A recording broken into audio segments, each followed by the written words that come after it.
Becky didn't know what to do with new meds prescribed and no real cost clue. She squinted at prices, that can't be right. Then tapped GoodRx and saw the light. She can get a deal, book telehealth if she feels. Learn about those meds without any stress. That one little app does all the rest. Even my horse downloaded it. Dang, save time and money on prescriptions. Check GoodRx. GoodRx is not insurance. Liberty Mutual customized this song for you. Like your car insurance, it's custom too, yeah. Liberty Mutual's got the coverage that could save you money. Thanks to Doug and Limu, well now you can go and take that cruise. Liberty, liberty, liberty, liberty, yeah. Low testosterone can be a real problem for many men. It causes poor sleep patterns, decreased energy, brain fog, low sex drive, and it makes it tough to stay in shape. And as we all know, a healthy body is important to our overall health and well-being. This is Dale for Northeast Men's Health, and if some or all of those symptoms sound like you, we can likely help you be done with low T. But more than this, we can also help you lose weight, support your metabolism, improve your gains in the gym, and more with our new targeted body composition plans featuring GH peptides, NAD+, GLP-1, and more. Our low T protocols, applied in conjunction with our body composition plans, will help most men see real improvements, true weight loss, higher energy, improved sleep, stronger workouts, and a renewed sex drive as well. So call us. Your initial visit is just $99 and includes blood work and a medical consult. And if you start treatment the same day, your visit is free. Call 617-793-5000 or visit northeastmenshealth.com. We have 6 offices across the Northeast to serve you. Featured therapies are compounded and have not been evaluated nor approved by the FDA. Provider prescription required. See website for details. The Rhode Island Department of Transportation is alerting drivers to temporary daytime closures on Route 4 South in Warwick and East Greenwich through June 5th. Monday through Friday, there will be one closure between 10 and 11 a.m., lasting about 20 minutes. Closures happen just after I-95 South, exit 24B, and traffic may back up near the Coesit Road overpass. It's all part of RIDOT's Missing Move project, creating a direct connection from I-95 North to Route 4 South. Expect delays and plan extra travel time. At Stop & Shop, we know we can't change everything you don't like about shopping. But we're going all out to improve what we can. Because you deserve an easier way to save. With over 10,000 items always on sale, easy access to digital coupons through our in-store savings station, and deals that go on week after week, you're sure to get what you need for a price you'll love. With so many ways to save, good things are in store at Stop & Shop. Can I take your coat? Oh, you noticed. Yeah, I found it on eBay from a seller in Vegas. Pre-loved and perfect. She listed it and jackpot. Italian leather, classic trench silhouette. And did you see the braided buckle? Hang on to your claim ticket. Oh, I'll hang on to this forever. Have you been on eBay? There's so many finds. And I bet that diving watch would sell fast. Just saying. Find what you love, sell what you don't. eBay. Things people love. They call this one Bill. Whoa, aliens? Am I in a spaceship? Affirmative, Bill.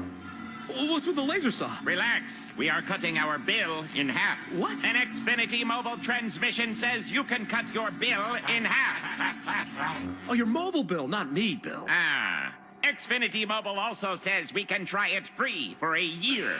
Free. Yes, with no commitment. Can we put the saw away? I am reluctant. But we will find another being to bisect. That's not sci-fi, it's Xfinity Mobile. Xfinity Internet members cut your mobile bill in half. Plus, try Xfinity Mobile free for a year. No commitment. Learn more at xfinitymobile.com. Xfinity. Imagine that.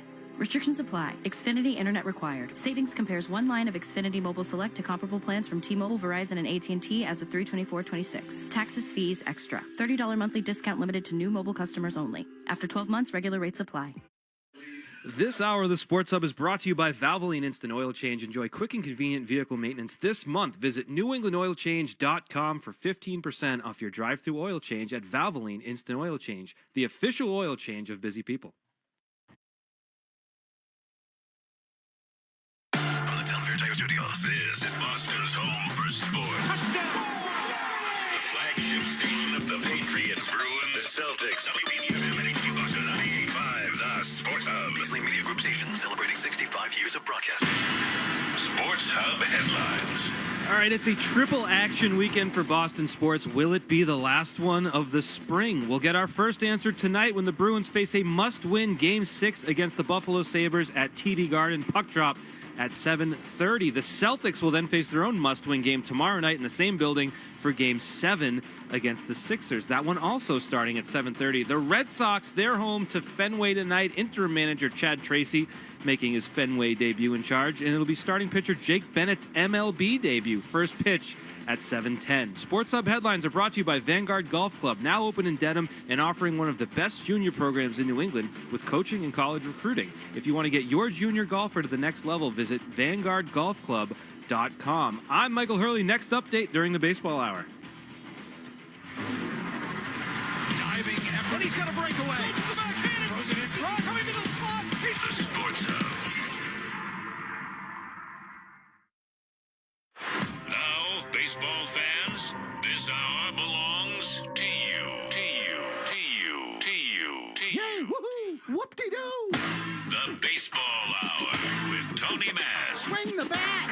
The Baseball Hour is brought to you by Vinzo's Primo Vino, Jackson Lumber, FindMassMoney.com, Golf, Monkey Sports, and Blue Moon Belgium White. Now, Tony Maz on the Sports Hub.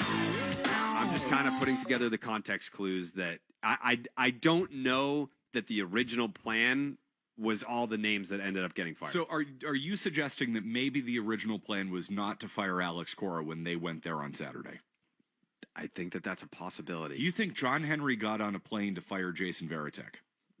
I mean, that's a legend of the franchise. Yeah, yeah. You better do that to his face. Do you wait until he comes back to Boston to do that so Henry doesn't get on a plane to go down there?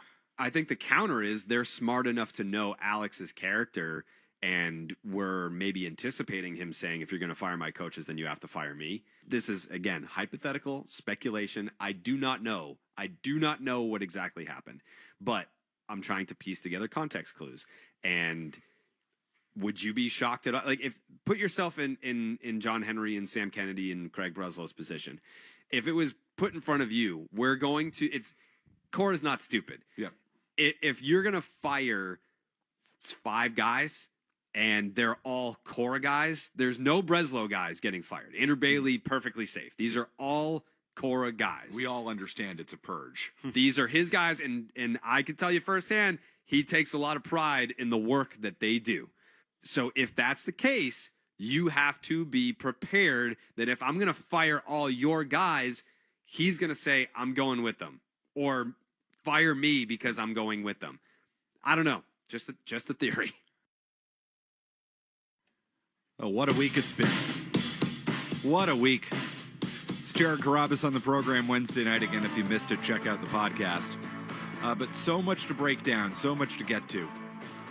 Still, with the Alex Cora firing, the fallout from all of it, we will continue to follow this story as articles continue to come out and as reporting continues to come out, as it did today from Sean McAdam and Chris Cotillo. We've been waiting for this one, obviously, with the great work that Cotillo and McAdam do at Mass Live. We will dive into that. We will dive into your thoughts.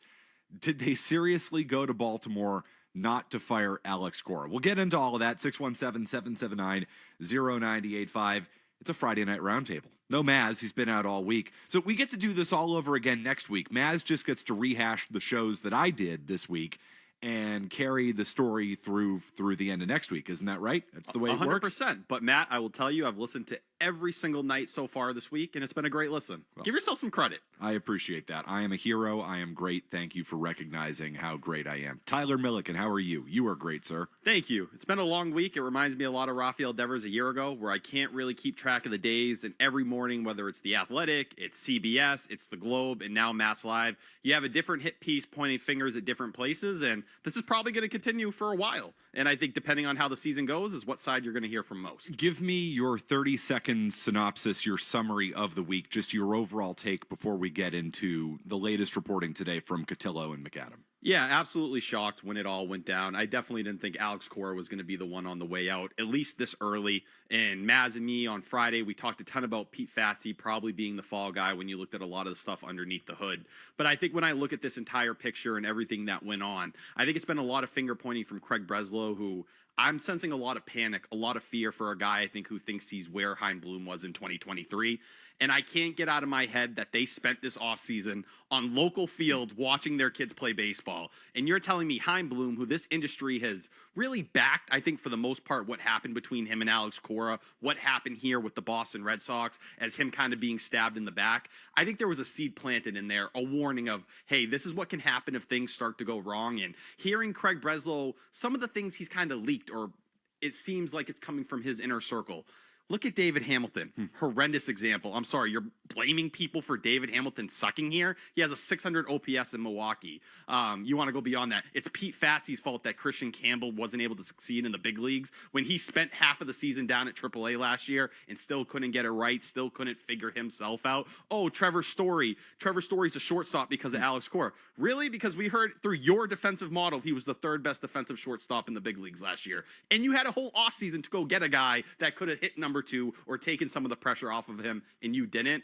I think this is a GM or a CBO that is very scared, that worried that the next Chaim Bloom kind of situation was going to happen to him, so he acted swiftly, and he got what he viewed as a cancer completely out of the picture with the hope, and I think this is a very important thing to keep in mind, that they did it early enough to still save their season, so guess what? You're going to be graded and looked at that way. So, I think, Milliken, you're painting a picture, and I think you're totally right about this. You have a paranoid general manager who seized power, maybe out of fear about what was going to happen to him as this was trending in the wrong direction. You have a manager who has a long and documented history of playing politics, backstabbing, you name it. So you have two figures, the two essentially most important figures in the organization, the general manager and the manager, who were never destined to get along. And it's reported in here, and it's been reported in a number of places, that Breslow and Cora didn't necessarily have a bad working relationship. I would imagine that type of reporting comes from both sides. I just think you have probably two very paranoid individuals who, when the crap starts hitting the fan, are much more likely to point the finger at somebody else than to say, look at me. Alex Cora, I'm happy to be out of here. Dude, your team was 10-19. How can you possibly be happy about that? Craig Breslow seizing power the way he did, it paints a picture of why they're so dysfunctional. Pick a side all you want. I think your employer, Jared Carrabis, was very upset that I criticized Alex Cora at all. I don't think he liked that. I don't know if I'm going to be on Alex's Christmas card. I'm not. I don't think you are either. But I am an Alex Cora guy in this situation. I do lean more towards him than I do Craig Breslow. Why? Because I think Alex Cora is one of the best managers in the sport. I think there's a reason why he's going to have his pick of a bunch of jobs when this offseason comes and goes. Hell, within 24 hours when you're getting a call from Dave Dombrowski, who I don't know if there's a man that you love more on this planet than Dombrowski, Matt McCarthy, just based off our conversations. He's my hero. He's my god. He was the guy that he broke up with his girlfriend, and there was someone at his doorstep immediately after. For Craig Breslow, if he got fired today or he gets fired at the end of the season, nobody's calling you for a CBO job. And I think when you fumble a relationship with one of the greatest managers in the game today, someone that was pushing for a lot of things Red Sox fans have been crying on these airwaves and just in general in Red Sox talk for much of this decade, to lose a voice like that tells me they're completely handing the keys to a guy in Craig Breslow who he hasn't shown me any real ability to run an organization like this or be even confident enough in his own evaluations and some of his things to make moves like a coaching staff over the offseason. You renewed all these contracts. You brought all these guys, Pete Fatsy, Kyle Hudson, back that you seemingly had questions about. Well, I've seen guys on Alex Cora's staff get fired before. And I hear in the Globe that there was apparently a time at one point where Cora said, you fire my guys, I'm out. Well, what happened when Cora's other guys got fired? Carlos Feblis was one of his closest friends. I saw that dude get completely knocked out. So you didn't even have the own courage to stick to your conviction on firing certain coaches. And don't tell me you couldn't have gotten rid of Alex Cora after the offseason. Because you know why? What happened to John Farrell? 2016 and 2017, you were first place in the AL East. Did he have a job in 2018? No, he did not. No, he did not. So if you have that much conviction to what you believe and what you preach and what you want to do, stick by it. Don't run the minute stuff gets, kind of hard or kind of scary for you and say, it's all their fault. None of it's on me. So you mentioned Cora and the coaching staff, and that's been a real discussion in recent days. Did they fire some of the coaches first? Did they fire Cora first? Did they have any intention of firing Cora? Did Cora fall on the sword for his coaches, as Jared Carrabis was suggesting Wednesday night and suggested off the top of the program tonight? That's why we played that cut as we joined the program. I want to get to the reporting from Sean McAdam and Chris Cotillo, and they have a lot of information on that. They said, on Friday, as the trip was beginning, the wheels had begun to put the wheels in motion for sweeping changes, going to Henry with the recommendation that Cora and several of his coaches be dismissed, according to sources familiar with the talks. In Baltimore, Cora was unaware of how things had escalated. Discussions lasted throughout the day, with Breslow, Kennedy, and Henry weighing their options. Also contributing to the discussions, some remotely, were team advisor and minority owner Theo Epstein. We'll get to that in a bit. Team chairman Tom Warner and Fenway Sports Group president Mike Gordon, according to sources. By the end of the day, the group had reached a consensus that a change was necessary. On Saturday morning, the trio of Henry, Kennedy, and Breslow flew privately to Baltimore while the team prepared for their game. Not long after the game, Breslow contacted Cora and told the manager they needed to talk when Cora returned to the hotel. As a courtesy, Breslow revealed that Kennedy and Henry were with him, a detail that tipped Cora off as to what was happening. It was there that Cora and then many of his coaches were informed of their fate. So that's Cotillo and McAdam saying that Cora was the one who was fired first, not a coach, not Jason Varitek. What do you make of all of that and how that all plays out and what this says about the decision making from ownership? Yeah, no, I think there was the decision to fire Alex Cora here, and I think you look at some of Alex Cora's comments over the first month of the season, and this really isn't hindsight because I think we've talked about it on the Baseball Hour at different points, whether it was the first week of the season, really highlighting how hard the outfield situation was going to be, whether we talk about the Ken Rosenthal comments that seemingly set Cora off in a way that a lot of people didn't really expect at that time, and just talking about the dangers of giving extensions to young players. And I think even those final 48 hours, whether it was on the radio station across the street, highlighting how he had to be more involved than in years past. He had to be in hitters' meetings. And to me, that was somewhat of a slight on the entire, building of the roster and all that. And then you got the Friday night comments on top of it of, hey, these are young guys. We're still teaching them the game. I do think this entire situation here, I think Breslow would kind of hit his limit with Alex Cora, and I think those fears were just getting louder and louder. And my issue is, I don't paint Alex Cora as this bully. Really don't. You know why? Because in 2024, I had to listen to Sam Kennedy talk over and over how Alex Cora doesn't have a deal. You know why? We're going to watch how him and Craig Breslow work. This is a Craig Breslow decision, whether we're going to keep him or not. Well, okay. Well, Craig Breslow liked him so much he flew to Colorado in July to get the deal done. They only agreed on 3 years. Who wanted 5 years? That was you, Craig. So do not point at Alex Cora and say, this guy bullied me. He made me keep these coaches. He was so mean. I couldn't do what I wanted.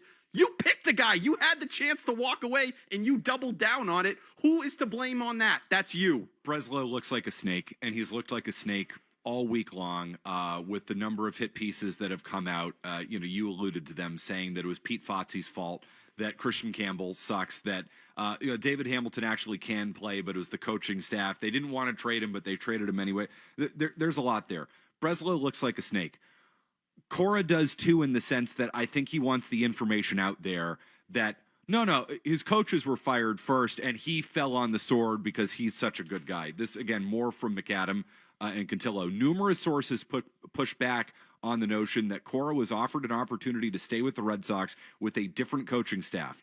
By the time Henry, Kennedy, and Breslow chartered the jet for the Saturday morning flight, decisions were final. Notably, if Cora had quote-unquote fallen on the sword and told the Red Sox to fire him because of coaching changes he didn't agree with, he would have risked not being paid the remainder of the 15 or so million left on his contract, which runs through 2027. Critical detail there from McAdam and Cotillo.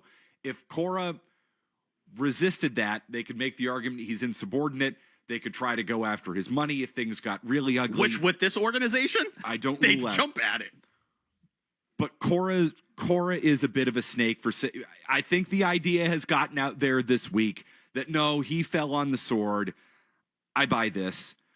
John Henry's not getting on a flight to go to Baltimore to fire Pete Fotze or even Jason Varitek. He's waiting until that happens. He's waiting until those guys come back to Boston. They're not waiting.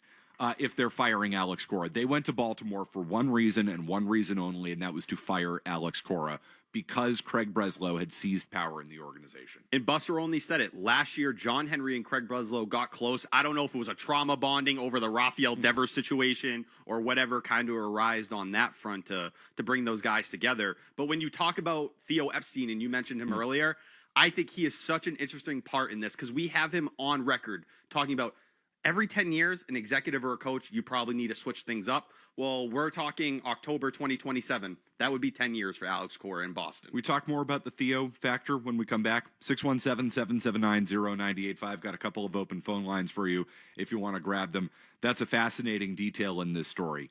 You know, there's always the question, how involved is Theo Epstein?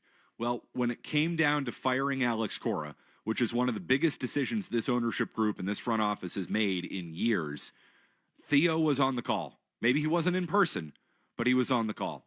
So we'll continue. Milliken's here, which is great. Jimmy's here as well. It's McCarthy. We acknowledge Jimmy Stewart. McCarthy Forever. in for Maz on the Baseball Hour. The Baseball Hour.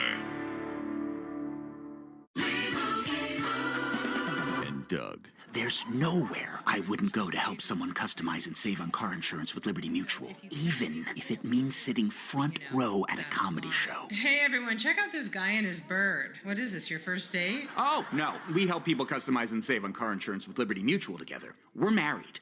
Me to a human, him to a bird. Yeah, the bird looks out of your league anyways. Only pay for what you need at libertymutual.com. Liberty, liberty, liberty, liberty.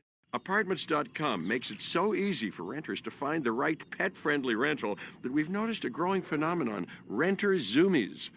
We've got a match, sir. Ooh, a pet-friendly two-bedroom condo? Let's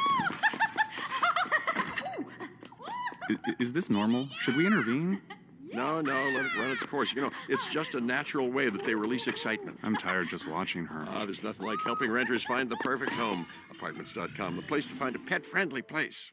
Low testosterone can be a real problem for many men. It causes poor sleep patterns, decreased energy, brain fog, low sex drive, and it makes it tough to stay in shape. And as we all know, a healthy body is important to our overall health and well-being. This is Dale for Northeast Men's Health, and if some or all of those symptoms sound like you, we can likely help you be done with low T. But more than this, we can also help you lose weight, support your metabolism, improve your gains in the gym, and more with our new targeted body composition plans featuring GH peptides, NAD+, GLP-1, and more. Our low T protocols, applied in conjunction with our body composition plans, will help most men see real improvements, true weight loss, higher energy, improved sleep, stronger workouts, and a renewed sex drive as well. So call us. Your initial visit is just $99 and includes blood work and a medical consult. And if you start treatment the same day, your visit is free. Call 617-793-5000 or visit northeastmenshealth.com. We have 6 offices across the Northeast to serve you. Featured therapies are compounded and have not been evaluated nor approved by the FDA. Provider prescription required. See website for details. The next time you're at the checkout register, look for the balloon, because a donation to Children's Miracle Network has the power to change lives. Children's Miracle Network supports 170 children's hospitals across the United States and Canada. These nonprofit hospitals provide care for all kids, from routine checkups to life-changing treatments. So look for the balloon and make a big change for a kid near you. Learn more at cmn.org. The Rhode Island Department of Transportation is alerting drivers to temporary daytime closures on Route 4 South in Warwick and East Greenwich through June 5th. Monday through Friday, there will be one closure between 10 and 11 a.m., lasting about 20 minutes. Closures happen just after I-95 South, exit 24B, and traffic may back up near the Coesit Road overpass. It's all part of RIDOT's Missing Move project, creating a direct connection from I-95 North to Route 4 South. Expect delays and plan extra travel time. Now at McDonald's, a McDouble is $2.50, so you can get your gym gains on, or just get lunch for only $2.50. Get more value on the under $3 menu. Limited time only. Prices and participation may vary. Prices may be higher for delivery. I know that hiring can be challenging. You sort through tons of resumes and you get too many so-so applicants. You're just waiting for someone to match your role perfectly. Well, now there's a place where you can meet them fast. ZipRecruiter. Need to hire right away. Start your search for strong candidates. The right fit away.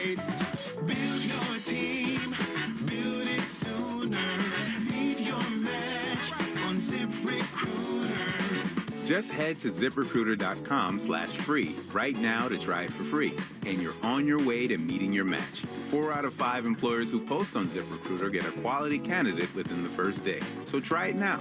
Go to ZipRecruiter.com/free. Once again, that's ZipRecruiter.com/free. Meet your match on ZipRecruiter. Try it free. With a win tonight, the Bruins can push this series to a Game 7. Got Pasternak going long, steps in and scores! It's the Bruins and Sabres live at the TD Garden. And we're going back to Boston! Pregame at 7, puck drops at 7:30. Turned away with a pad by Swayman. Ryan Johnston and Bob Beers have all the action. Turns and fires and scores! It's Bruins playoff hockey on Boston's home for the Bees. 98.5 The Sports Hub. His takes are hot, so hot. I'm going to strip down to my boxers. It's the Baseball Hour with Tony Maz on the Sports Hub. Pete, your colleague at the Globe, Alex Spear, had a good piece today, and he said, in part, quote, according to league sources, Breslow contemplated significant changes to the coaching staff and especially the hit during and after the 2025 season. According to those sources, when Breslow raised the idea of a staff change to Cora, the manager made his feelings clear. If Breslow wanted to do so, he'd have to fire Cora. Do you think any of that played out this weekend? What do you make of the coaching staff's role in ultimately the decision to move on from Cora? Was he trying to protect his guys? Yeah, well, I was told by somebody I very much trust that Cora was the first guy they fired on Saturday night. He found out first that he was gone, and it wasn't a, you could stay if you let us fire all the hitting coaches. He was told first that he was gone, and then the other guys got the news after that. So this wasn't a case where Alex had I think a place where he could negotiate his way to staying in the job.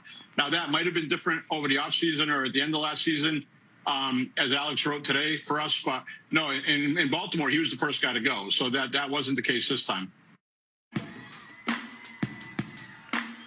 Pete Abe on Boston has entered the chat over on Nesson. Jimmy's giving me a graphic at this point. We can't show that on TV. We can show me on TV, Jimmy. We can't show what you're doing to me You're right now. much better looking, let me tell you, brother. Dude, I don't know about that. It was Pete Abe joining us yesterday saying that Cora was fired first and then the coaches, which is what Cotillo and McAdams say today. In the end, I'm not that interested in that detail.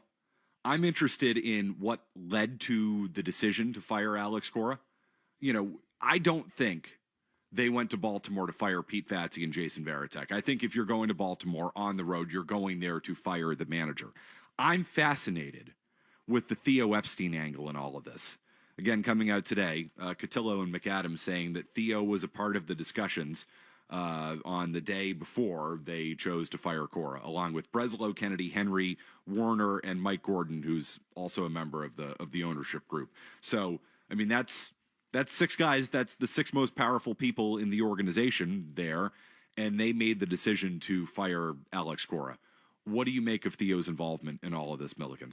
I wouldn't be surprised, as he's the guy who hired Craig Breslow in Chicago, recommended him for this job, and has really been here for a couple big pivotal moments. I know it's not talked about a ton about where Theo Epstein has been. We know he was in the room at the trade deadline when Craig Breslow crapped his pants so violently, it was almost jarring to anyone who was following the news at that time. We also know Theo was explosive, according to Milliken. Through the pants.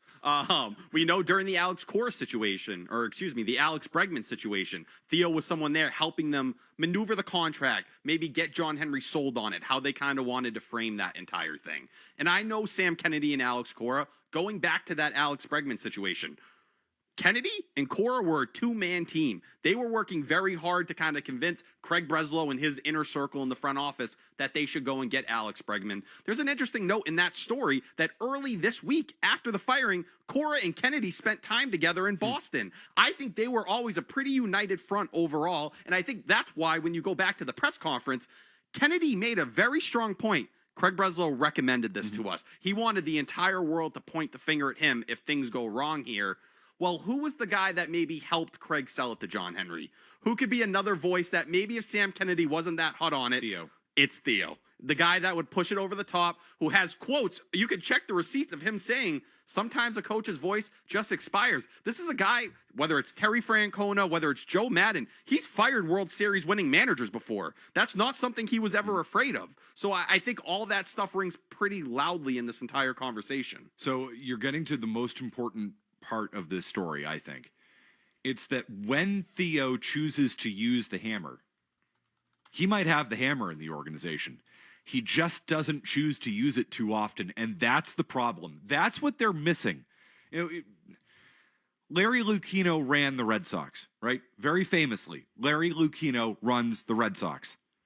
Who runs the Red Sox now? It feels like one day it's Cora, one day it's Breslow, one day it's Kennedy. Theo comes in every once in a while when they bring him in on Zoom to ask if they should fire the manager, and Theo sides with Breslow.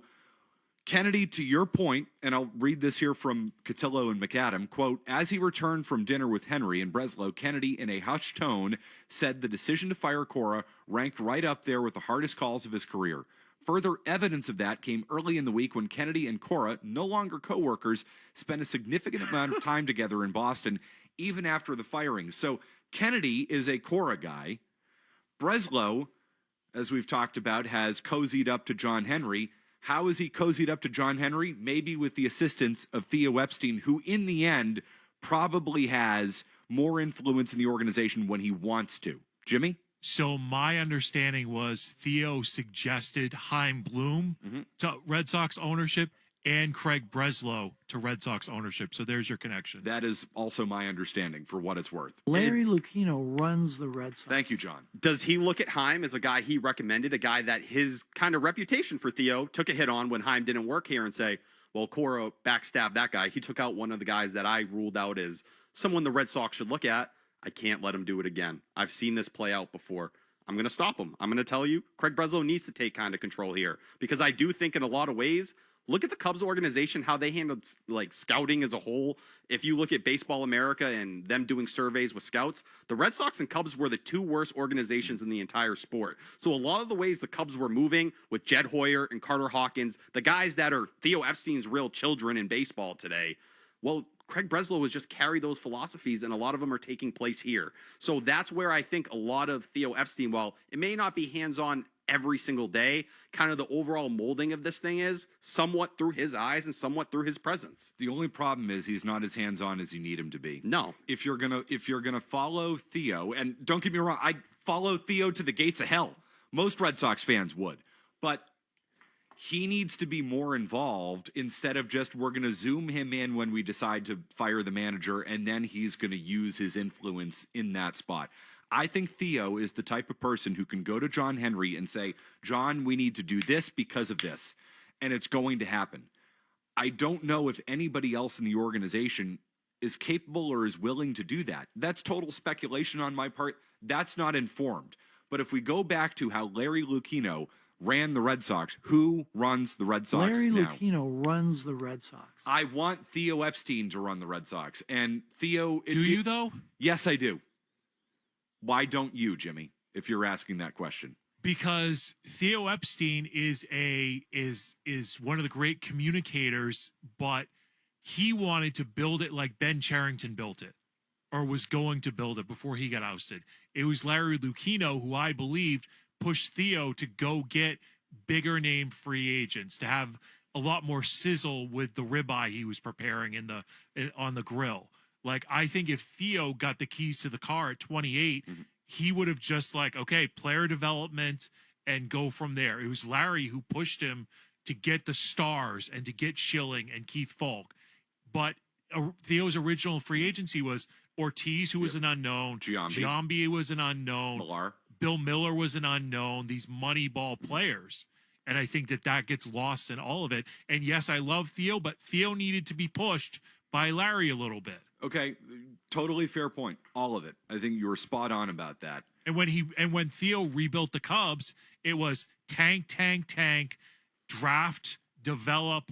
Okay, we need pitching. We'll go buy John Lester. We'll go buy this guy. We'll trade Gleyber Torres for Chapman. We'll go buy the pitching. We'll go buy what we don't need because we have this farm system. That's how Theo would have wanted to build the Red Sox, I think. So, yes, and I don't like that approach, but I trust Theo to get that approach done correctly more than I would trust Breslow to get anything done, more than I would trust Bloom to get anything done.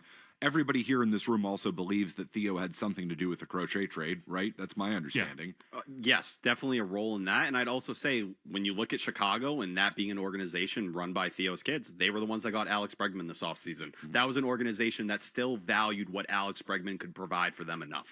But do you think also putting Theo's name on this kind of is a way of whoever told Cotillo and McAdam that Theo was involved to get Red Sox Nation to be like, oh, Theo was involved?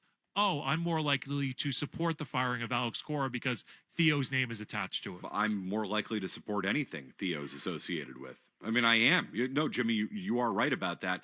I also believe it's true because I think at the highest level decisions, Theo Epstein is involved.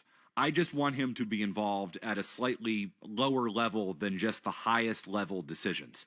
Because of the people, of the 6 names we have here, and again, let's go back to the people involved. Henry, Kennedy, Breslow, Theo, Warner, Gordon. Who's the name I trust the most on that list? Theo Epstein. So there you go. It's not going to be perfect. It's never going to be perfect. Theo wasn't perfect.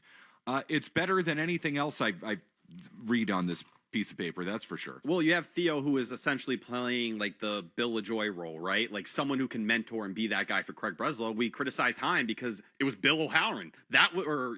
Like you had that whole entire situation there of just someone who was running in that GM spot that wasn't experienced, that didn't have kind of a job, or Brian O'Halloran, excuse me, who was kind of running Doesn't the organization. matter. He's just Sam's rat. Yes, but working in that GM spot as a whole, kind of operating like that, you would hope Theo could offer you a little bit more. But my problem is, after seeing the way the trade deadline played last year, I can't imagine something going that badly with him in the room. I can't feel good about him just being involved in general because clearly there's not enough of a hands-on approach to stop a disaster from happening. I see on the phone lines, we'll take care of you. 617-779-0985. More on this, more on the game tonight at Fenway Park with Jake Bennett. I do want to get Milliken's thought on that. He's now the host of the Down on the Farm podcast. Is that right? Yeah, correct. With Coley, we'll be making sure to check that out.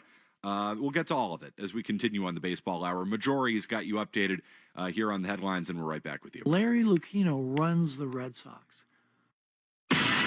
Sports Hub headlines. It's do or die tonight at TD Garden for the Bruins as they host the Buffalo Sabres in Game 6. Puck drop is set for a little after 7:30. Ryan Johnston and Bob Beers have the call right here on 98.5 The Sports Hub, with pregame getting underway at 7. Tomorrow night, there'll be another do or die at TD Garden as the Celtics saw their 3-1 series lead disappear after the 76ers 106-93 win last night in Game 6 in Philadelphia. Tip-off tomorrow night will also be at 7:30. And the Red Sox open up a 3-game set with the Astros tonight at Fenway Park. First pitch at 7:07. Jake Bennett will be the Red Sox starter tonight, making his MLB debut. Sports Hub headlines are brought to you by Valvoline Instant Oil Changing. Enjoy quick and convenient vehicle maintenance this month. Visit NewEnglandOilChange.com for 15% off your drive-thru oil change at Valvoline Instant Oil Change, the official oil change of busy people. I'm Kevin Majori on Boston's Home for Sports, 98.5 The Sports Hub. Your next update during Bruins pregame. The Baseball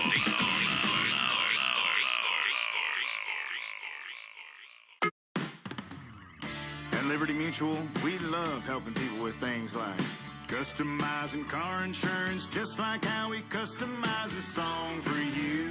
Catered country tune. Liberty Mutual, saving you bucks by protecting your truck. 'Cause Birdie told me to only pay for what I need. Thank you, Limu.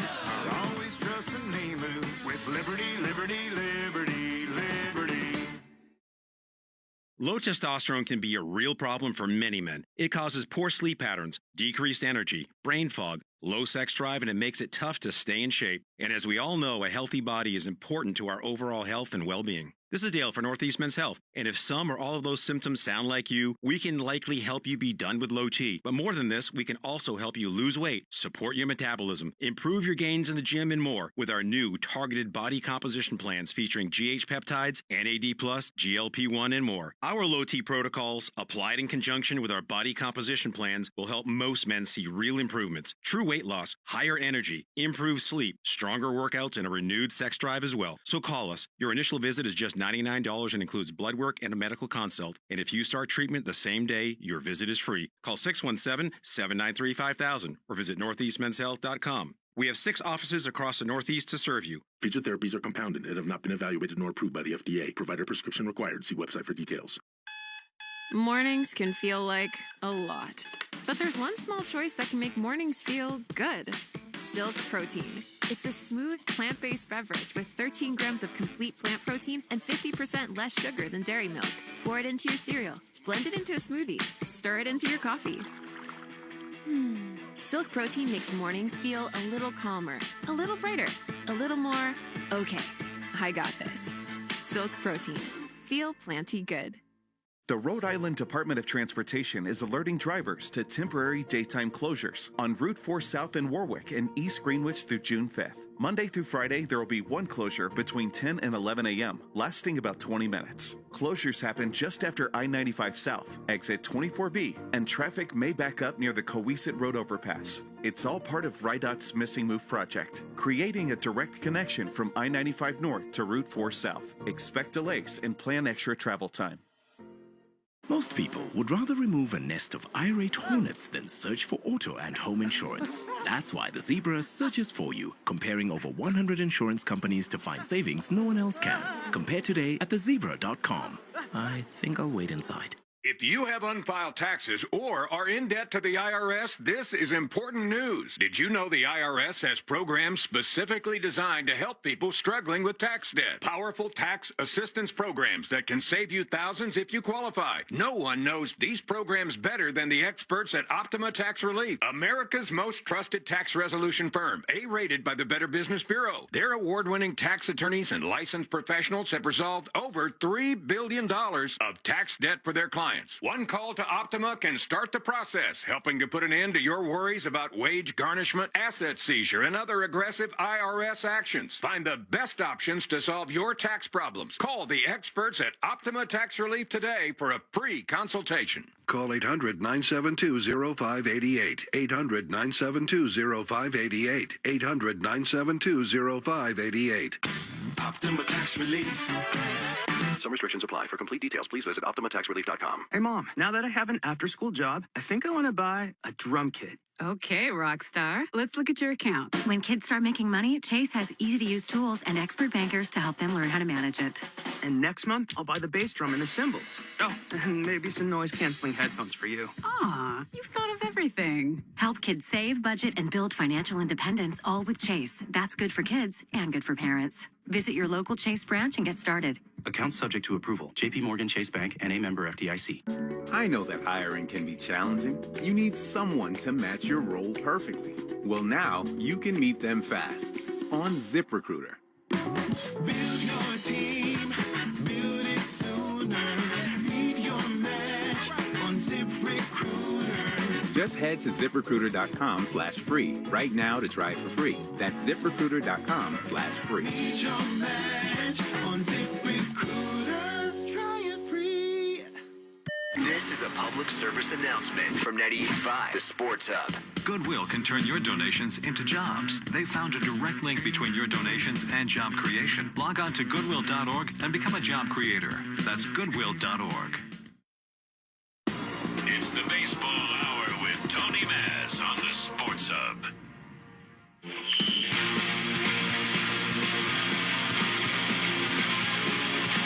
All right, McCarthy and Milliken in for Maz on the Baseball Hour. I see you on the phone lines. We'll take care of you. 617-779-0985. How about Daniel in the car? Hi, Daniel. Mr. McCarthy, so Jimmy always has the gold nuggets like Parker Schnabel up there in the Yukon behind the glass. So he answered my question, which was, hey, what? Your thoughts. My thoughts? Driving. Yes. Hello?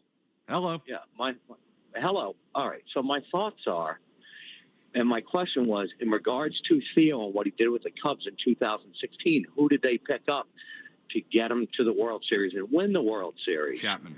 And so that was sort of my point. But Jimmy has the nuggets behind the glass a lot of times, and he answered the question.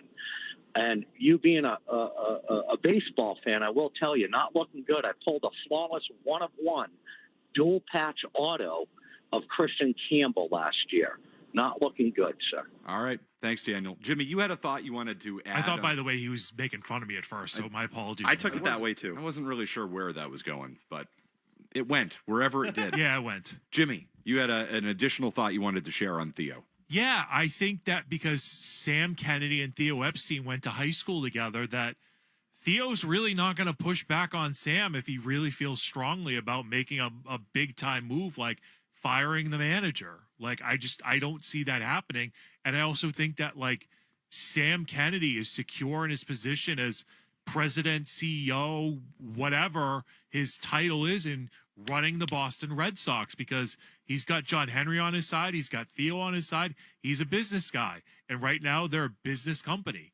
And so I think that that's important, that Theo is going to more times than not back Sam on a decision because they have a long-time friendship. I think it's a good point. Milliken? And I think you go back when Theo talked about returning to the organization and Sam Kennedy talked about it, it was that relationship that they highlighted more than anything. It was Theo Epstein coming to FSG, those two kind of being pitched about how Theo was going to figure out whatever the next chapter of his career was going to be. So even if Sam Kennedy was the biggest Alex Cora honk in the entire world, if someone could kind of get him to soften his stance, it probably was Theo, and then you see them spend that time, and Sam's telling him, AC, I was one of your biggest fans. You know how I feel about you.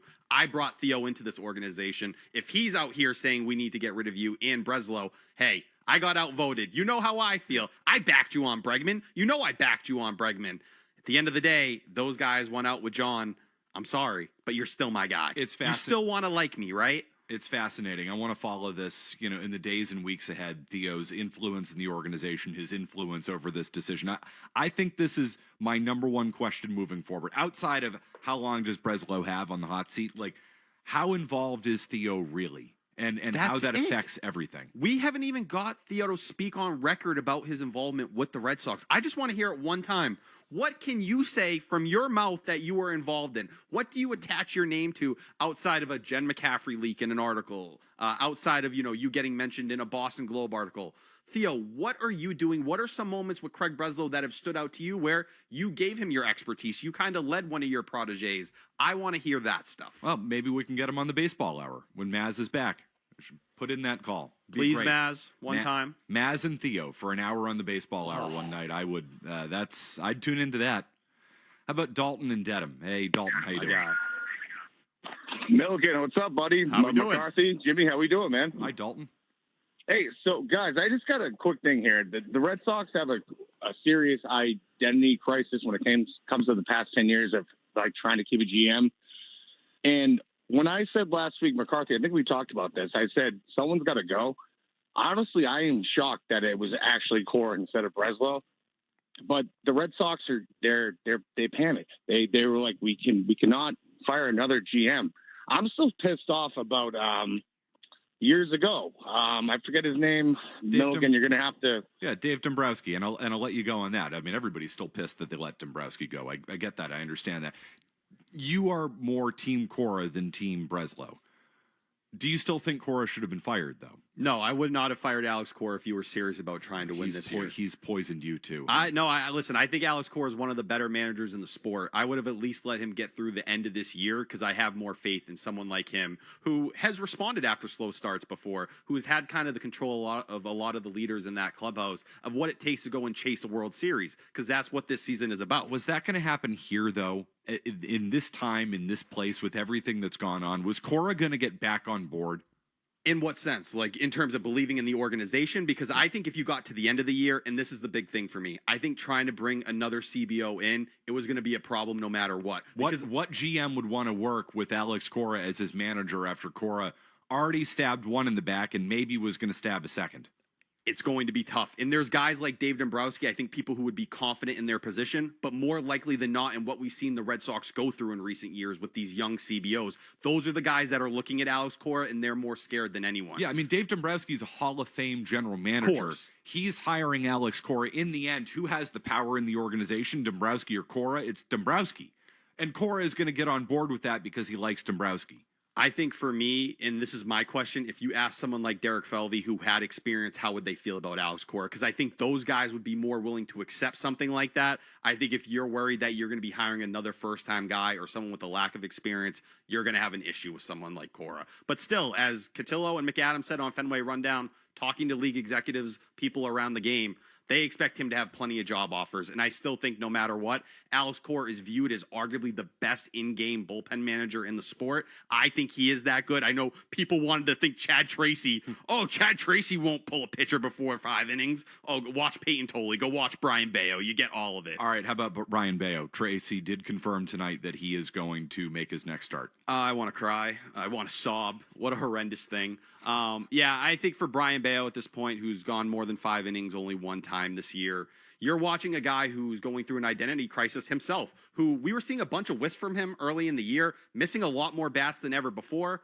Well, you go back to this last start, I believe he only had 1 total whiff, and he was going after hitters with the sinker, pounding the zone over and over and over again. I think it was the first 12 batters of the game, and then it completely fell apart in front of him. I think this is a pitcher that, with Bayo right now, he doesn't deserve that rotation spot. The only reason he's holding it down is because of injuries. Once you're healthy, get him out. $1 million arm, 10-cent head. Classic case. That's Andrew Classic Bailey's case. fault, Matt McCarthy. If Christian Campbell is Pete Fatsy's fault, who is Brian Bayo's fault? I hear what you're saying. That is on Andrew that. Bailey then, Yeah, but if you're following Craig Breslow's logic. Now you're getting into the tit for tat. It's this guy's fault. It's that That's guy's it. fault. Yep. No, because that is who the Red Sox are. They are dysfunctional, and somebody else always needs to be blamed. Do you know who should be blamed for Brian Bayo?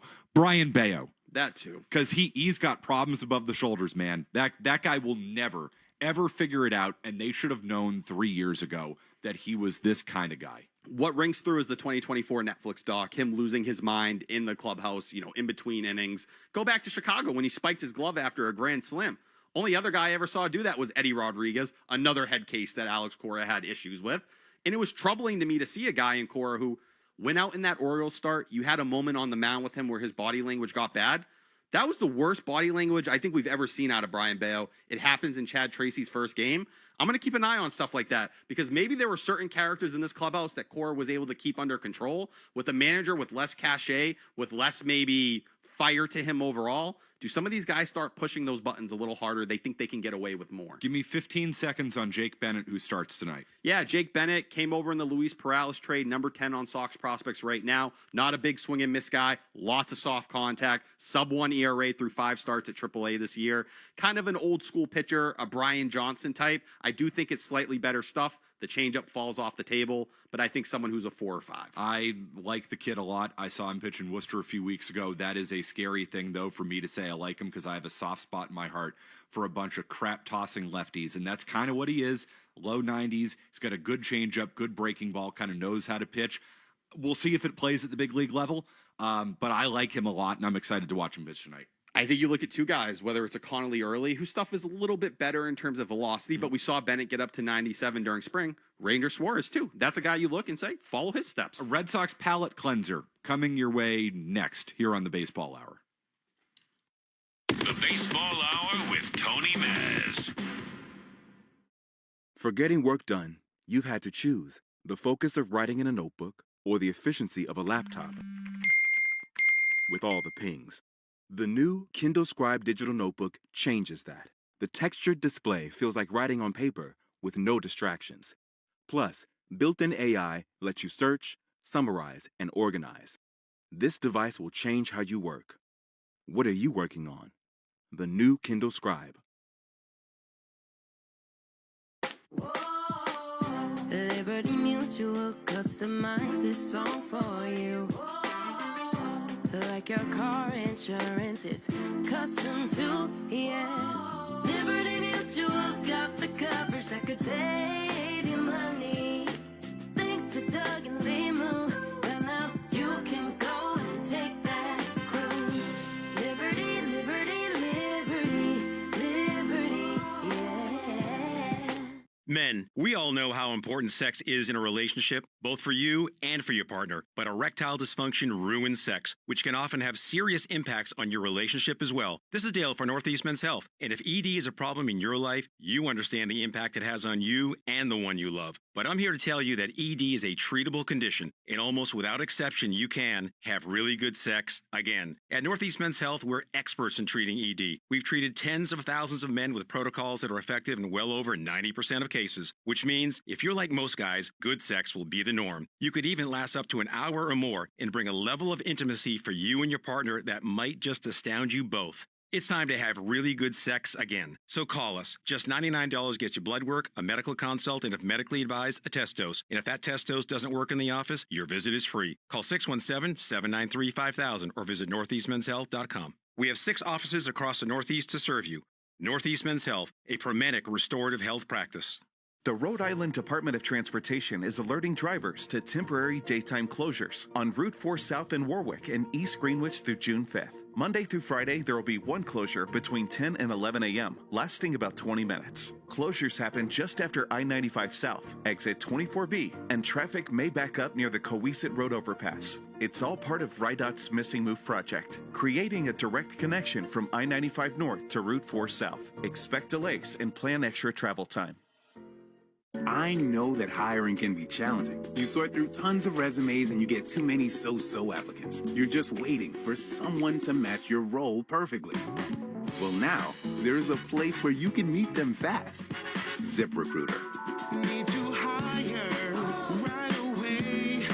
Start your search for strong candidates. The right fit awaits. Build your team. Build it sooner. Meet your match on ZipRecruiter. Just head to ZipRecruiter.com/free right now to try it for free. And you're on your way to meeting your match. 4 out of 5 employers who post on ZipRecruiter get a quality candidate within the first day. So try it now. Go to ZipRecruiter.com/free. Once again, that's ZipRecruiter.com/free. Meet your match on ZipRecruiter. Try it free. Order for Jennifer C. Is this my double shot, double cream, double froth, double pump, double whip, double sleeve? Yeah. Can you handle that much caffeine? Did you know Discover automatically doubles all the cash back you've earned at the end of your first year? Oh, really? That's great. Seriously, did you know Discover automatically doubles all the cash back you've earned at the end of your first year? Yeah, you just said that. Did you say I just said that? Yeah, I'm cutting you off. I can't have any more? Why not? You earn, we match. Discover Cashback Match.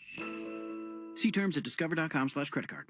Kohl's has Mother's Day gifts that feel like a treat because moms deserve something nice. Preferably something that doesn't involve snack duty, carpool, or reminding anyone where their shoes are.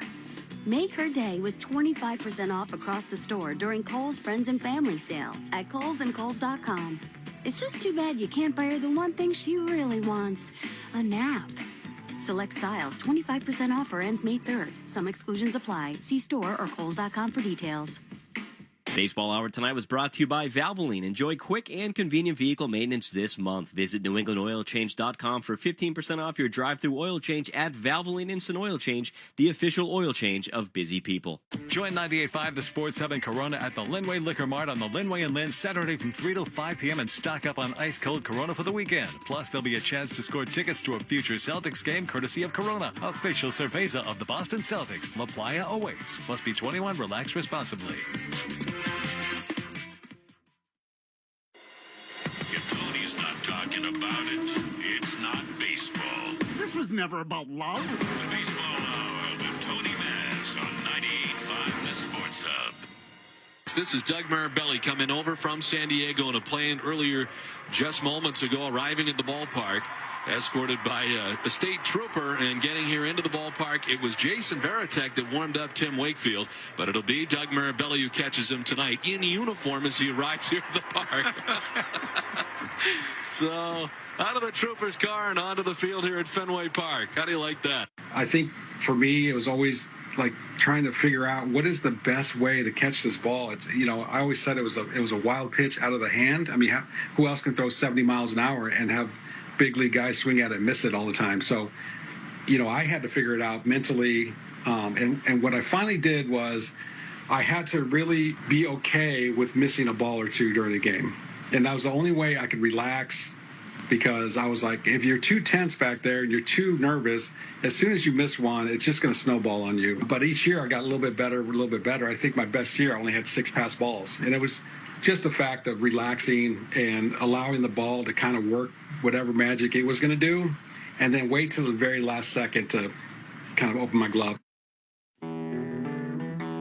20 years ago tonight, the most famous police escort from Logan Airport to Fenway Park, Doug Mirabelli. 12 minutes before first pitch? How? That is insane. It's wild. He had no pass balls that night, too. It was Doug Mirabelli on Boston Has Entered the Chat, or as I like to call it, Joe Murray and Friends. Oh, yeah. Joe's going to be hanging out here for the rest of the night. Don't you miss when the Red Sox were a good circus instead of a bad circus? Because that was the height of Red Sox circus. May 1st, first Yankees game of the year, Johnny Damon back in town. They're like, oh, crap, Wakefield's pitching tonight. We got to get this guy on a flight. Get the Stadies over there to get him to Fenway Park. Oh, I miss it. Now they're just a real mess, a real circus, not a fun one. We'll have like a Rob Refsnyder police escort. That's what I'm going to depend on this year. If you're asking for that, Milliken, we're in trouble. We are in trouble. Big trouble. You're my boy, Blue. Forever, always, McCarthy. Forever. Always fun having you on the Baseball Hour. The Roundtable. Maz will be back on Monday. Jimmy, thanks for all the help this week. Much appreciated. What a week for Maz to be off, but it's been fun. Now, to the Bruins we go. Game 6. Fletcher and Hardy, Owen Beetle, Felger and Mass, the Bruins, the Celtics, the Pats, the Revolution. This is Boston's home for sports. WBC-FM at HD Boston, 98.5, the Sports Hub, a Beasley Media Group station. This is Boston Bruins hockey.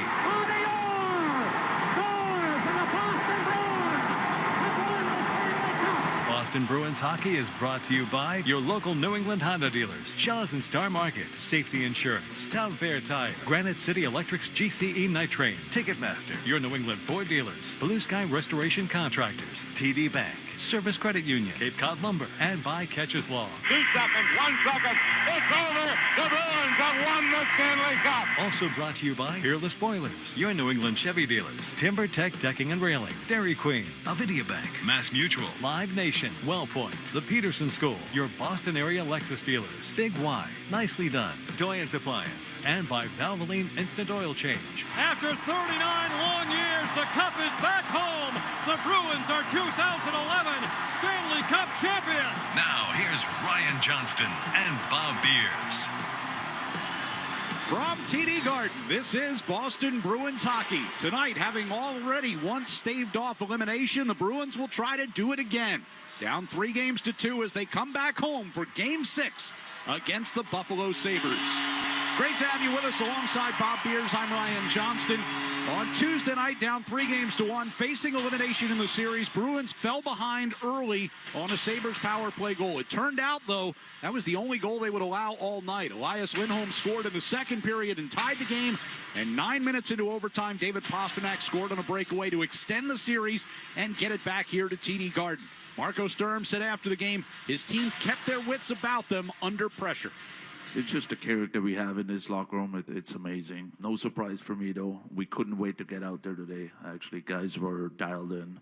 Our mindset was just there. That's why there was, I don't know, for some reason there was no panic after they scored early. We knew we liked our start. We liked our first period. Guys came ready to play, and we just had the right mindset. Ready to play, it's not the right, I hate that word, actually. The last games, I think we were ready too. We just didn't have the right mindset. And today, we had that vision in our mind, like, we're going to go home to Boston. And that was our biggest goal. Yeah, I hate kind of looking back on previous games. I want to look forward. Sure. That's why it was so hard getting over Game 4. You know, we talked about it a few times in the pregame show and during the game in Game 5 about just how bad it was in Game 4. It was just there was no other way to put it. So, okay, how do you move on? How do you respond? And they responded. That was a good hockey game that the Bruins played in Buffalo with their backs against the wall. You know, it wasn't a blowout or anything like that. It was a good, sound game that they played. And could they have lost it? Sure. You can live with losing a game like that. Maybe not on, with your backs against the wall again today. Right. You don't want that to happen, obviously. But, you play like you did in Game 4 like that. That's a terrible way to go out. So the Bruins are confident in themselves, and I've said it all along, and it's worth repeating. The Sabres need to play one way. The Bruins need to play another. They're two very different styles in the way that they play, and if the Bruins are going to have success, Jeremy Swayman has to be great or really good, but you have to play a certain way if you're going to beat the Buffalo Sabres. If you're going to beat anybody, we said that during the season. Like they can't deviate from their game plan in the way that they need to play, and it's winning one-on-one battles. It's getting pucks behind defense. It's, getting in on the forecheck. It's being structured defensively. You hope to win the special teams battle. You don't put yourself in a bad situation by taking dumb penalties. All those things add up, and the details. Just every detail that needs to be there. The Bruins they're a flawed team. A lot of teams are. There's not many perfect teams, and I don't think any of them are, but they're flawed. So they need to play a certain way if they're going to win. And they realize it. They know it. And that's why they were completely embarrassed after Game 4 in the way that they went about their business there. Well, in Game 5, they did get back to their game, and you mentioned the forecheck is a big part of that. Mark Kastelik in the fourth line, of course, a huge part of the forechecking pressure. Kastelik said Bruins have no problem with another tight-checking, low-scoring game. I think we've always had this 1-0 mentality that if we can win a game 1-0, that's a win for us. And it might not be the most exciting to wait a couple periods to see one go in, but hopefully, obviously, we want to have a good start and try to get on the board early. But it's unpredictable out there, and I think the biggest thing is just, we try to stay patient in the room and not try to force anything or push anything. So I think that's kind of what it means, just to stay patient and just cheer us on, and no matter what the circumstances are. Yeah, it doesn't have to be pretty, and they're not a team that's going to tic-tac-toe it around and make perfect plays. Once in a while, maybe, but it's a team that has to grind and do the dirty work and do the little things in order to win games. Cassie had a pretty eventful game, Game 5, right? He blocked a shot, and then he hit somebody, I can't remember who it was, along the boards, and he had a lot of trouble getting to the bench. I don't know if he got his wind knocked out of him or whatever. He couldn't even talk when he got to the bench. That's how blown up he was. But he had blocked a shot and gone down to the locker room for a little treatment and came back, and that's just the way he is. That's whether it's him, Jeannot, Corrali, or a lot of guys, to be honest with you, they need to dig in and do the little things and the dirty things in order to win a hockey game. You can't get pretty against the Sabres. You're not going to win. And I think they all buy into that right now. Can they execute it? That's the question. And the other part of that, too, is Hampus Lindholm talked about this week, is you have to be patient. He was the guy who sprung David Pastrnak on the game-deciding breakaway, and he said the Bruins didn't try to force things in Game 5. We played really Bruins hockey. We didn't really get rewarded, but we kept going, and that's how you win this time of year, and we have to be patient. They know it's going to be a different Boston Bruins at home here next game, so we're going to keep playing this type of hockey and make it hard on them. Yeah. So just go back to the end of that quote there. They're on home ice. They were the best team on home ice in terms of wins this year. They had 2 ugly games against the Sabres. 1 ugly game against the Sabres. The other one could have gone either way. But 1 really ugly game against Buffalo. You want to make life hard for the Sabres. And if you win today, where's the pressure? It's totally on Buffalo. It's completely on Buffalo. So, go out and play the game the right way today and, do the things you need to. I'm curious where the line matchups and defense pairing matchups are going to be. They changed everything last game because of the injury to Arvidsson. I thought Steves and Eisman had good games up front. Can they follow it up with another good game? I thought Yoki Haru had a pretty good game. Can he follow it up with a good game? That's the question for me. Like, I expect the big guys to be there, but some of these guys three guys that came into the lineup last game that had not played in the series, can they do it 2 times in a row? And that's why they weren't in the lineup before. There's a reason they weren't in the first 4 games. So, can they follow it up with another good game? So, a lot of question marks for the Bruins. Nothing's guaranteed, but they're in this series. It's 3-2. If you would have said at the beginning of the season, first round matchup, you're down 3-2 on home ice, like, would you have taken that? Sure. Pretty close. Yeah, pretty close. I don't think it would have been Buffalo there, I would have guessed. No, but, I don't think too many of us guessed that. But I would have taken it, and okay, because people had Boston finishing last overall in the East. Right. Or last overall in the Atlantic. Them and Pittsburgh. They both made the playoffs. Pittsburgh's out. Okay, time to do your job here on home ice. Well, the Bruins getting ready to take on the Sabres. We will see the same lineup tonight for Marco Sturm. No changes from Game 5. Should mention, Victor Arvidsson did skate prior to morning skate today. So, gives him the possibility that if this one advances to a Game 7 on Sunday, he could. I would fully expect him to see Game 7 if they make it there, yeah. Here's what's on deck, brought to you by TimberTech Decking and Railing, #1 in premium decking. Order free samples at TimberTech.com. We'll go around the NHL, including Vegas, trying to close out Utah. They have confidence problems sometimes, You'd never think they would, but they do. And I think they regain their confidence. Bob will chat with Bruins head coach Marco Sturm. It will be the same message. It will be the same, hopefully the same attitude from the boys. And we just been through it. And up next, we'll take a look at the Sabres' perspective here on the 98.5 The Sports Hub Bruins Radio Network, driven by the versatile Honda CR-V at your local Honda dealer. Now's the time for a great deal on a new Honda. It's time to take an adventure with rugged capability and commanding style. It's time for powerful performance. Check out the Honda Ridgeline, Pilot, or CR-V. Hurry into your local New England Honda dealer today. We've all seen them. Drivers who are looking at their phones. Is there anything more crazy? It's like they're asking to be in an accident. And why are they even on their phones? To find better car insurance? That's easy. Just pull over and talk with an independent agent about safety insurance. They'll make sure you benefit from great coverage and great value.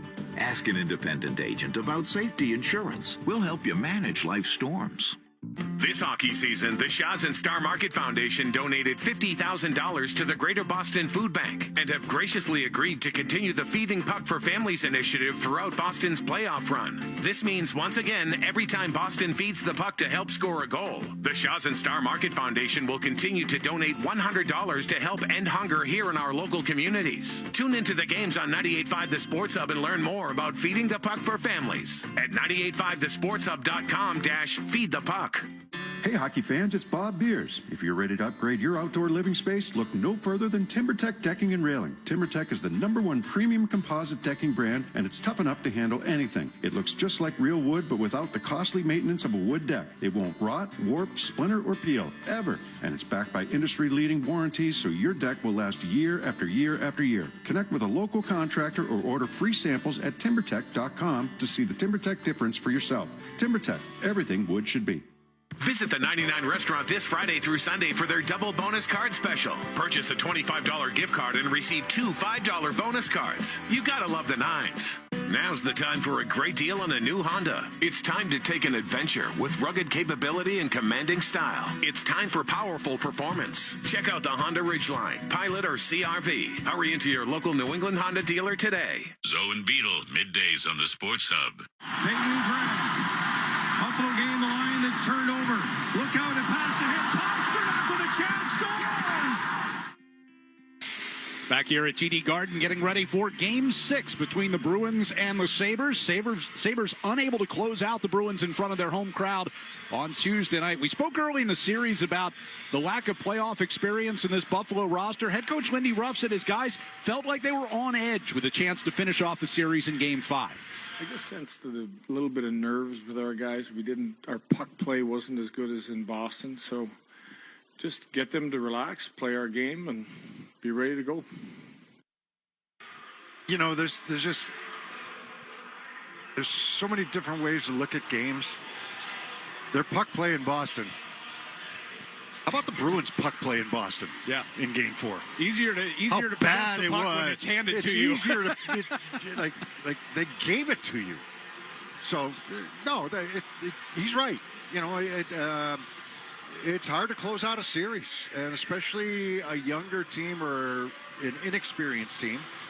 And the Sabres would certainly qualify for that, right? I mean, a bunch of these guys have never been in a playoff series, so but they're going through it now. They've done well. They're a good team. Nobody's taking that away from them. But are there ways to beat them? Yeah. Are they vulnerable? Yeah. The Bruins can play a certain way, but you can't deviate from the game plan if you're the Bruins. If you do, it's like we're in for a long night because Buffalo's got that much talent. So, yeah, their puck play was good in Boston, but some of that was self-inflicted from the Bruins side of things. They got a little help in that regard. Well, goalie Alex Lyon has been terrific since he entered the game in relief in the third period of Game 2. Took the loss in overtime the other night, but allowed just 2 goals. He said, coming off the disappointment of losing in OT, they'll need to refocus tonight. I mean, when you go into overtime, you got to accept that it could be a loss, it could be a victory. So, you just go out there and try to lay it on the line and hope it comes through. But this is part of it. It's part of the playoffs. It's one of the hardest things in the world, and so we have to embrace that, and we have to be on a mission when we go into Boston. Yeah, he's been good. He's come in and done a nice job. He's done this before. He got the Florida Panthers in the playoffs the first time that they won the Stanley Cup.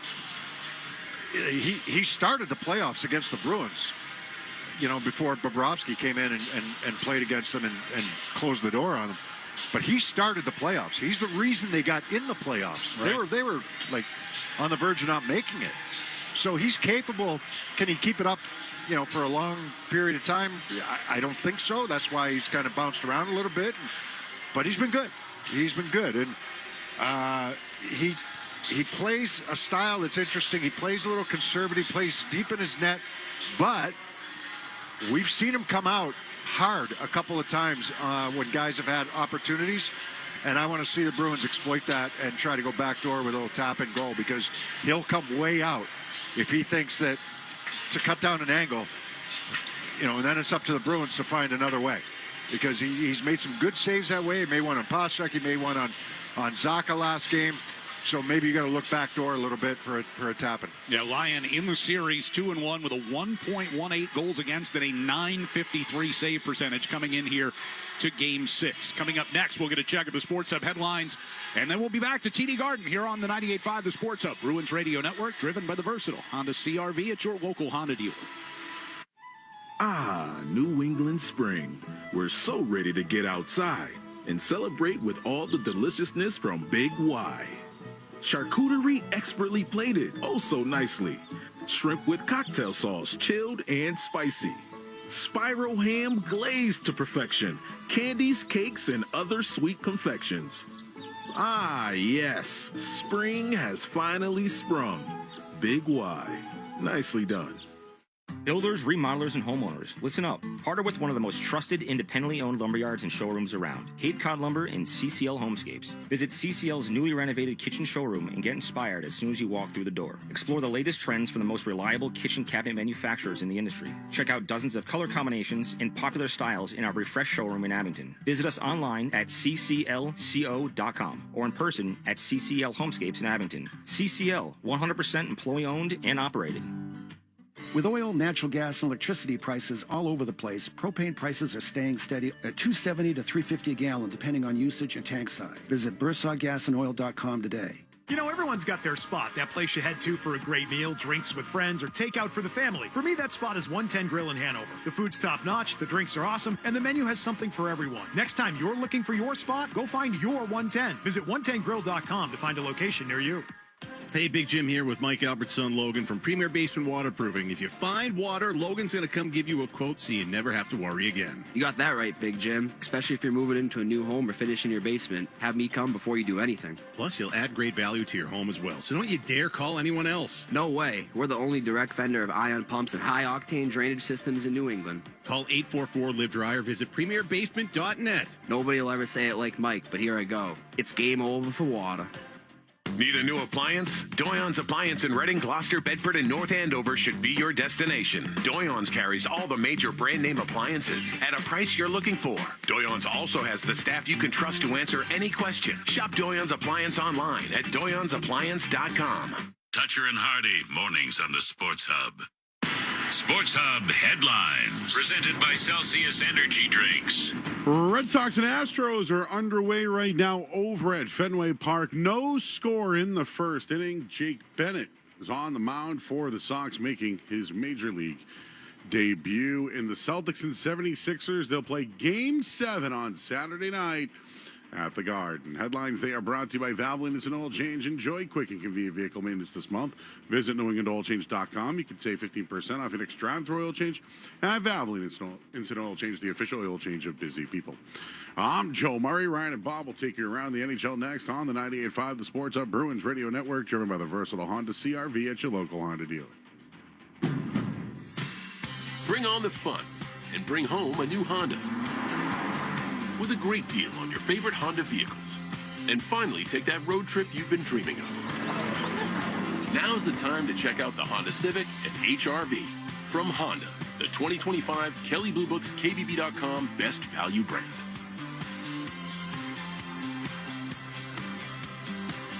Based on 2025 Consumer Choice Awards from Kelley Blue Book, visit kbb.com for more information. Hi, it's Jason Todd from Blue Sky Restoration. All hockey season, Blue Sky is restoring historic garden moments on the ice. Tune in to tonight's game on the Bruins Radio Network to hear this date in history restored by Blue Sky. And remember, if you have a property disaster, visit goblusky.com. Restoring your property and your life for a brighter tomorrow. Mass Mutual presents an uncomfortable pregame conversation between goalie UC Saros and center Ryan O'Reilly. Hey, Juice, what are your financial goals? No goals. Like, no goals for retirement? No goals. What about a new home? No goals. Good talk. See you on the ice. No goals. Planning and protection on and off the ice.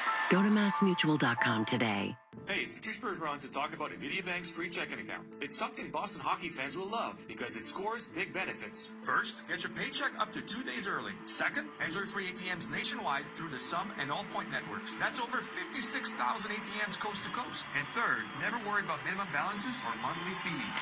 Now that's a hat trick. Score your account in branch or online in just 5 minutes. It's easier than an empty net goal. Get details now at InvitiaBank.com/TBergeron. InvitiaBank, honest to goodness. Member FDIC, member DIF. Fanatics Sportsbook is the most rewarding place to be a fan because your bets can earn up to 10% fan cash, which you can spend dollar for dollar on anything at Fanatics, like team gear, bonus bets, tickets, collectibles, and more. Get rewarded with Fanatics Sportsbook. Winning hits different here. Must be 21 plus. Gambling problem? Call 1-800-GAMBLER or 1-800-MyReset. CT call 888-789-7777. MA call 800-327-5050. NY call 877-8-HOPE-NY. MD visit mdgamblinghelp.org. Offer not available in all states. Terms apply. See Fanatics Sportsbook app. Felger and Maz, afternoons on the Sports Hub. Bruins and Sabres, Game 6 coming up from TD Garden. Let's take a look around the NHL. Couple of other Game 6s tonight. Up in Montreal, the Canadiens hosting the Lightning, and Canadiens a chance to close out that series at home tonight with a win. Yeah, they've been good. They've been good. I figured that they would give the Tampa Bay Lightning a little bit of a problem. Other than Brandon Hagel, there hasn't been a lot of guys that have been scoring there for the Tampa Bay Lightning. But it's been a good series. It's been a competitive, ugly at times series. When I say ugly, just like mean, nasty. Love it. Everything you love about playoff hockey, right? Love it. Yeah, I wish they weren't playing at the same time as us tonight. Well, out in Utah tonight, John Tortorella's Vegas Golden Knights a chance to eliminate the Mammoth in Game 6. You look at these athletes and they're strong, they're athletic, they're at the top of their game, but they have confidence problems sometimes. You'd never think they would, but they do. And I think they regain their confidence. Yeah, 2 games ago, Utah's faster, more skilled. Vegas is slow. Blah blah blah blah. All of a sudden, Vegas is up in the series. That's how things change in a series. That's the ups and downs in a series. And Vegas has the experience, no question about it. Utah there for the first time. So, but that's been a good series too. I've enjoyed watching the games that I've been able to watch. I've enjoyed it. Hat trick for Dorofeyev the other night. Double overtime. He's been a little game slow. Yeah, he's been a little slow. He tied the game 3 times. Yeah.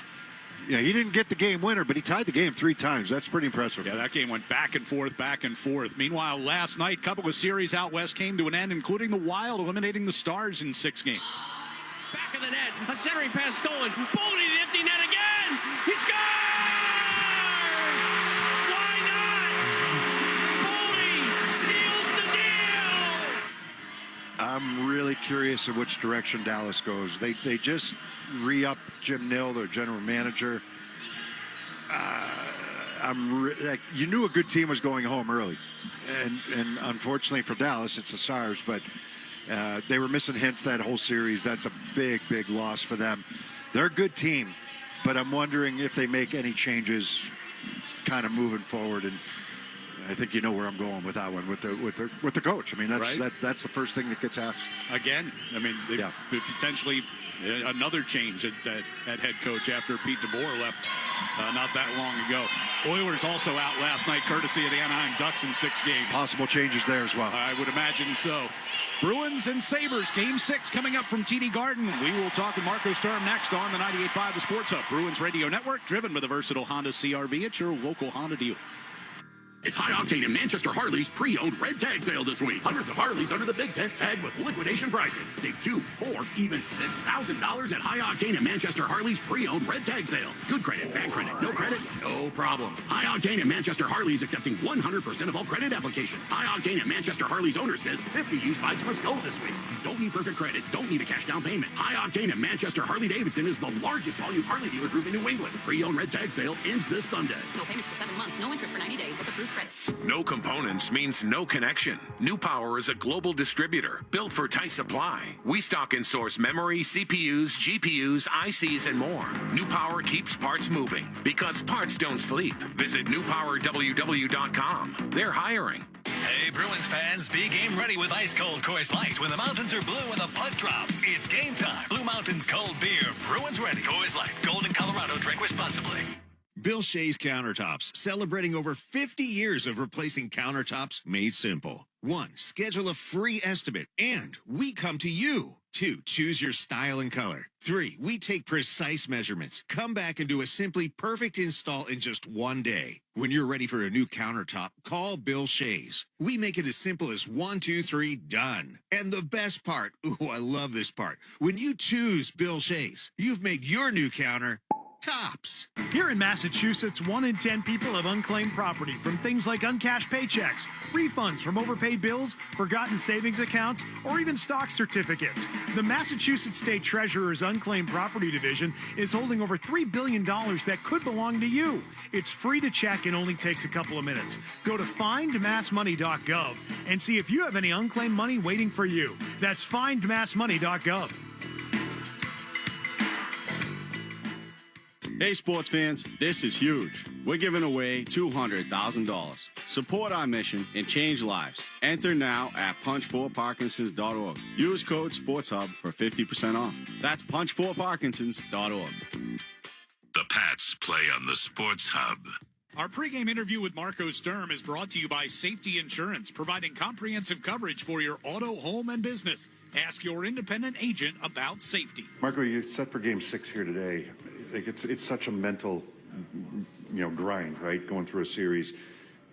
What did you like about your team in Game 5 and what they were able to do and how they played in that game? Coming after Game 4, sometimes you don't know. I know guys will respond, but the question is, are they gonna tighten it up? Are they gonna be too nervous about it? Things like that, especially on the road, loud building. Against the wall. So there was a lot of things were happening, and sure enough, was probably one of our best completed games all year. And that just shows me how we at, how much work we put in all year long to get to this point. And I'm very happy the way they played, but it's only one game, so we got to do it again, and that should be the fun. The fun thing about it. Yeah, I mean, the response was great. You know, you're going to have bad games. Yeah. Everybody knows that. You guys, the coaches use the word connected a lot. How connected were you in that game and all facets? Yeah, and I said it. We were missing a piece the games before. I feel like all the time, and it didn't, you know. And we added that piece. I feel like in Buffalo. So we were a group of 5 all over the ice, and that made it hard for them. So I thought that was one of the big changes we made. It made a huge difference. I've searched for it. I can't find it. I got an overhead view of Pasta. Did he slow change and try to get behind the D, or was he back in the play and then got behind the D? With this guy, all I can say is he does everything he does it with a purpose, and that's why he times it always. He didn't drag his feet because he kind of knew, and that's how smart he is and how good he is. So, but the timing and everything, again, he does it with a purpose, and that's what big players do. You got good performances from guys that you put in the lineup: Yoki Haru, Steves, and Asamon. Yeah. So, like, how do you make sure that you get that same performance again today? Yeah, no, I got to keep them on their toes, but I think at this time now, I think they know, because they've been scratched for such a long time. They know they have to show up again, because if not, they might be scratched again. So I think hopefully that's a motivation for them, and because they don't want to give up that lineup spot. I know that, and also, you know, they're part of the team, and they know they were a big part of winning that game. This series has kind of gone from, you know, a lot of extracurricular, maybe after the whistles, to kind of, okay, we're not doing that anymore. I know Casti got a penalty in the first period, but like, how do you approach that with your team today? Like, how do you tell them, okay, play between the whistles, or you know, what do you look for today? Yeah, no, we know.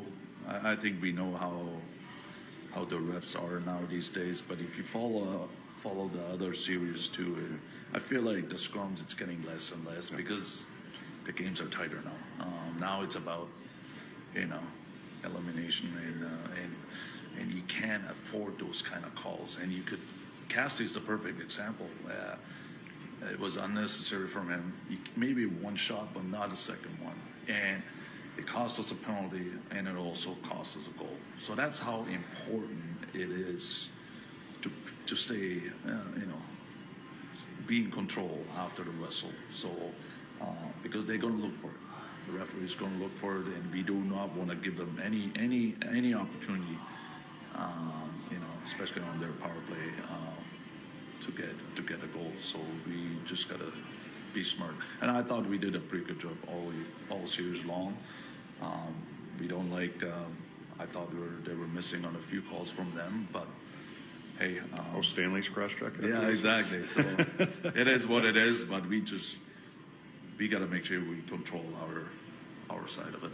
Okay, so I mean, must-win game mentality for you, and your speech or your message to the team here today. Yeah, the good thing is we just went through it. We just changing the building basically, but it will be the same message. It will be the same, hopefully the same attitude from the boys, and we just went through it. And but now we're at home, so we got to take that to our advantage. Appreciate it, Marco. Good luck here tonight. Thank you. That's head coach Marco Sturm. Bruins Sabres next. On Tuesday in Buffalo, the Bruins were able to keep the series alive with a little extra helping of pasta. Pass along the near side to Krebs, trying to regain entry. They turn it over there. Hampus Lindholm's got Pasternak going long, steps in and scores! Pasta on the breakaway with the overtime game winner, and we're going back to Boston. With the overtime win, the Bruins have life, but they'll need a much better showing at home if they want to even the series. The Bruins and the Sabres. Game 6 come next. This is Boston Bruins hockey. Cross to Esposito, a shot. Cam Neely, wow. Nathan Horton wins Game 7 in Still loose. They score! They score!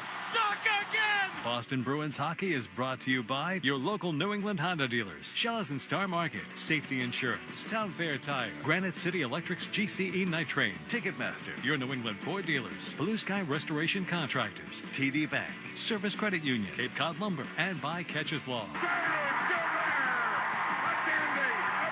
Great glove save by Chambers. Backhand, it'll save Thomas. Right in front, Swayman robs Benny. Also brought to you by Peerless Boilers, your New England Chevy dealers, Timber Tech Decking and Railing, Dairy Queen, Avidia Bank, Mass Mutual, Live Nation, WellPoint, the Peterson School, your Boston area Lexus dealers, Big Y, Nicely Done, Doyen's Appliance, and by Valvoline Instant Oil Change. Back to Orr.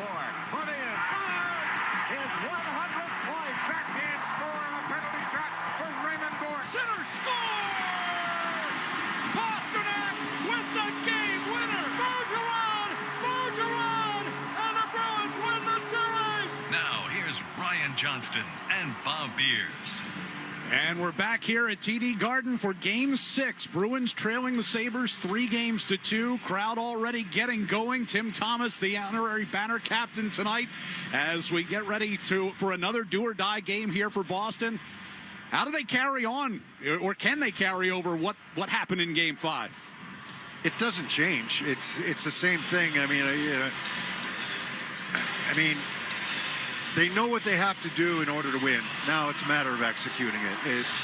There are no secrets right now. There's little changes that are made here and there from game to game, and how you want to play and how you want to approach things. Things have settled in. There's no extracurriculars. There's not, you don't want to take a penalty. I know Katzlik took one last game. It wasn't much. Thought Stanley deserved one later in the game. Didn't get it, but okay. And that's something that'll be addressed in between games. It's just a matter of executing.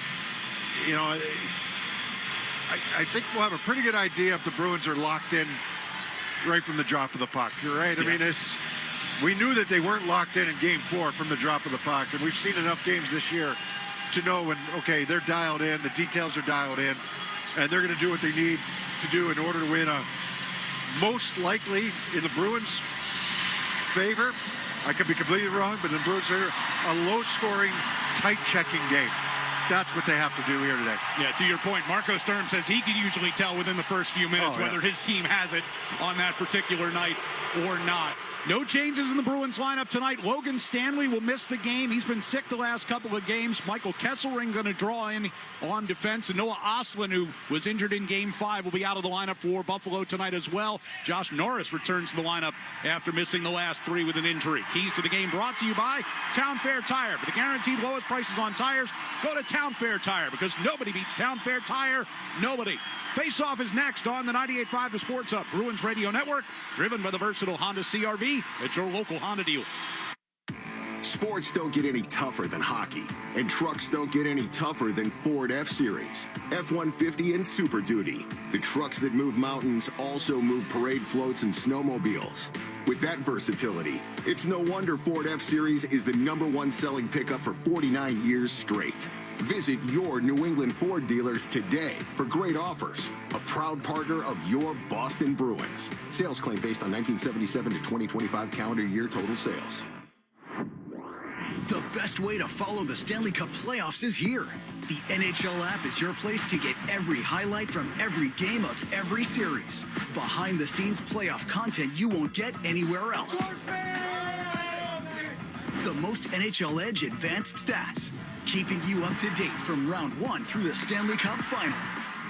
When it comes to following the playoffs, don't settle for anything less. The Stanley Cup Playoffs are better on the NHL app. Hockey season is the perfect time to get a high-efficiency Peerless boiler. Be ready and start saving now. Find the Peerless boiler that's right for your home or business and a list of local installers at peerlessboilers.com. Remember, Peerless Boilers, the world's best built boilers. Whether you've been hurt on the job or are suffering from years of physical wear and tear, Catches Law is there for you. Visit catcheslaw.com or call today to schedule your free consultation. There's no fee unless you win. Want the lowest price on name brand tires? Town Fair Tire beats all the competition. We beat the wholesale clubs. We beat online prices. We beat all local tire dealers. Nobody beats Town Fair Tire. Nobody. Town Fair Tire. Get your tickets to see the New England Revolution take on Charlotte FC Saturday, May 2nd at Gillette Stadium. The last time the Revs played at Gillette Stadium, fans witnessed a thrilling comeback win, giving them 4 wins in a row and still undefeated record at home. Oh, say, can you see by the dawn's early light what so proudly we hailed at the twilight's last gleaming, whose broad stripes and bright stars through the perilous fight o'er the ramparts we watched were so gallantly streaming, and the rocket's red glare, the bombs bursting in air, gave proof through the night that our flag was still there. Oh, say does that star-spangled banner yet wave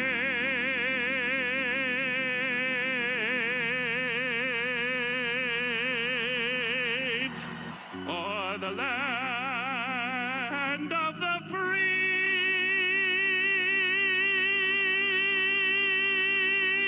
and the home of the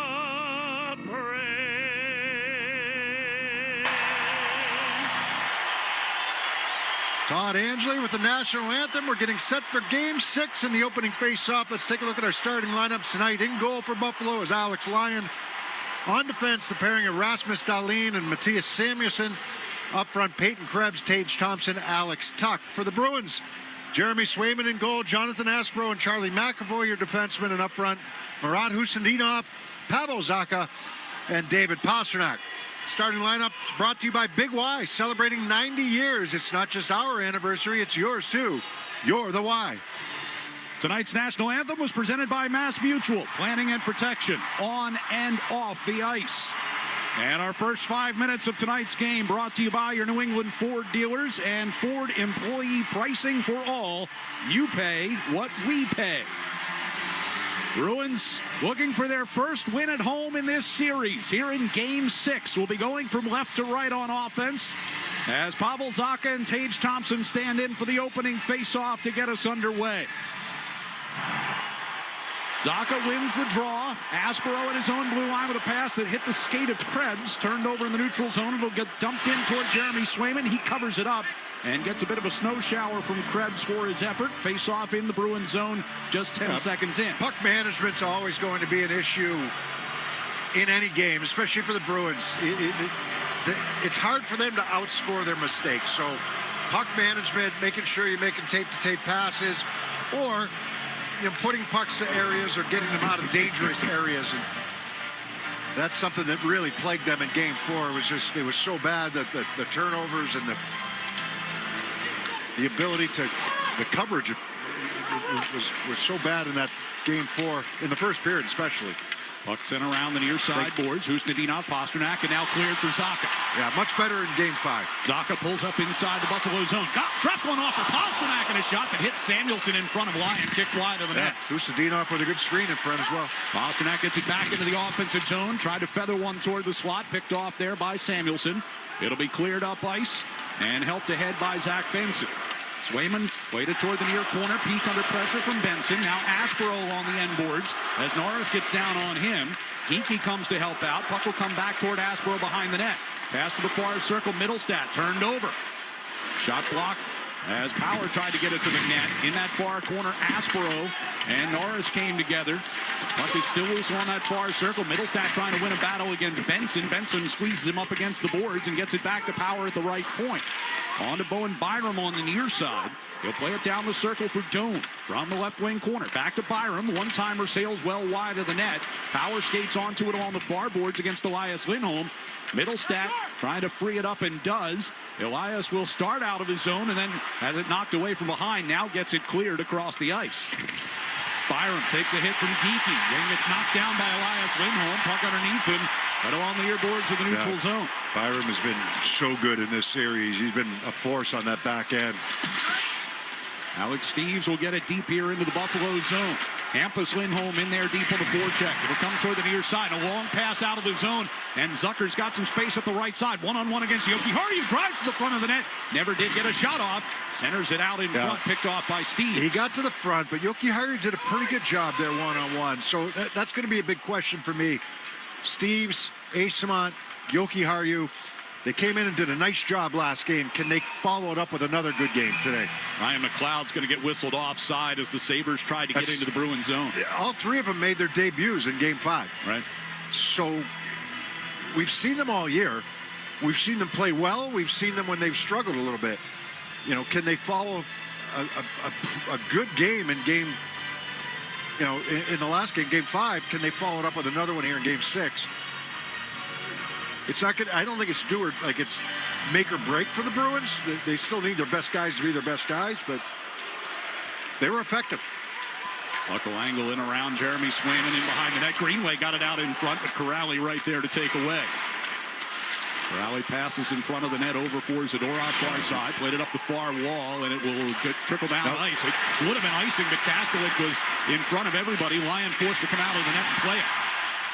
Allenstein got it back out into neutral ice and dumped in by Peak from the red line. So Zadorov, you know, just watching him the first shift, he's a guy that I'm a little concerned about in terms of he's been banged up this series. And, you know, you got to make quick decisions. You got to move your feet while you're making those decisions. Bruins will get whistled offside here.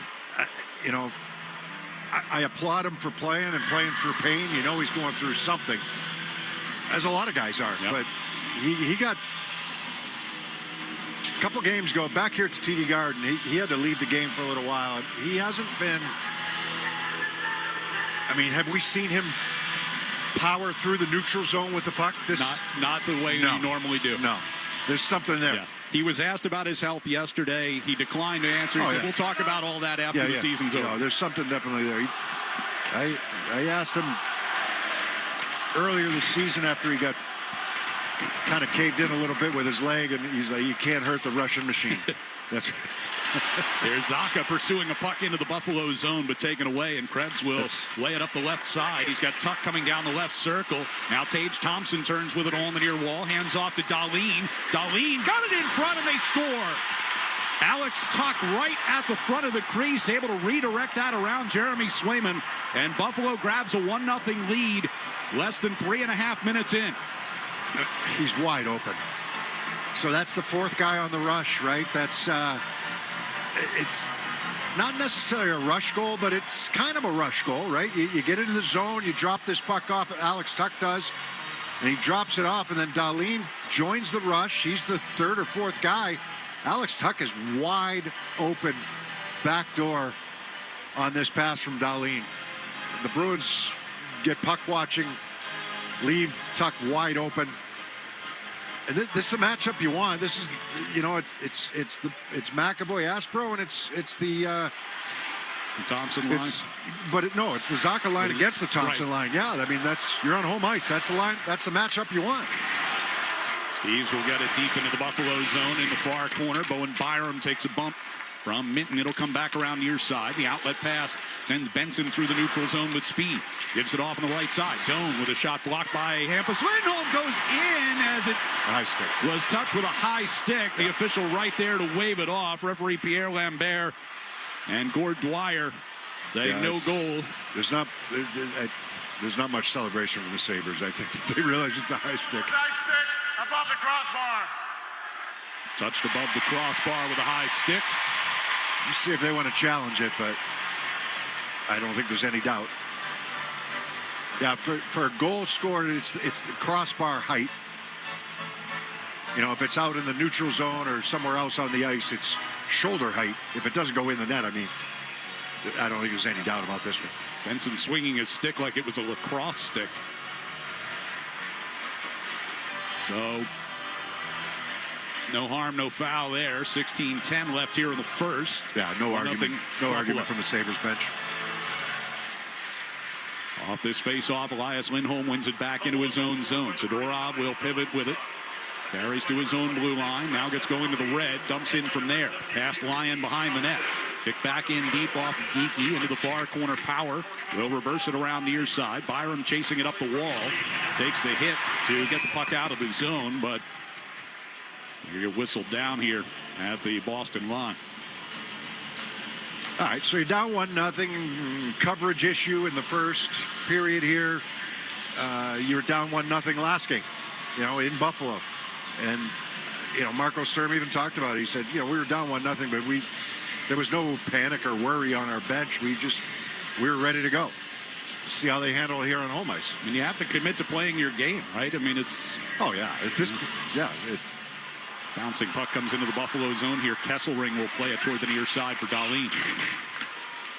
Michael Kesselring played 34 games in the regular season. Draws into the lineup for the first time here tonight. He was brought in place of Stanley. That Paterka trade. Yeah. He was pretty good early in the year, I thought.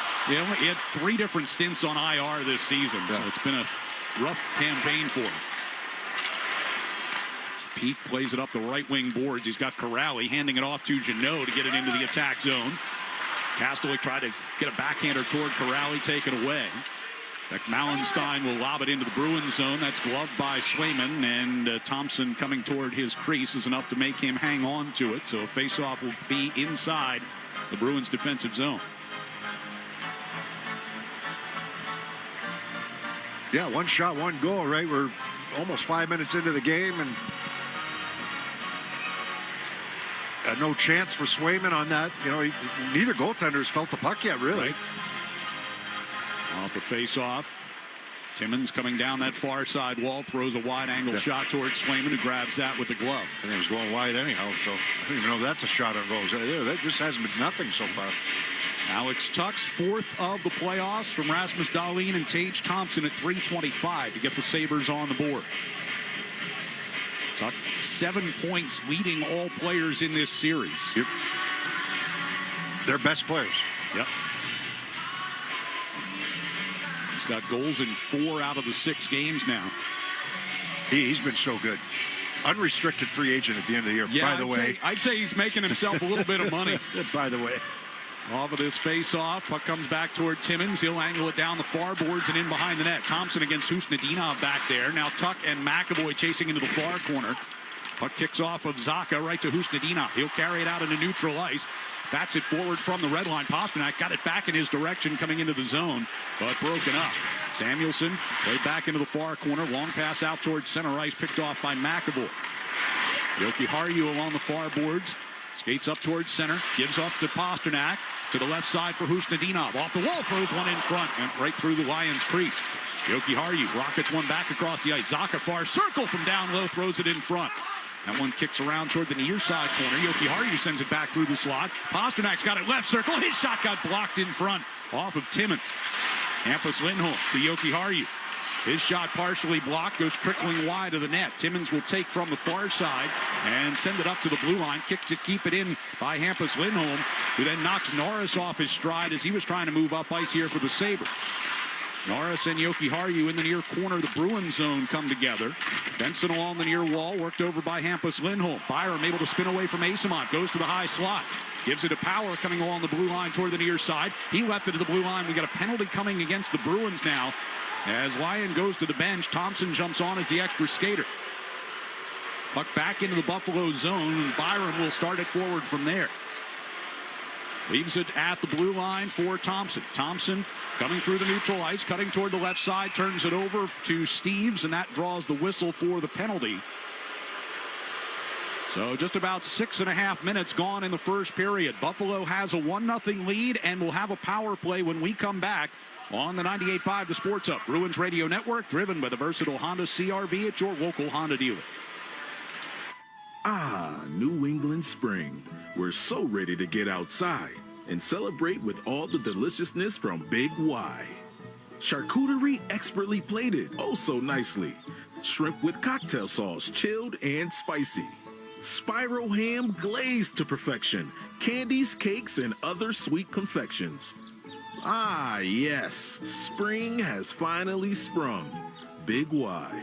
Nicely done. You know, everyone's got their spot. That place you head to for a great meal, drinks with friends, or takeout for the family. For me, that spot is 110 Grill in Hanover. The food's top-notch, the drinks are awesome, and the menu has something for everyone. Next time you're looking for your spot, go find your 110. Visit 110grill.com to find a location near you. Spring is here, and that means it's time to upgrade those old appliances. Doyon's annual warehouse sale is back Friday, May 15th and Saturday, May 16th in North Andover. Shop incredible deals on open box, scratch and dent, and discontinued appliances. Many still brand new in the box. Save up to 80% off retail on top brands and upgrade your home for a fraction of the price. If your appliances are on their last leg, don't miss the Doyon's warehouse sale. 2 days only, May 15th and 16th in North Andover. For more information on Doyon's warehouse sale, head to doyonsappliance.com. No components means no connection. New Power is a global distributor built for tight supply. We stock and source memory, CPUs, GPUs, ICs, and more. New Power keeps parts moving because parts don't sleep. Visit newpowerww.com. They're hiring. The Revolution play on the Sports Hub. The first 5 minutes of tonight's game were brought to you by your New England Ford dealers and Ford employee pricing for all. You pay what we pay. 13:31 left in the first. Buffalo out to a 1-0 lead, and Hampus Lindholm goes to the box for cross-checking Zach Benson. So Buffalo's power play will get the first opportunity of the night. They were 1 for 3 in Game 5. They are 1 out of 20 officially in the series. It was in the first period they scored, though, the other day in Buffalo. Broken plate, but they were due. Face-off, win in the defensive zone by Corrali. McAvoy from behind the net, shoots it off the near boards. Thompson makes a nice play at the blue line to keep it in. Gets it a tuck at the top of the circle. Over to the far side. Controlled over there by Norris at the hash mark. It'll go down low for Zucker. Banks it off the end wall to the near side circle for Thompson. Puts it back toward Dahlin. Dahlin to the right circle for Norris. Back to Dahlin, who threw it to the far side of the net, looking for Zucker to tip that home. Instead, it'll be cleared out to center ice. It'll make a quick change for the Bruins. Forwards. Dahlin plays it through the right circle. Tuck rims it around the near side. Zucker to Dahlin. Over to the far circle, and a one-timer by Norris goes wide. He was looking for a pass there. Dahlin, center of the blue line. Working his way to the top of the far circle. Now to Thompson at the near side. Throws a shot in on Swayman, who makes the glove save and hangs on. So, I know you're shorthanded, but you win a face-off clean inside your zone. That puck has to go 200 feet.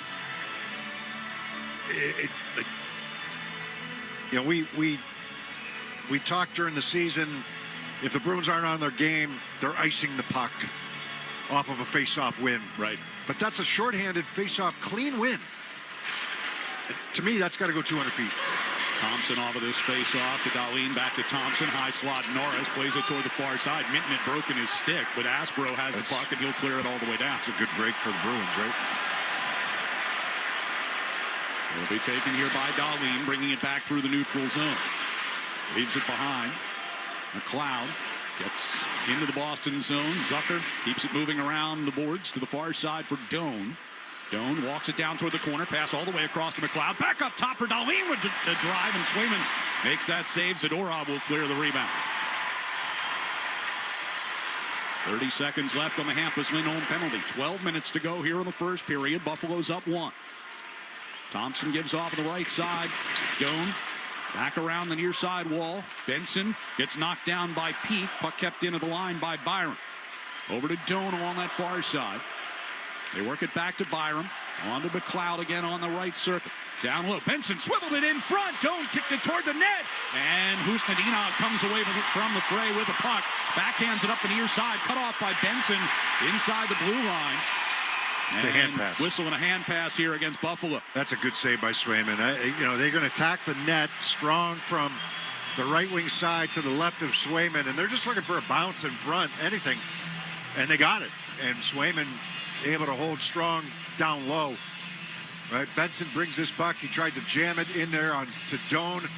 It goes off a skate, goes onto the pads of Swayman, and then Husnadina pulls it out of the pile. It looked like Doan kind of angled that left skate, which is legal. No kicking completely motion. Legal, yeah. I love that. I think guys should do more of that. it's not a kicking motion. It's just angling your skate. Off this face-off in the neutral zone, Sabres control the puck. Bruins are back at full strength here. 11:23 to go in this first period, down by 1. Mallenstein will play it down around behind the net. Kozak from back there sends over to Power, top of the right circle. Shot off of Middlestat, goes up over the glass, out of play. Yeah, so, we're not quite halfway through the first period, but the Sabres have dictated the pace of play so far, and I know that they had a power play that helped that, but from the Bruins standpoint, when Marco Sturm said after Game 3 we were tight, okay, you're in a do or die. It's 1-0.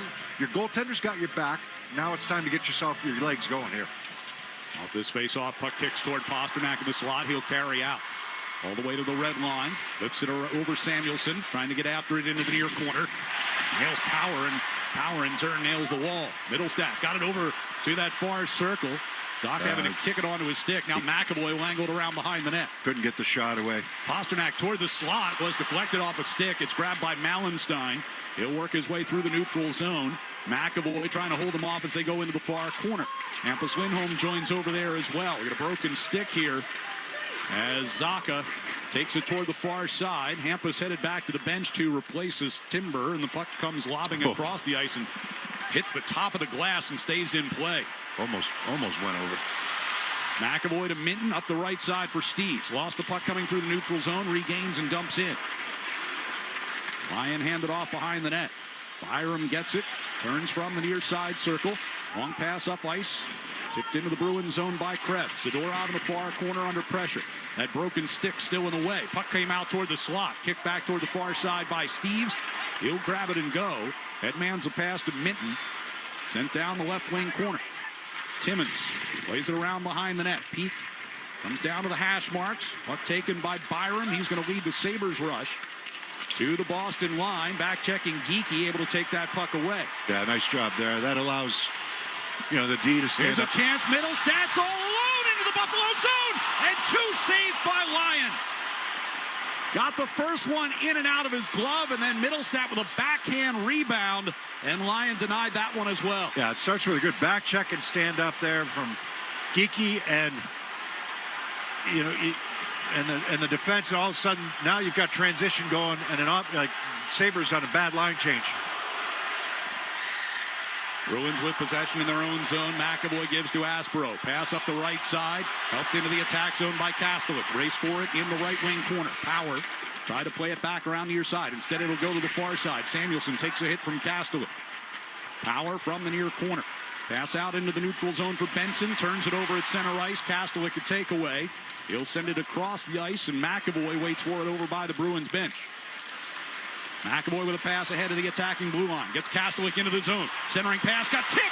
Corrali trying to get back now. Knock that one toward the net. It was taken away instead. McLeod back in across the Boston line. Far circle.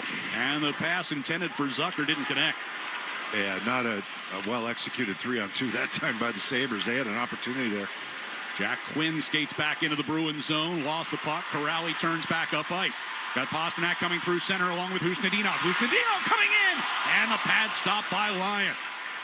Far side point. Shot by Hampus Lindholm turned away. Far corner. Timmins under pressure. Gets it to Quinn.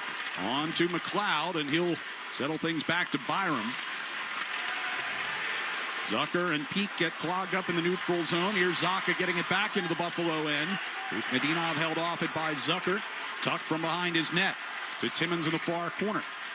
He'll lift one high into the air, bouncing down into the Bruins zone. Zucker skates onto it. Gets it to Thompson coming on, and his shot goes wide of Swayman.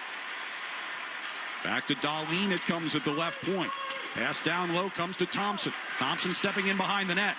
Gives off to Krebs. He'll peel it back toward the near side wall, all the way out to the center of the blue line. To Samuelson. Shot scores. Matthias Samuelson threw one at the net from out near the blue line. It finds its way in through a screen, and it's 2-0 Buffalo. That's like a nothing play. There's a lot of bodies down there in front of Jeremy Swayman. We're looking at a replay right now. I mean, there's 4 bodies in front of him, and this shot somehow finds a way through. This is after the Bruins had chances from Husadinov and from Middlestat. But there are 4 jerseys in front of Swayman. 2 black, 2 white. Krebs drops his puck off for Samuelson. Not even top of the left wing circle. He's above it. But Swayman he can't see it. No. So for Matthias Samuelsson, his second goal of the series, scored in game 1. And the Bruins down 2 here on home ice with 12.5 gone in this first period. Puck batted around behind Swayman's net toward the near side corner. Power getting deep against Geekie. Hampus will play it off the far side boards. He's got Middlestat. Whips it across the ice. Geekie coming up the right wing side. Takes a long shot. Save made by Lyon. Rebound. And Power able to get control of it. Going back behind the net. It's knocked down by Elias Lindholm along the end boards. Middlestat far side circle. Back to Hampus. Center of the blue line. Steps to his left. Sends one toward the net, but that one will sail out of play. And will be a face-off in the Buffalo zone when we come back. 6:57 to go here in the first period. Sabres 2, Bruins nothing. On the 98.5, the Sports Hub Bruins Radio Network, driven by the versatile Honda CR-V at your local Honda dealer. In 1977, Ford F-Series became the best-selling trucks in America. 33 million trucks later, we've kept that title every year since. And that's a formula we plan on repeating. Ford F-Series, built Ford tough. The best-selling trucks in America for 49 years and counting. Based on 1977 to 2025 calendar year industry reported total sales. At TD, they know when the lights are at their brightest, Boston is at its boldest, and the fans are at their loudest. This city was built for the playoffs, and they can't wait to cheer alongside you every step of the way, from puck drop to the final buzzer. TD, Bank of the Boston Bruins. Good news, homeowners. Over the last 5 years, home values have increased more than 40%. Bad news, homeowners. Some of you haven't adjusted your insurance to cover your home's increased value, which means a natural disaster could also be a financial disaster. Relax, people. Talk to an independent agent about safety insurance. They'll make sure you have the coverage you need today to ensure a happy tomorrow. Safety insurance will help you manage life storms. Hockey season is the perfect time to get a high-efficiency Peerless boiler. Be ready and start saving now. Find the Peerless boiler that's right for your home or business and a list of local installers at peerlessboilers.com. Remember, Peerless Boilers, the world's best built boilers. The Celtics play on the Sports Hub. Let's pause 10 seconds for station identification across the 98.5, the Sports Hub Bruins Radio Network. From the Town Fair Tire Studios, this is Boston's home for sports. WBCFM at HD Boston, 98.5, the Sports Hub. The media group station. 6:57 to go first period. Buffalo has a 2-0 lead here in Game 6 at TD Garden. Alex Tuck at 3:25. And Matthias Samuelsson at 12:26, the goal scorers for the Sabres. Face off inside the Buffalo zone. Yeah, both goals. I know Samuelsson scores, but Dahlin, defensemen joining the rush. They're very active. They're good. And they've both been creative, in these first 2 goals. Asamon trying to kick it into the Buffalo zone, but Minton was trapped in there offside, so they'll blow that play down with 6:46 to go here in the period. Yeah, one off the cycle and another one off the rush, but both defensemen getting involved offensively. Dahlin makes a good pass, and Samuelsson, a little bit of a seeing eye shot, but you've got traffic in front. Not a hard shot. No. But if you don't see it.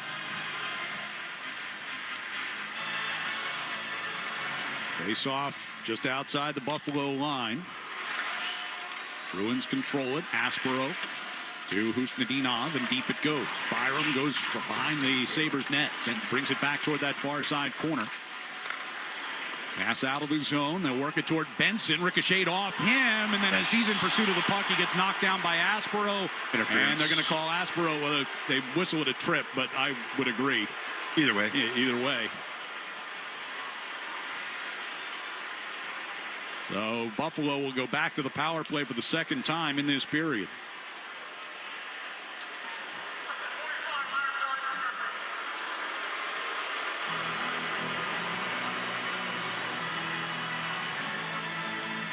That was a good bounce for him, and then he's trying to get to that puck. Did Benson go down a little easy? Maybe, but I think you got to call that. Yeah, stick gets in there. So Bruins down 2, and now shorthanded for the second time.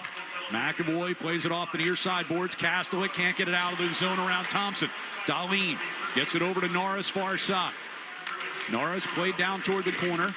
Zucker and McAvoy battling. Tuck and Hampus Lindholm get over there as well. And now Norris and Corrali. Puck comes out toward the high slot. Kastelik is the only guy out there. He'll carry the Bruins forward. Late guy 3 coming. on 2. He's got Corrali left circle, and a shot gets blocked into the near corner. You've got a late guy coming wide open coming down the slot. Kastelik from the neutral zone will play it back into the Buffalo end. You've got to see that. You've got to see that. It's a shorthanded chance. It basically becomes a 2-on-2, but then a 3-on-2, and wide open to the late guy. It comes around the near side boards of the Bruins zone. Norris at the hash marks. Angles off the boards back to Dahlin. Walks it along the blue line. Takes a straight on shot. Swayman's got that held up against his body. I mean, that's... I understand they're not a team that scores off the rush. But Kastelik's going to get this puck to Corrali. And you've got a third guy coming wide open down the slot in Hampus Lindholm. I mean, wide open. Thompson gets back. Dahlin's back. That's 2-on-2, but you've got a 3-on-2 clear cut. Dahlin ended up blocking that shot. That's a tough one for me, because if I'm that guy coming late, well, the puck carries, he's catching an earful. Doan at the side of the net. Gives over to the far side. Now up top here for Byram. Pass down the left wing circle. Quinn right in front for Doan. Shot wide of the net. 48 still to go on the penalty here for the Bruins. On that far wall, Quinn able to win a battle. Here's Byram stepping to the top of the left circle with a shot that goes up and over the net. McLeod. Yeah, that had Doan parked right in front. Quinn, center blue line. On to Byram, left circle. Back to Quinn. Walks it back toward the center. Now Byram, top of the left circle. Pass a little too hot for Doan, but he's able to regain as Pete goes down. Back in the far corner. They work it back up top for a one-timer by Quinn. Saved by Swayman. And he covers the loose rebound. Yeah, you know, so the Bruins started to find their footing a little bit. You know, you had break-ins by Husudinov had one of them, and Mittelstadt had the other one. Those were the first couple shots of the game for the Bruins. But when you're winning faceoffs in the defensive zone, shorthanded, you're not getting the puck out of the zone, not identifying off the rush, offensively or defensively, they're just off a little bit right now. Not as bad as game 4, no, but they're off a little bit right now. McAvoy gets the clear here off a face-off win. 10 seconds left on the Aspero penalty. 4:35 to go in the first period. Buffalo up 2 goals. Tage Thompson from center ice skates into the Boston line. Krebs to Byram. Byram walking it down the left wing wall. Behind the net to Krebs. Power play is over as Aspero joins the play. Off the near side corner. Jeannot shoving Byram, but Krebs picks up the puck. Krebs will skate it back out and deal it back down low. Tuck trying to get away from Jeannot as they go behind the net to the far side circle. Tuck hands off over there. Dahlin steps in behind the net, puck in his backhand as he comes toward the near side circle. Brings it all the way back out to the blue line. Pass to his left for Byram. Byram pressured by Aspero, takes him off the puck. McAvoy can't get it through Tuck. Now Thompson out near the blue line. Throws a shot to the net. That one tipped and went wide. It was tipped by Krebs. Swayman was indicating it was a high stick, but the Bruins played it, and so they will get it out of the zone. Ozak took it away just outside the Boston blue line and gets it right back deep as the rest of the Sabres unit was changing here. McAvoy to Yoki Haru in the far corner. Turns away from Greenway. Lobs one out towards center ice. Glove there by Pasternak. He'll carry in across the Buffalo line. Coming to the right side. Couldn't get off a shot with Mallenstein bearing down on him. Geekie will spin it back in behind the net. Pasternak right in front. Elias Lindholm gets stoned by Lyon. Bruins' chances have been good ones. Here's Pasternak coming out from behind the net. Loose puck into the slot, and Zadorov's shot didn't make it to the net. Greenway will toss it back out to center. Middlestat, Husadinov, and now Elias Lindholm. They've all been point blank. Ryan drops it back into play here. Off a dump in. Power will skate the Sabres out. 2:48 to go in the period. They gain entry. Doan sends it toward the front of the net. Power couldn't get a stick on it. Swayman scoops it up with the glove and draws a whistle. Timeout with 2:44 left here in the first. Buffalo 2, Bruins nothing. On the 98.5 The Sports Hub Bruins Radio Network, driven by the versatile Honda CR-V at your local Honda dealer. Now's the time for a great deal on a new Honda. It's time to take an adventure with rugged capability and commanding style. It's time for powerful performance. Check out the Honda Ridgeline, Pilot, or CR-V. Hurry into your local New England Honda dealer today. Score a hat trick with Avidia Bank's free checking. Get your paycheck up to 2 days early. Enjoy free ATMs through the Sum and All Point networks. And never get blindsided by minimum balance requirements or monthly fees. That's a win for your wallet, hockey fans. Visit AvidiaBank.com. Avidia Bank. Honest to goodness. Member FDIC. Member DIF. This hockey season, the Shaw's and Star Market Foundation donated $50,000 to the Greater Boston Food Bank and have graciously agreed to continue the Feeding Puck for Families initiative throughout Boston's playoff run. This means, once again, every time Boston feeds the puck to help score a goal, the Shaw's and Star Market Foundation will continue to donate $100 to help end hunger here in our local communities. Tune into the games on 98.5 The Sports Hub and learn more about Feeding the Puck for Families at 985thesportshub.com/feed the puck. Hi, I'm Patty Staples, Business Development Manager at Blue Sky Restoration. If you experience property damage, Blue Sky is the only company you'll need. With locations across New England, we respond 24/7 and get you back on your feet in no time. Just visit gobluesky.com and we'll be ready. Blue Sky, restoring your property and your life for a brighter tomorrow.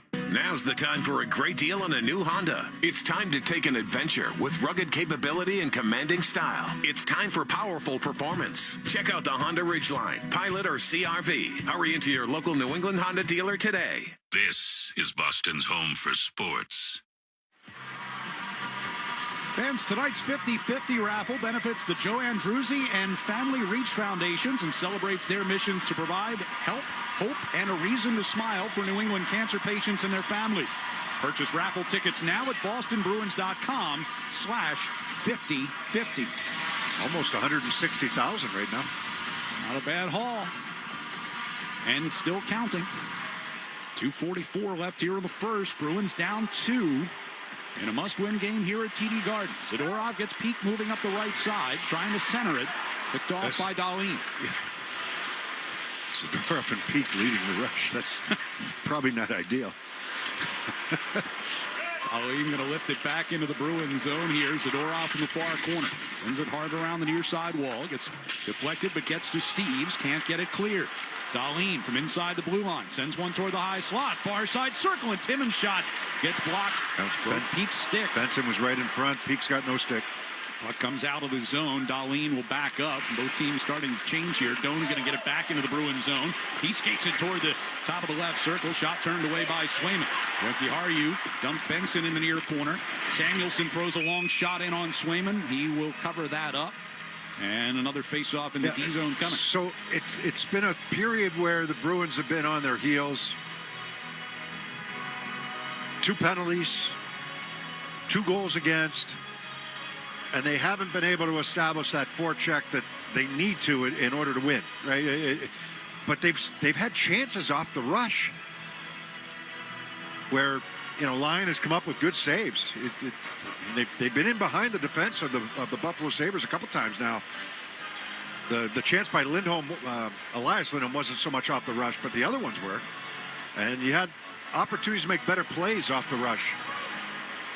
Face-off win here by McLeod. Byram's shot gets knocked down in front of Swayman's crease. Zucker pulls it in behind, got it out in front. And that's broken up by Jokiharju. Jokiharju got a piece there. Zucker gets it back to McLeod at the right point. Sends one through the far circle. Tipped off of Zucker toward the near side. He's able to track it. Back toward the near corner comes Quinn. Skates it all the way out toward the blue line. And back down toward the corner. Geekie is there. Around the far wall for Middlestat. Pass to Elias Lindholm. Stops at his own blue line and plays it forward. Sabres take it from there. And it's 20 to go in the period. Byram in the near circle of his own zone for Buffalo.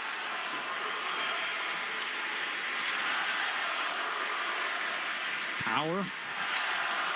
Passes to his right for Thompson. Dump in from the red line around the near side wall. McAvoy got it back behind the net to Zadorov. His pass overshot Husnudinov. That turns into a Bruins icing. 55 seconds to go in the period. So period not over yet, and you're down 2-0. Still got to close this period out, but you're in a better situation than you were in Game 4. Game 4 was just so bad, you're down 4-0 in the first period. Right. There's a lot you can clean up. They've got energy, but now they've got to. You got to start winning some battles. Now you've got to start getting your feet moving. You got to move. You're going to be more effective moving the puck out of your own zone. It's you've been on your heels this period. Buffalo's had by far the better of the play. You don't get out of your game plan yet. Way too early for that.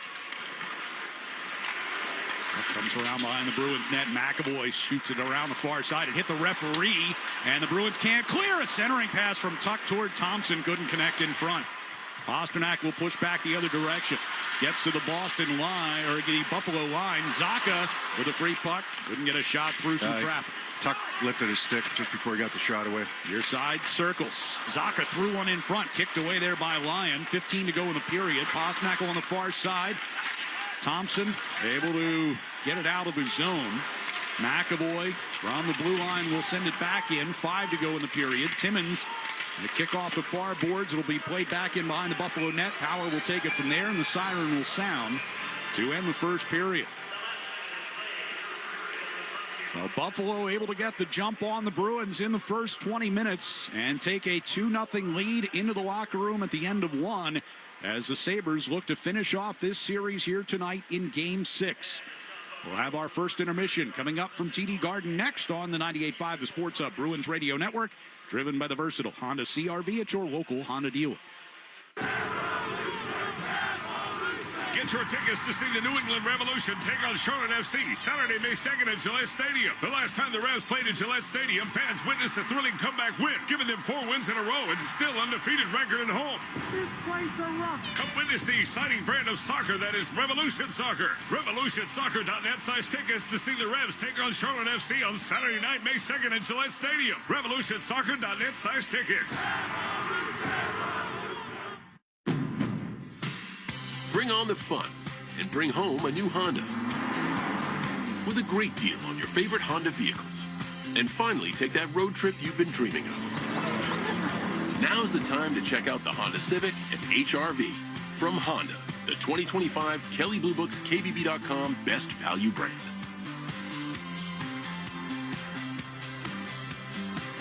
Based on 2025 Consumer Choice Awards from Kelley Blue Book, visit kbb.com for more information. NHL fans, give yourself some great looks this season and get Boston Bruins tickets at Ticketmaster. As the official ticket marketplace of the Bruins and the NHL, Ticketmaster has a wide selection of tickets available for every game, so you can catch all the action live all season long. If your plans change, you can sell or transfer your tickets, and mobile tickets make it easy to get into the arena in time for puck drop. With Ticketmaster, you'll ensure that when they shoot, you'll score. Get tickets today at Ticketmaster.com/Bruins. 98.5 The Sports Hub and the Bruins Radio Network welcome the following new partners. Your New England Chevy dealers and the Chevy Silverado. TimberTech Decking and Railing, #1 in premium decking. Order free samples at timbertech.com. Blue Sky Restoration. Tune in to hear this date in history being restored by Blue Sky all season long. And remember, if you have a property disaster, visit goblusky.com. And your Boston area Lexus dealers. Experience amazing at your Lexus dealer today. From the home of the Bruins, thank you for joining our winning team. You're not dreaming. Astound Gig Wi-Fi is just $40 a month, forever. It's the deal of a lifetime. Plus, you get a $200 gift card. What if your internet bill just never went up? No surprises, no contracts, no increases. No, seriously, just $40 a month for Gig Wi-Fi, for life. And a bonus $200 gift card when you switch today. Why wait? Go to astound.com. When you see a Gravely mowing the grass, you're looking at over 100 years of ingenuity in action. You're seeing a rugged, durable machine professional lawn service companies have relied on for generations. Or maybe you see a homeowner who demands the best, cutting their own lawn like the pros, whether mowing or on a trailer between jobs. When you see a Gravely, you're seeing greatness at work. Take your lawn mowing up a notch with a Gravely. See the full line at your local dealer. Who's watching your network when the threats come fast? Who detects, responds, and shuts attacks down day and night? Who powers advanced protection with Barracuda XDR before damage is done? Serving New England for 30 years. Access, security, trust. Intrasystems.com. Boston Sports Talk, the Sports Hub. Now Tage Thompson turns with it all on the near wall. Hands off to Dahlin. Dahlin got it in front and they score. Alex Tuck right at the front of the crease, able to redirect that around Jeremy Swayman. And Buffalo grabs a 1-0 lead less than 3.5 minutes in. Alex Tuck's 4th goal of the playoff series. And then Matthias Samuelsson scored later on in the period as well. And Buffalo has themselves a 2-0 lead at the end of one here at TD Garden in Game 6. Back with Bob Beers, I'm Ryan Johnston. Not the start that the Bruins or their fans were hoping here as they try and even up this series and get it to a Game 7. Yeah, so I'm not going to... It's not comparable to Game 4, no, which was just so ugly. Hate to keep bringing that up, but it's hard to forget. You're down 2 now. And you're on your heels a lot of that period, but you did generate, I would say, 3 really good opportunities for yourself, right? Hustadinov in alone, Middlestad in alone, and Elias Lindholm right on the doorstep on a pass from Pastrnak from below the goal line. You know, they let a good scoring chance get away from him shorthanded when Corrali didn't see Lindholm coming late, Hampus Lindholm coming late. But chances were there, but if you dissect the entire period, Sabres were by far the better team. And not just the 2 goals that they scored. They were the better team. They had some good chances. They were in the zone a lot. They created 2 power plays for themselves. You know, the Bruins have yet to kind of establish themselves in that offensive zone on a forecheck to create chances for themselves. They did once. That was Elias Lindholm's chance on the pass from Pastrnak, but not enough in that period, no question. Did they break the puck out clean enough? No. Did they get through the neutral zone clean enough? No. You know, Buffalo had a lot of possession time that period. So, okay, you're down 2. It's not like you're down 4. And that was the case in Game 4. Right. You're down 4 after the first period. A huge uphill climb. You score 1, okay. Now things get changed up a little bit. So, you know, that's the challenge in front of them right now. How do they get that going? Find their game? And I'm sure that's what they're talking about. Hey, we get 1, we're going to be okay. You know, but we got to get 1, and we got to get to our game. Because they did not have their game that period. How much of that is related to, as you said, you know, some issues? You're playing against good teams. So, but you're also, I mean, having issues getting the puck out of the zone cleanly. I mean, we saw it. I mean, there were some efforts to clear that didn't get out. Yeah, shorthanded, but they weren't the massive turnovers that we saw there in Game 4. That was just so. I don't even know how to. I don't even want. It was so bad. You know, it like. So Buffalo comes into this. What's Buffalo's mindset? Everybody's okay in Boston. Everybody said, okay, what are the Bruins' mindset? Which fair enough. But what's the Sabres' mindset? We're first place in the Atlantic Division. We had however many points we had. Like, you know, we beat out Tampa. We beat out Montreal. We beat out the Bruins. Like, we're a good team. Let's go close this thing out. Like they have that mentality. They didn't have that mentality in Game 5. At least they didn't play like it. They had chances in that game. Don't get me wrong, they weren't bad. Right. But the Bruins were able to kind of dictate a little bit of the way that game went and the way that game was played. So far here through 20 minutes, the Sabres have dictated the pace of play.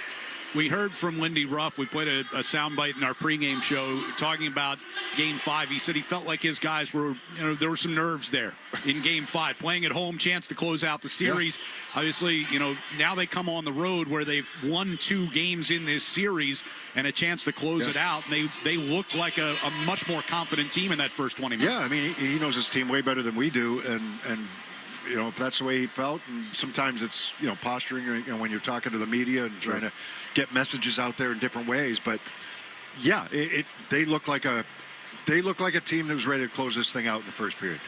But you're only down 2. Like I said, you come back with a good strong second period.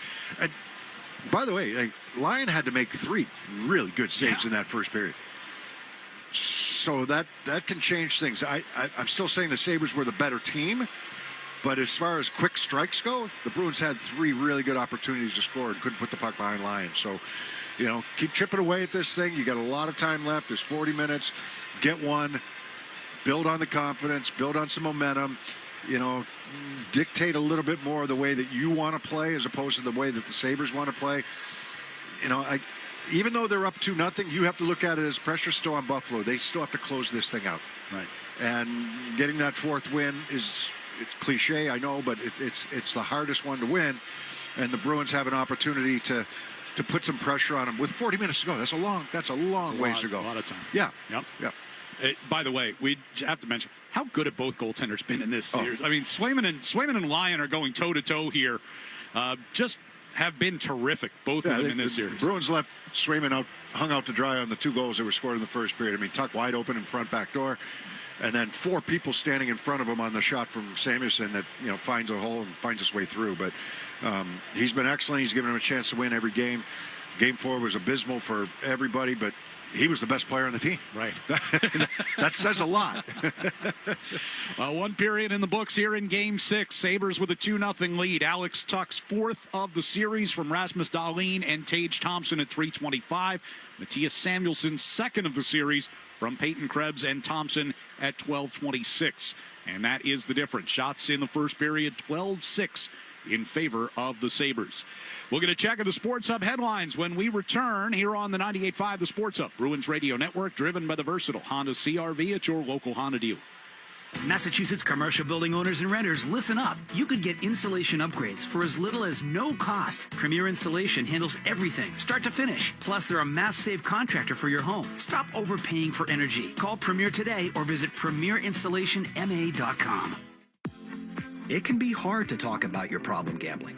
So at the Massachusetts Problem Gambling Helpline, we've come up with some easy ways to start the conversation.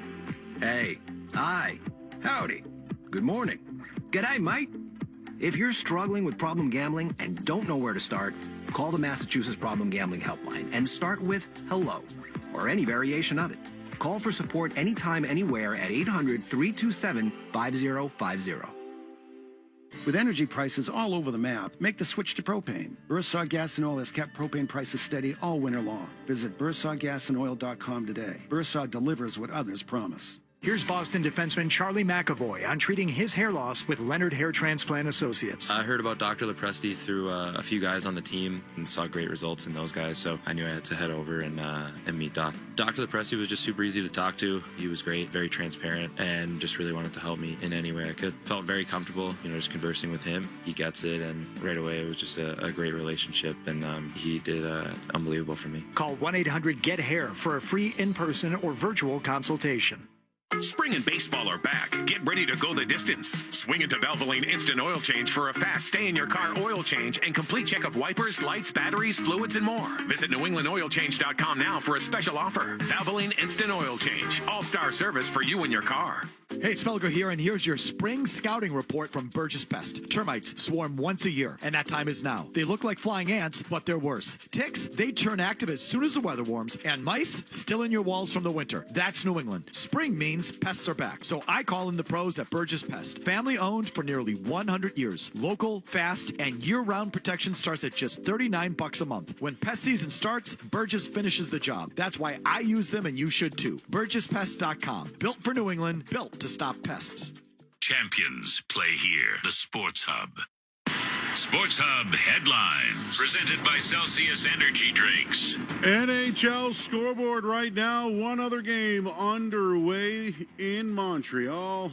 Canadians have a 3-2 series lead over Tampa Bay, but right now no score midway through the second period. Later on tonight, the Vegas Golden Knights, they play the Mammoth, looking to close them out. Puck drops at 10 p.m. In the NBA playoffs, Magic, they have a 62-45 lead over Detroit. Orlando looking to close out that series up 3-2. Toronto, they have a 47-42 lead in the second quarter. Cleveland leads that series 3-2. And later on tonight, Lakers look to close out the Rockets in Houston up 3-2. Over at Fenway Park, Red Sox have a 3-1 lead over the Astros. Jared Duran, a 3-run homer in this one. Jake Bennett, 5 innings, 3 strikeouts in his major league debut.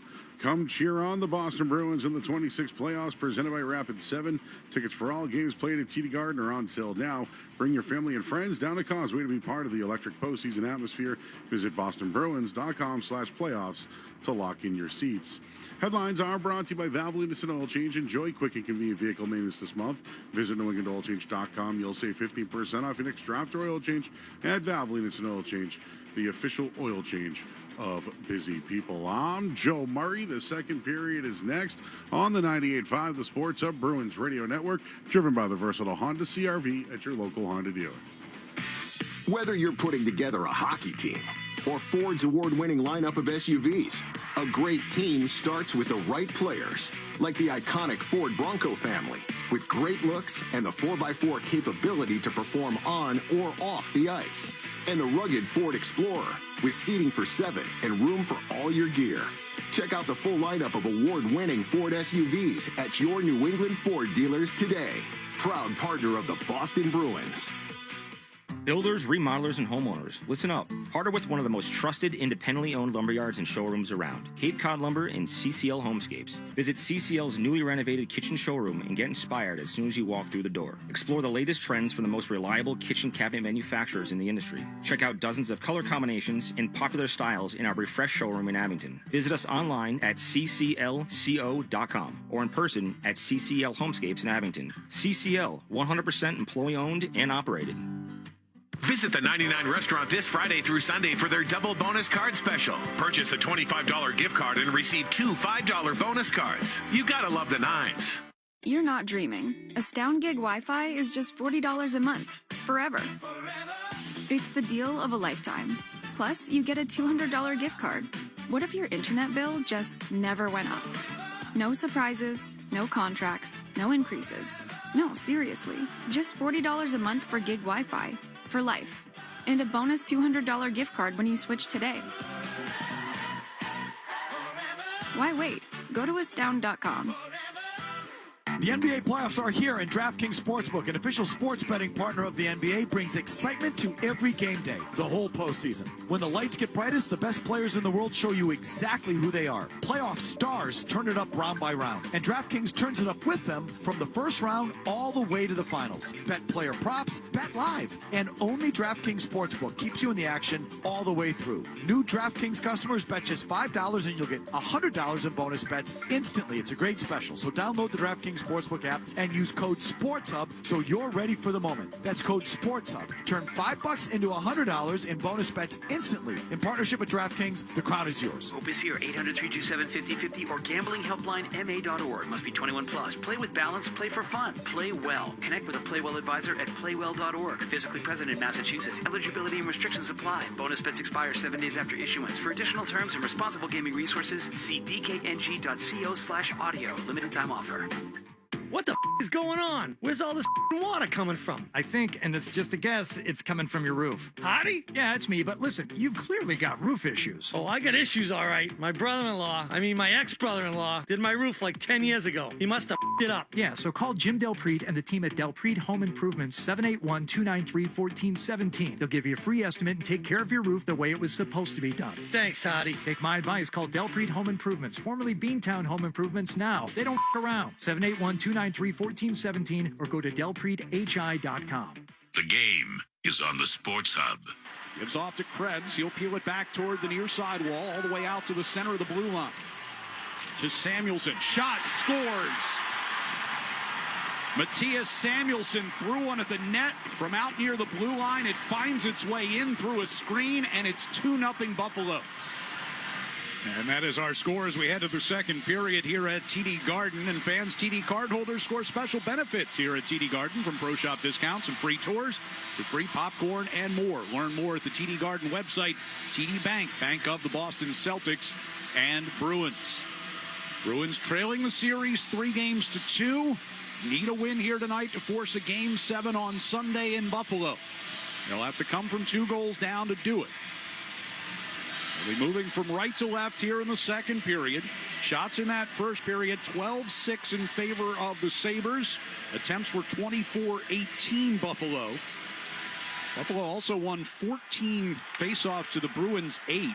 Bruins have really kind of dominated the faceoff circle for much of this series. They get the puck deep here. Yeah, at times. I mean, that one game, what was it, 18-2 or something, right? And then as the game wore on, the Sabres started to even that. Sabres get whistled for an icing here. With over 56% for the series coming in here for the Bruins on draws. So Elias Lindholm only took 3 faceoffs that period. There were 22 faceoffs in that period. He only took 3. And he's usually the most reliable right shot faceoff guy. Yeah, he's operated at close to 60% for the series coming in here. He's going to take one in the offensive zone here. After the icing, you can dictate which side it's on. He loses this one, though. Krebs pulled it back into the corner, lifted out of there by Dahlin. You know, we've been focused a lot on Thompson and Tuck, and rightfully so. You know, they've been really good. I think Tuck's been excellent. But Krebs is a really good, I don't know if I want to use the word compliment. He's just a good player. Yeah. He's around the puck a lot, uses his speed well. It's a shot from the far circle, got through the line, made the stick save there. Back out of the zone. I think it was, as McAvoy comes back behind the Bruins net. Around the near side wall and Middlestat. Power pinching down to the hash marks. Puck squirts free along the near boards. Be taken and pushed out of the zone by Elias Lindholm. Taken away from him at the Buffalo line by Doan, but Geekie and Lindholm still right on top of him. Now it'll be played free for Benson. Yeah, battle won by the Sabres there. So, you know, you got to get back to your identity right now. You're going to find your identity. Let's put it that way. And they were really good in that department in Game 5 in Buffalo. You know, playing a certain way, winning battles, you know, making it a 50-50, I'm going to win this battle type of game. They haven't gotten there yet. An Aspero dump in. Puck comes toward Timmins. He'll play it back out into neutral ice. Hampus Lindholm broke up a pass intended for Quinn. Zaka gives to Pasternak. Drops it off. And a one-timer by Yoki Haru turned away with the blocker. And when they have had chances, Lions been good. Pasternak helped force a turnover in neutral ice. Here's a 2-on-1. Pasternak scores! The turnover in the neutral zone. Zaka feeds Pasternak, and the Bruins are on the board. We haven't seen it a lot. That patented one-timer from Pasternak in the left wing circle. And this is a 2-on-1. Good setup from Zaka. But yes, it's a turnover by the Buffalo Sabres. And the Bruins get going back the other way. Zaka coming down the right wing side. He's going to make the pass in front of Timmins. He doesn't have any chance. Timmins doesn't. He's too far back. And Pasternak, I mean, he hammers his puck. It actually goes right in the middle of the net. Lions got to be respecting the shot from Zaka. And Zaka's able to get this pass from right wing circle into left wing circle for Pasternak. So the Bruins trail by one 2 minutes into the second period. One goal changes it, Brian. Certainly has ignited this crowd here at TD Garden. And here's Corrali into the Buffalo zone. Shot blocked into the far corner off of Samuelson. Castellic goes crashing in there. Corrali on the far boards, taken away by Kozak. He'll get up to the red line and send it in behind Jeremy Swayman. Down toward the near side corner. Kesselring will throw it toward the net from the right point. Samuelson brings it back around behind the net. Greenway taken off of it. The Bruins will start out. Moving from right to left here in this second period. As you know, gets it to the Buffalo line, sends it softly down in behind the net. Gets in there and wins it. Corrali in the far corner, reverse hit on Kesselring. Now Janot will backhand it around the near side board. Zadorov at the left point. Will push it back down deep. Corrali spins it back around that far side again. Steves hustling over there, trying to get it back to the blue line. It gets through Peak in the air, and now a foot race with Tuck. Peak has to angle it back behind the Bruins' net. Jumped away from Zadorov, kept alive by the Sabres. Thompson pressed it back toward the right corner. Peak sends it back toward the wall, but Krebs is right there. Tuck hands off to Power, walking along the blue line. Gives it to Byram. Pivots away from Steves along the far boards. Back up top for Power. Shot hit Thompson. Goes into the far corner. That broke Thompson's stick. He'll pick up a fresh one from the bench. Zadorov onto Steves. Will lift it out of the zone. Sticks and gloves and everything. It's a yard sale down there. There's a steal by Middlestat, but has his pocket picked by Doan, and Sabres come forward.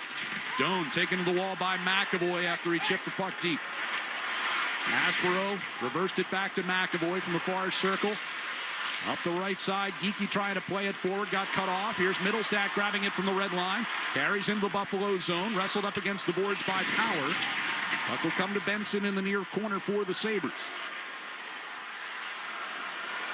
Timmins to the red line, dumps in. McAvoy still with that broken stick over there, trying to deal with that. Quinn trying to pivot loose with a puck. Bruins will clear it out. Geekie from the red line. Dumps around behind line to the far side circle. Middlestat knocked down. Puck will be volleyed back out of the zone. Hampus Lindholm got tripped up trying to corral that one. Dahlin brings the Sabres forward. Quinn gives it off to Samuelsson. Back onto Quinn and angled in behind the net. Sabres like to have that back. That's a four-man attack right there. Opportunity lost. Bruins will ice the puck here for a whistle. Now, Sabres with the goal by Samuelsson in that first period and an assist by Dahlin now have 14 points, including 6 goals from their defensemen in this series.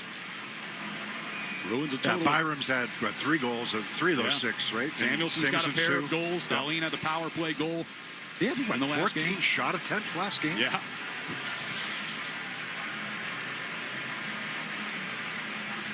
Face off inside the Bruins zone here off the icing. Battle for it on that far side. It'll come back behind the net with Yoki Harju. Backhands a pass on to Pasternak. Gives into the middle for Hampus Lindholm, and his outlet overshot Zaka, and that'll turn into a Bruins icing again. And it's hockey season's the perfect time to get a high-efficiency Peerless boiler. Be ready and start saving now. Find the Peerless boiler that's right for your home or business, and a list of local installers at peerlessboilers.com. Remember, Peerless Boilers, the world's best built boilers. 15-13 left here in the second period. Sabres lead is 2-1. And another face-off to the right of Jeremy Swayman.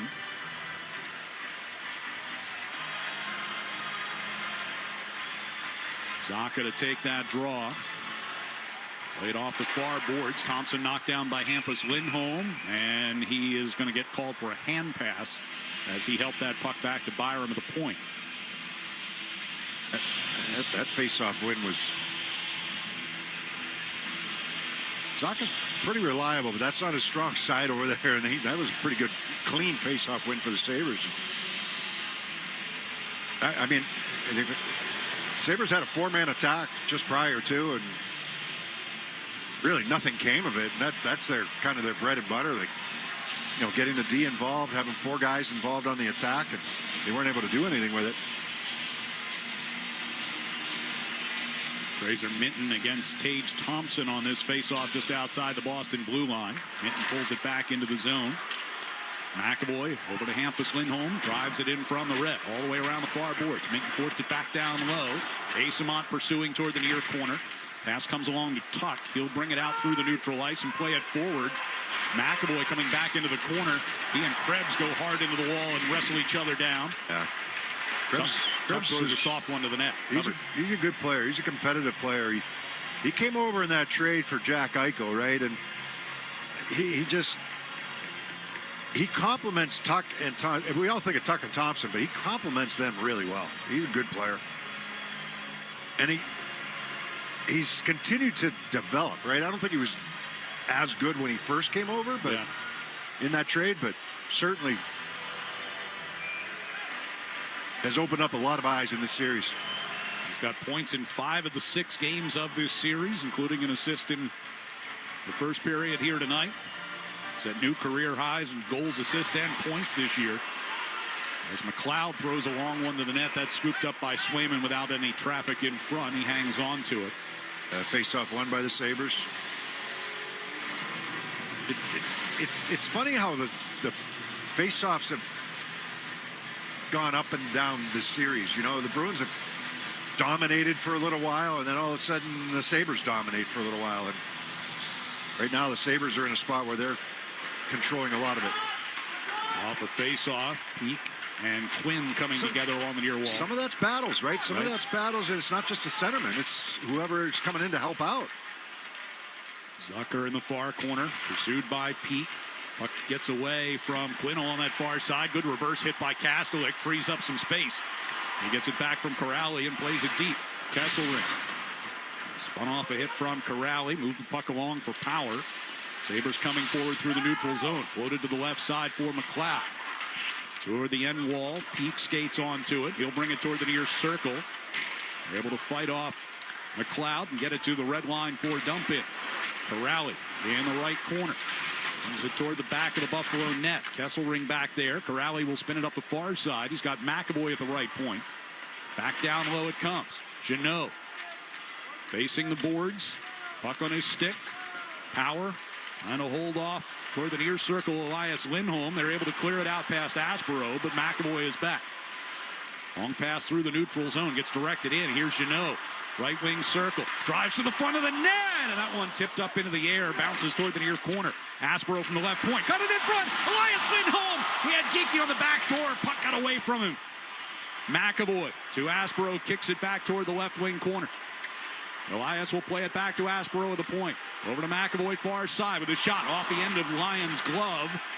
Geekie trying to get his stick to it. Couldn't because of Norris. Puck played up the wall. Settled by at the blue line by McAvoy, but now it'll be Benson to clear and a penalty coming against the Bruins. Norris takes a hit from Elias Lindholm. Bruins will get possession of the puck and draw the whistle. Interference is the indication. Good go to McAvoy. So at 12:56 to go in the second, Buffalo will get their third power play of the game. They lead the Bruins 2-1 here in Game 6 on the 98.5 The Sports Hub Bruins Radio Network, driven by the versatile Honda CR-V at your local Honda dealer. Ah, New England spring. We're so ready to get outside and celebrate with all the deliciousness from Big Y. Charcuterie expertly plated, oh so nicely. Shrimp with cocktail sauce, chilled and spicy. Spiral ham glazed to perfection. Candies, cakes, and other sweet confections. Ah, yes, spring has finally sprung. Big Y. Nicely done. Spring is here, and that means it's time to upgrade those old appliances. Doyon's annual warehouse sale is back Friday, May 15th and Saturday, May 16th in North Andover. Shop incredible deals on open box, scratch and dent, and discontinued appliances. Many still brand new in the box. Save up to 80% off retail on top brands and upgrade your home for a fraction of the price. If your appliances are on their last leg, don't miss the Doyon's warehouse sale. 2 days only, May 15th and 16th in North Andover. For more information on Doyon's warehouse sale, head to doyonsappliance.com. Providence Bruins playoff tickets are on sale now. The P Bruins battle the Thunderbirds this Friday and Sunday at the Amp. Game 1 is Friday at 7:05 and Game 2 is Sunday at 7:05. Go to ProvidenceBruins.com for a special Me Plus 3 ticket offer for both playoff games. Go to ProvidenceBruins.com for tickets today. I'm Lou Antonellis, the business manager of IBEW Local 103. From the Garden to Fenway to Foxborough, IBEW Local 103 and Nika Contractors power it all. Boston's teams trust IBEW 103 and Nika, and you can too. Visit thepowerprofessionals.org. That's thepowerprofessionals.org. Your hot takes on the Sports Hub. 12:56 to go in the second. Bruins have clawed back within one, down 2-1, but they'll be shorthanded for the third time in this game as they call Geekie for interference on a hit on Zach Benson. Boston is yet to have a power play chance in this game. Buffalo's third coming up. Yeah, Benson had just moved the puck. That's a tough call on Geekie. That's tight. It was not that late of a hit. It was not. Thompson out near the blue line. Gives to Dahlin for a drive, and the blocker stopped by Swim. Yeah, you know, I'm all for owning the penalties you deserve. That one's called a little tight right there. Bruins got a clear. Sabres come forward here with Dahlin to center ice. Leaves it behind for Tage Thompson. Thompson with speed into the Bruins zone. To the near circle. Chopped off his stick. It's loose. Hampus Lindholm, backhander, can't get out of the zone. Dahlin to Zucker, back to Dahlin. Settles things down out near the blue line. Pass to Thompson to the left circle. Thompson fires and misses the net, and it ricochets all the way back down the ice. You hate that, right? Take that shot from the left wing circle as Thompson does. I'm not going to second guess him because he's so good, but if he missed the net, it's a free clear for the Bruins. McLeod gets it back into the Bruins zone. A little give and go from Tuck. And they'll lose it back out of the zone as it's knocked up into the air and played with a high stick by Dahlin. So bring that face off back down here with 1:02 to go on the geeky penalty. You know, I saw highlights, I don't know, it was last night or 2 nights ago. I can't remember. They all run together now, but you know, a shot that went wide. I think it was in overtime, right? It led to 2-on-1 going the other way, or maybe it was the third period. But there's times you cannot miss the net to the far side because you've got nobody over there, and it's going to lead to a rush the other way. That one didn't lead to a rush, but it's a free clear. Right. Zadorov having a skate checked on here real quick before they line up for this face-off. 1:02 to go on the Sabres power play. 11:58 left here in the second period. Bruins down 2-1. Doan able to direct one back into his own zone here for Byram. We were talking about that a few minutes ago. Guys able to get in there and help their centerman win the faceoff. Doan just did it. Puck walked into the Bruins zone here by McLeod. Goes around behind the net with the puck on his backhand. Gives off on that far side to Quinn. Quinn comes down toward the left corner. Steps in behind the net. Pass toward the near side was tipped by Zadorov, and the free puck is cleared by Pete. Yeah, it was pretty easy entry there for McLeod. He's got so much speed. He's going to make a change now. He doesn't get a ton of points, but he's got so much speed. And it backs the Bruins off. But Byram gets check to the middle. Dahlin. That's offside. It's offside. Well, linesman does not agree. Here's Quinn stepping to the high slot, picked off. And Janot will get the clear, so we'll never know. Yeah, there you go. It sure looked like it was offside, though. 5 to go on the geeky penalty. 11 minutes even to go here in the second period.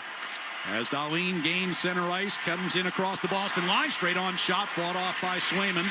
Power play is over. Bruins have killed off 3 straight here tonight.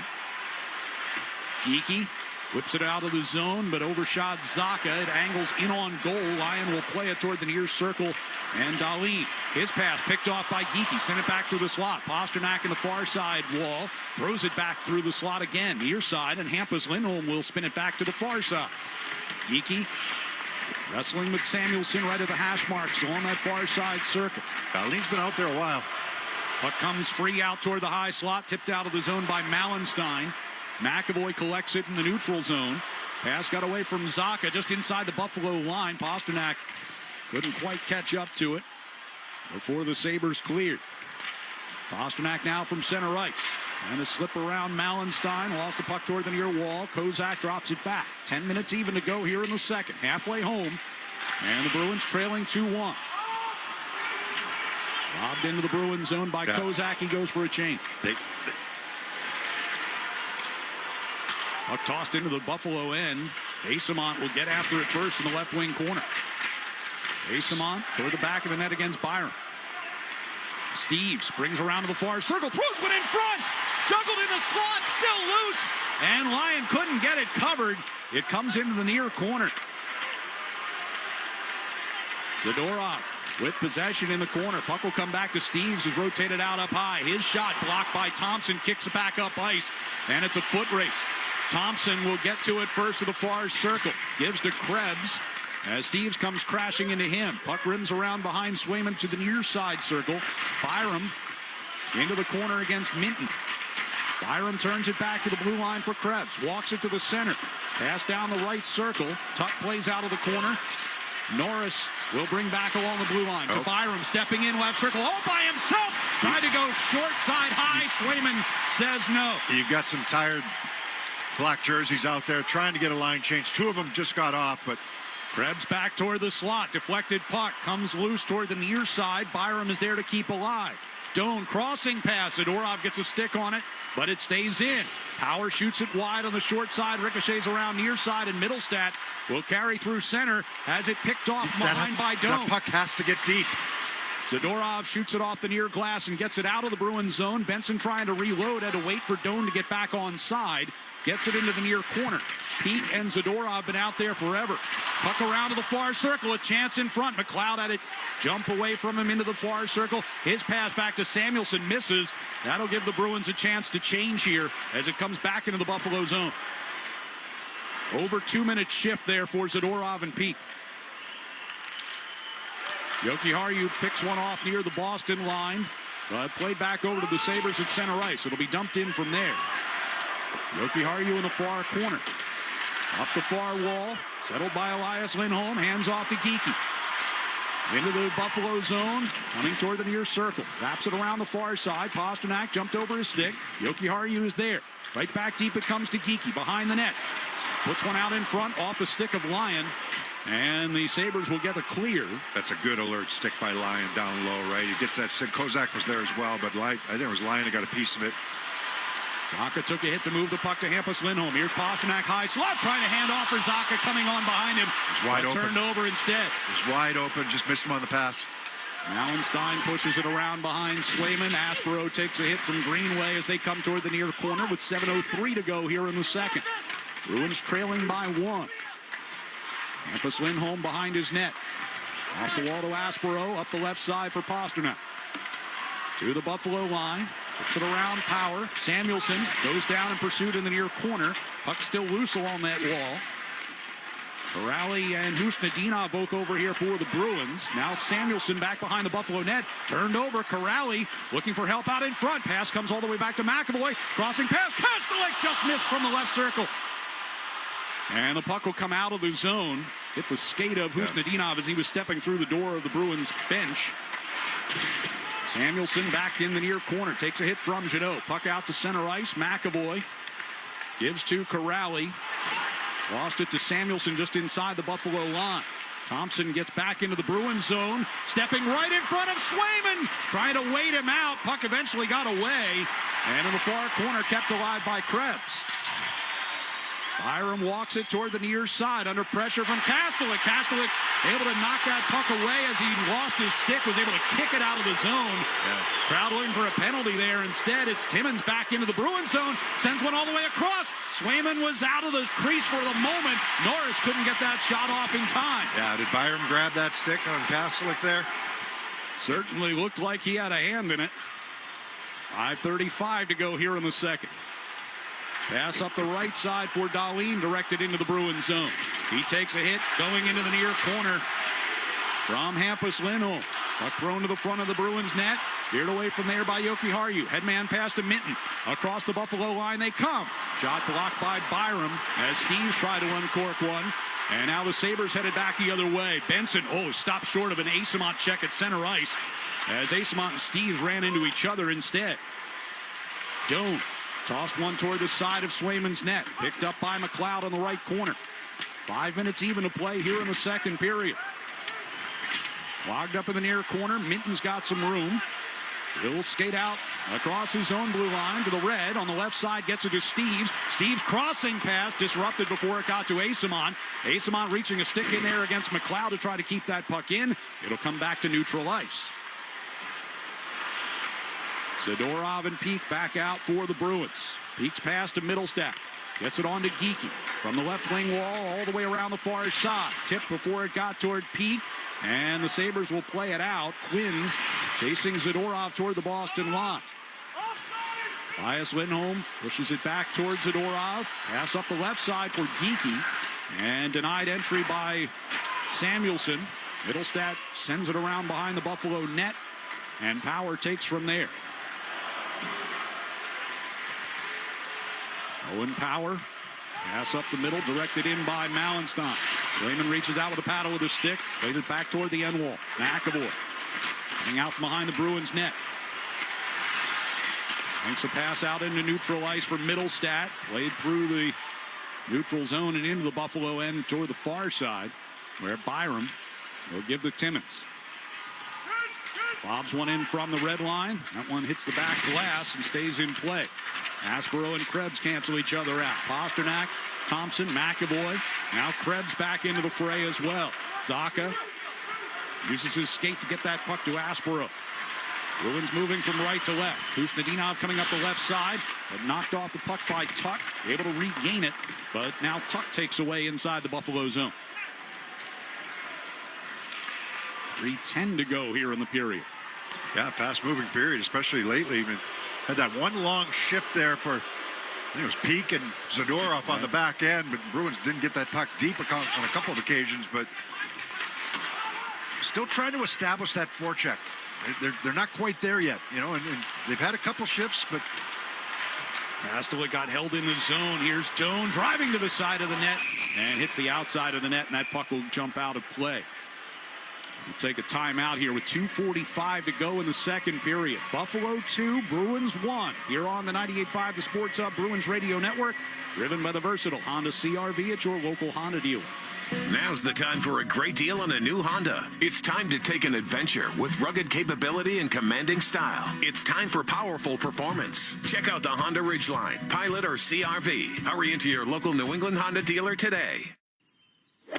Bob's a financial professional who's currently enjoying a win-win scenario, meeting with a valued client and enjoying a round of golf. But Bob's used to win-win scenarios because he works with Mass Mutual, who not only provides the freedom and flexibility to offer his clients products and solutions that meet their needs, they offer Bob the autonomy, compensation, and optional home office support that meet his. Win-win. Success for your clients and yourself. The feeling is Mass Mutual. Learn more at massmutual.com/wealthmanagement. Hey hockey fans, it's Bob Beers. If you're ready to upgrade your outdoor living space, look no further than TimberTech Decking and Railing. TimberTech is the #1 premium composite decking brand, and it's tough enough to handle anything. It looks just like real wood, but without the costly maintenance of a wood deck. It won't rot, warp, splinter, or peel, ever. And it's backed by industry-leading warranties, so your deck will last year after year after year. Connect with a local contractor or order free samples at timbertech.com to see the TimberTech difference for yourself. TimberTech, everything wood should be. Now's the time for a great deal on a new Honda. It's time to take an adventure with rugged capability and commanding style. It's time for powerful performance. Check out the Honda Ridgeline, Pilot, or CR-V. Hurry into your local New England Honda dealer today. Hit 985thesportshub.com. Let's pause 10 seconds for station identification across the 98.5 The Sports Hub Bruins Radio Network.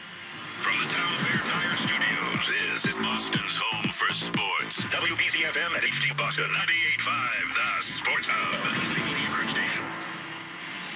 David Pasternak's third goal of the playoffs, set up by Pavel Zacha and Hampus Lindholm, getting the Bruins back within one early here in the second. With those feeds, the Shaws and Star Market Foundation donates another $200 to the Greater Boston Food Bank to help fight food insecurity. Learn more about feeding the puck for families at 985thesportshub.com/feedthepuck. 2:45 to go here in the second. Sabres with a 2-1 lead. 9 minutes and 13 seconds of continuous play before that last whistle. Face off to the right of Jeremy Swayman here. He's faced 17 shots in this game. Bruins have 11 at the other end.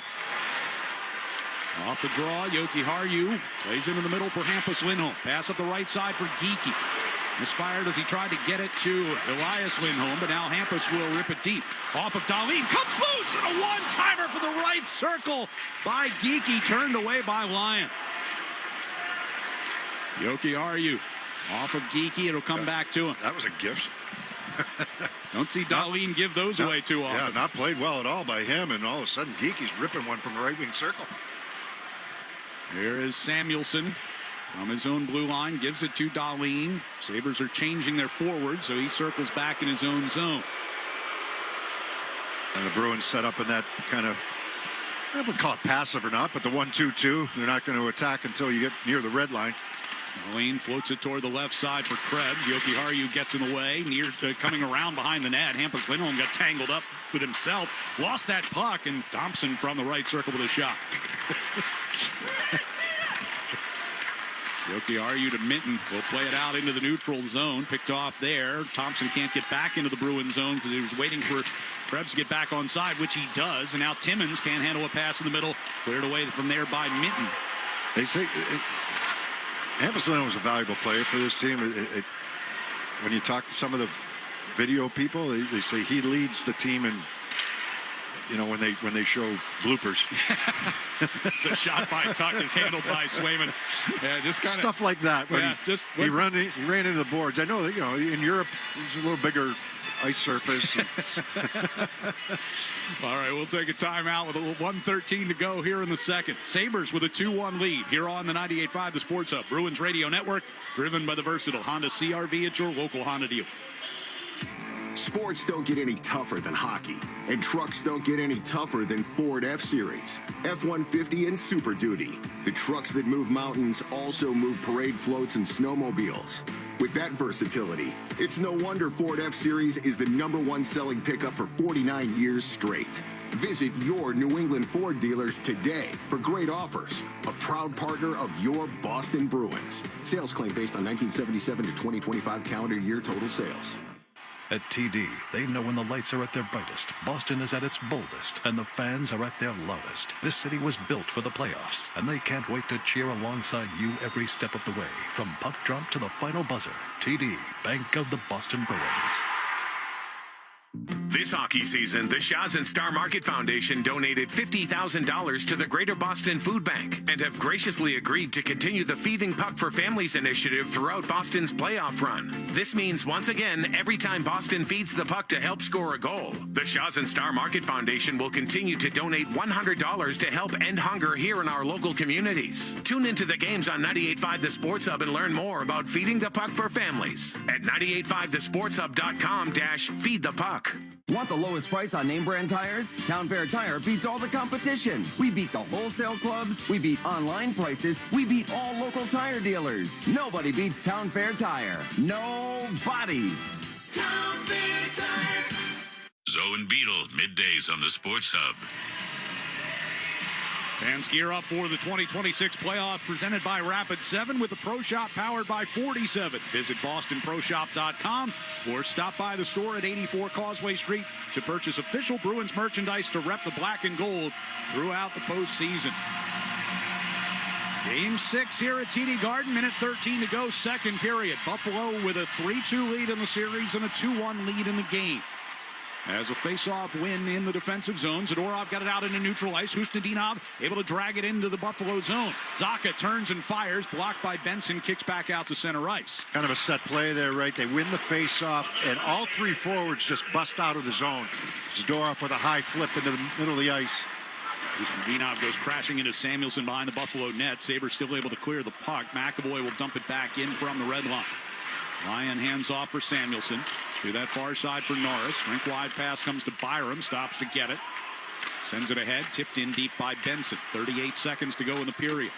Off the near wall. It'll come to center ice for Zaka. Off it back toward the Bruins line. That's offside against the Sabres. Yeah, trying to get... We'll talk about it in between periods, but trying to establish that forecheck. The Bruins have not been able to establish it nearly as much as they want to so far in this game. They've had a couple moments. It's interesting, they scored off the rush. Right. But it was off of a Buffalo turnover. So they haven't been able to establish that forecheck enough here in this game for, I think, for their liking. Jokiharju dumps in. Power from behind his net to the far side for Greenway. Second effort, he's able to clear the puck coming across the ice with it. Directed back through the neutral zone and deep. Lyon will hand it off again. Power. Long pass through the neutral zone. Mallenstein did not get a piece of that. Icing the call with 5.9 to go in the period. Face-off will come in the Buffalo zone. Hampus Lindholm and him came together right at the red line, and Hampus Lindholm broke his stick. So Lindholm was heading towards the bench. So they were trying to find Mallenstein, who had some space up the right side. Missed him with the pass. Now the Bruins have an offensive zone face-off. So they'll bring out Zaka, Pasternak, and Geekie. with McAvoy and Hampus Lindholm. Face-off will be in the far circle to our left. Yeah, Zacha going to that side. That's the side he prefers to go to here. And trying to get this puck back for Pastrnak on a one-timer. Pasta standing just outside the top of the face-off circle on that or side. McAvoy for a one-timer. But puck gets batted toward the corner. Zacha gets in there. Lindholm got it in front, but directed away by Dahlin. And that's how the second period will come to an end. So the Bruins able to cut the Sabres lead in half. Buffalo had a 2-0 lead after one. And now we'll take a 2-1 lead to the locker room for the second intermission, as the Bruins will have to come back in the third if they're going to extend their season here in Game 6. 2-1 Sabres after two. Back with our second intermission next on the 98.5 The Sports Hub Bruins Radio Network, driven by the versatile Honda CR-V at your local Honda dealer. Bring on the fun and bring home a new Honda with a great deal on your favorite Honda vehicles. And finally, take that road trip you've been dreaming of. Now's the time to check out the Honda Civic and HR-V from Honda, the 2025 Kelley Blue Book's KBB.com Best Value brand.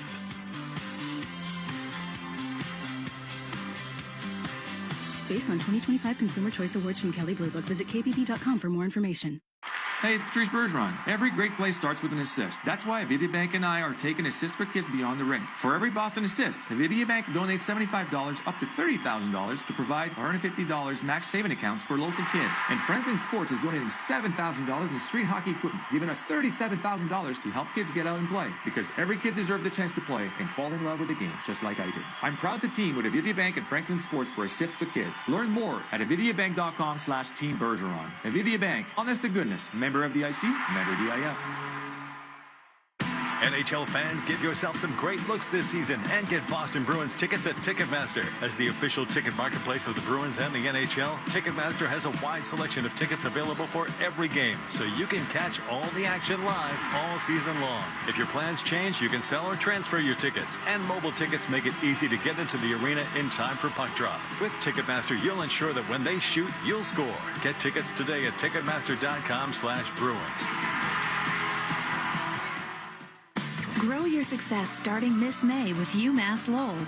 Learn from incredible faculty, benefit from incredible affordability with UMass Lowell.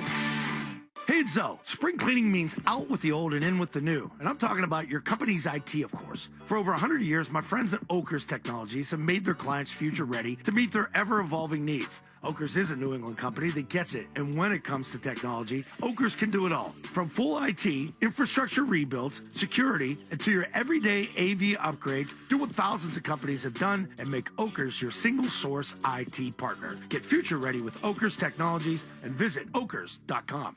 Coleman. It's electric. Coleman Electric is wasting your time with this commercial. But that's the way it is with advertising. If you're not overweight, with low T and a flooded basement, half these ads aren't for you. Same with this one for Coleman Electric. We specialize in replacing knob and tube wiring, and you might not even have it. Most people don't even know what it is. Ask a guy if he's going to remove his knob and tube, and he says, "Nah, I can't. My wife wants another kid." No. Let me explain. Many houses around here were built 100 years ago and still have the original wiring. The wires would heat up, so they ran them around little knobs and through tiny tubes and called it knob and tube. But insurance companies call it a stinking fire hazard, and insulation companies won't even call back because they ain't touching it. If you've got knob and tube, join this century and book a free estimate with Coleman Electric to have it replaced. And if you don't have it, sorry we wasted your time. But thanks to your sacrifice, you've helped your knob and tube neighbor. Can I get a tissue? Welling up over here. KUHLMAN. Call Coleman. It's electric. Toucher and Hardy, mornings on the Sports Hub. Pastrnak helped force a turnover, neutralize. Here's a 2-on-1. Pastrnak scores! The turnover in the neutral zone. Zacha feeds Pastrnak, and the Bruins are on the board. David Pastrnak with the lone Bruins goal to this point as they trail the Sabres 2-1. Second intermission here of game number 6. The must-win here at TD Garden for the Bruins. And what did they do better in that second period than they did in the first? They were better defensively. I mean, Buffalo got a couple chances there where there were a couple breakdowns, but Byram had a chance and Thompson had a chance kind of walking in alone where you're trying to sort things out defensively, but not many in that period. I mean, they score off of the rush. That was off a turnover by the Sabres, so they still need to establish their forecheck. That's something. They had a couple shifts where there were some chances there offensively, but I still think that on a sustained attack is where the Bruins have to go after the Sabres. If they can establish the forecheck, put pucks into areas where they can get in there and I mean, go to work down low. I think that's where you have to win this game. It's not the Bruins aren't built to score off the rush. That was a great play by Zacha to Pastrnak. It was a transition. It was a turnover by the Sabres in the neutral zone, and the Bruins take advantage of it. But how many? I think that they need to create more chances off of that. For lack of a better term, we'll call it the half-court offense, right? Where you got to get into the zone, kind of ground and pound and work the puck low to high, get the puck through the net, get bodies to the front of the net, and make them work down low. And I don't think that they've done nearly enough of that here today. And Sabres, that's part of the reason. They don't want to play that game, especially defensively. And they've been pretty good. They've been hard to play against. I mean, you had one turnover by Dahlin that led to a good scoring chance by Geekie. You had a couple other scoring chances in that period. It was definitely a better period than it was in the first. But now, okay, you chipped away at it. You're still down one, but you've chipped away at it. And now you play some doubt. Now it's time to, you've gotten better as the game has gone on. Not a great first period, a better second period. Continue to get better here in the third period. Build your game and get back to the things that make you successful. How important? Not a power play, by the way, today. Not yet. We'll see if the Bruins get one in the third period. And it's not a complaint. It's just a fact that they've had to kill off 3 penalties against them and have not had a power play. I haven't seen anything that's been overly egregious from the Sabres that should be called. Maybe one that I thought maybe could have been called for holding the stick, but other than that, it's been it's not the reason they're down 2-1. It's give them playing with the puck more, having more puck possession, working them down low will create something like that. Will create a man advantage. But when you're not playing with the puck a lot, it's hard to, you look at, sometimes you look at the hits, and like I said, I'm not a huge stats guy with hits and turnovers and things like that. But if you look at hits, and say one team has had a bunch of hits. Well, that means they don't have the puck. Usually means they're chasing. Yeah, right. So, it's great to have them. It's great to be physical, but you want the puck, and that's something that they've got to figure out here in this third period. And generating chances off of the forecheck. Do you think the conversation is still? Listen, we're down a goal. Process. Keep our game, right? Yeah. Don't try and chase it here too much, especially early in the third period. No, absolutely not. You're trust the process type of feeling. I mean, as you go on in the period, if it's still 2-1, then that changes a little bit. Right. Then you become a little bit more aggressive in things. But you trust your process. They're talking about right now that we've shown we can score when we play our game. So let's get to our game. And we got closer to it in the second period. David Pastrnak getting the lone goal of that second period. That is his 42nd career goal in the postseason, which is 7th in Bruins history. The overtime game winner the other night passed Johnny Busick for 7th place all time. He also is now one behind David Krejci for 6th all time in Bruins history. And the point tonight is 94th career point. He is now in front of Bobby Orr and 6 behind Rick Middleton and Johnny Busick for 6th all time. Bruins with a 2-1 deficit, though, as we get ready to go to the third period here at TD Garden, needing to come back and force a Game 7 in Buffalo on Sunday. Time now for our music of the game, brought to you by Live Nation. Summer in Boston just got hotter. Tim McGraw, the Pawn Shop Guitar Tour, July 30th at Fenway Park with special guests The Chicks and Lady A. Get tickets now at livenation.com. We'll get a check of the Sports Hub headlines next on the 98.5 The Sports Hub, Bruins Radio Network, driven by the versatile Honda CR-V at your local Honda dealer. Builders, remodelers, and homeowners, listen up. Partner with one of the most trusted, independently owned lumberyards and showrooms around, Cape Cod Lumber and CCL Homescapes. Visit CCL's newly renovated kitchen showroom and get inspired as soon as you walk through the door. Explore the latest trends from the most reliable kitchen cabinet manufacturers in the industry. Check out dozens of color combinations and popular styles in our refreshed showroom in Abington. Visit us online at cclco.com or in person at CCL Homescapes in Abington. CCL, 100% employee-owned and operated. The next 30 seconds could save you hundreds on your car insurance. At The Hartford, we're passionate about your protection. If you're 50 or over, AARP Auto Insurance from The Hartford gives you benefits that really matter. And you could save $597 when you switch. How's that for a little peace of mind? Visit trusthartford.com today. The Hartford, your protection is our passion. The Hartford Insurance Group, Inc. pays royalty fees to AARP for the use of its intellectual property. AARP and its affiliates are not insurers. Savings vary. Spring is in the air, and Alev's long-lasting pain relief is here to keep you moving. The days are longer, and the flowers are blooming. Whether it's gardening, yard work, or just spending more time outdoors, spring has a way of getting us moving despite any body pain. That's where Aleve can keep you going. With just one dose, Aleve gives you long-lasting body pain relief for up to 12 hours. From sunup to sundown, Aleve's got your back. Try Aleve. Use as directed for minor aches and pains. With oil, natural gas, and electricity prices all over the place, propane prices are staying steady at $2.70 to $3.50 a gallon, depending on usage and tank size. Visit BursawGasAndOil.com today.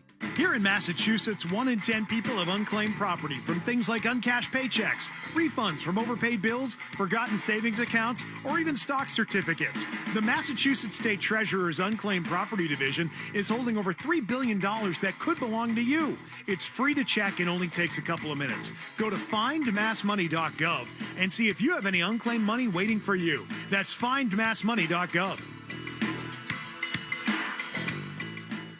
Felger and Maz, afternoons on the Sports Hub.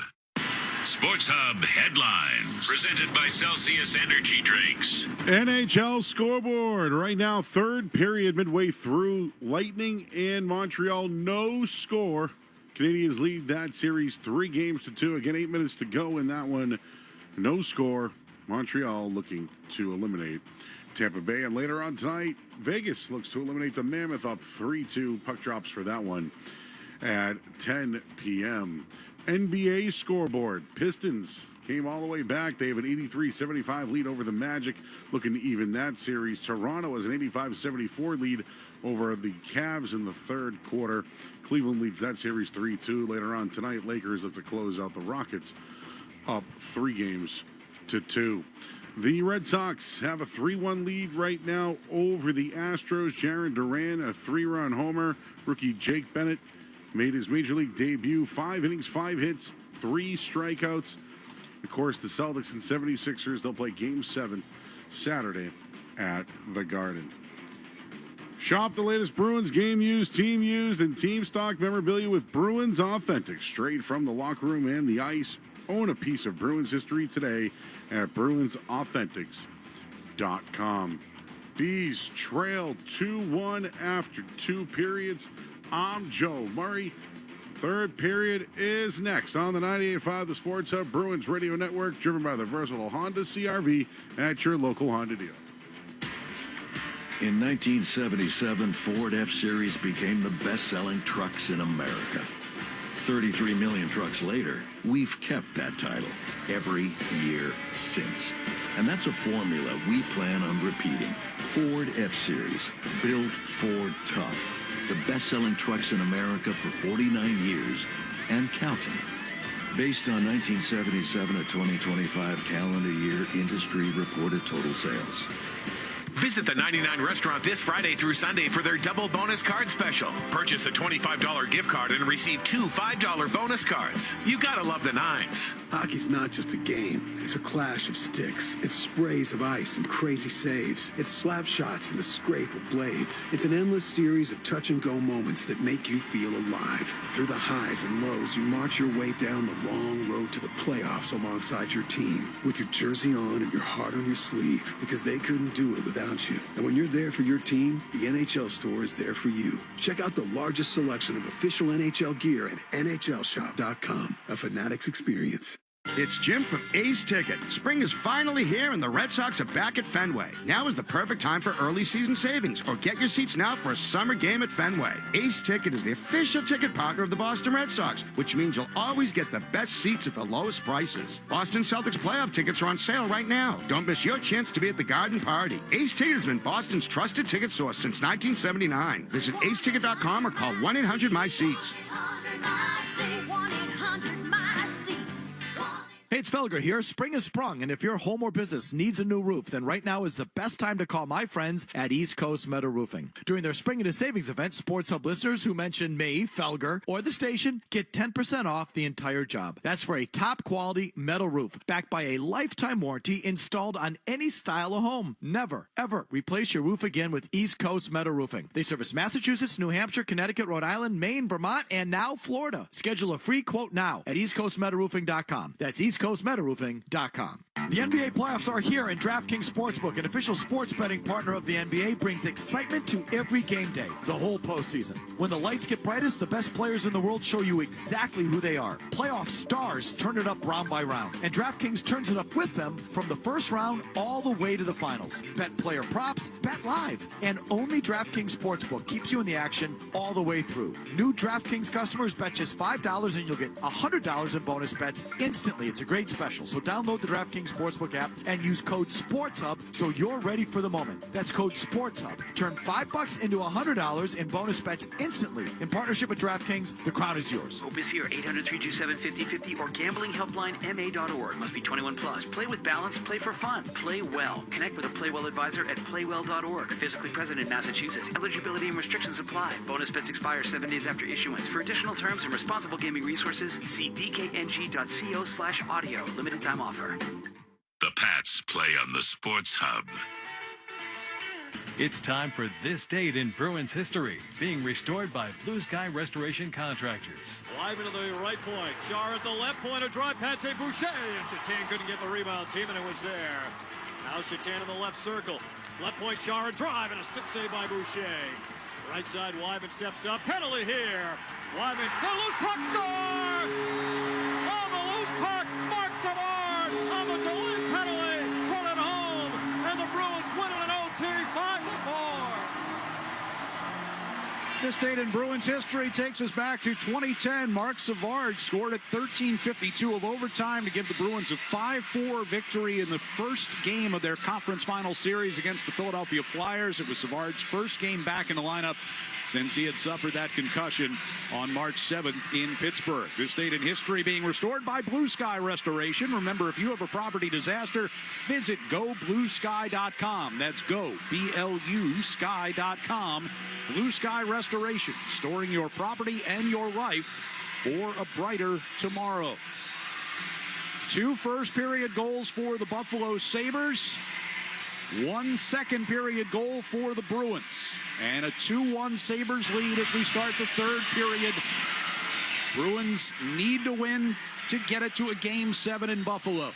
Yeah, it's a mentality now, right? It's the Sabres trying to close this thing out. They were the better team in the first. They came out strong. The Bruins were the better team in the second. Got the 1 goal, did not give Buffalo a lot of chances. Now, the Sabres trying to close this thing out. That's a mentality, and the Bruins trying to even the score. Another, complete different mentality. You're not going to the locker room if you're the Buffalo Sabres and say, let's just sit back and try to, defend. That's you want to extend the lead, but there's also a mindset there on how to play this thing. And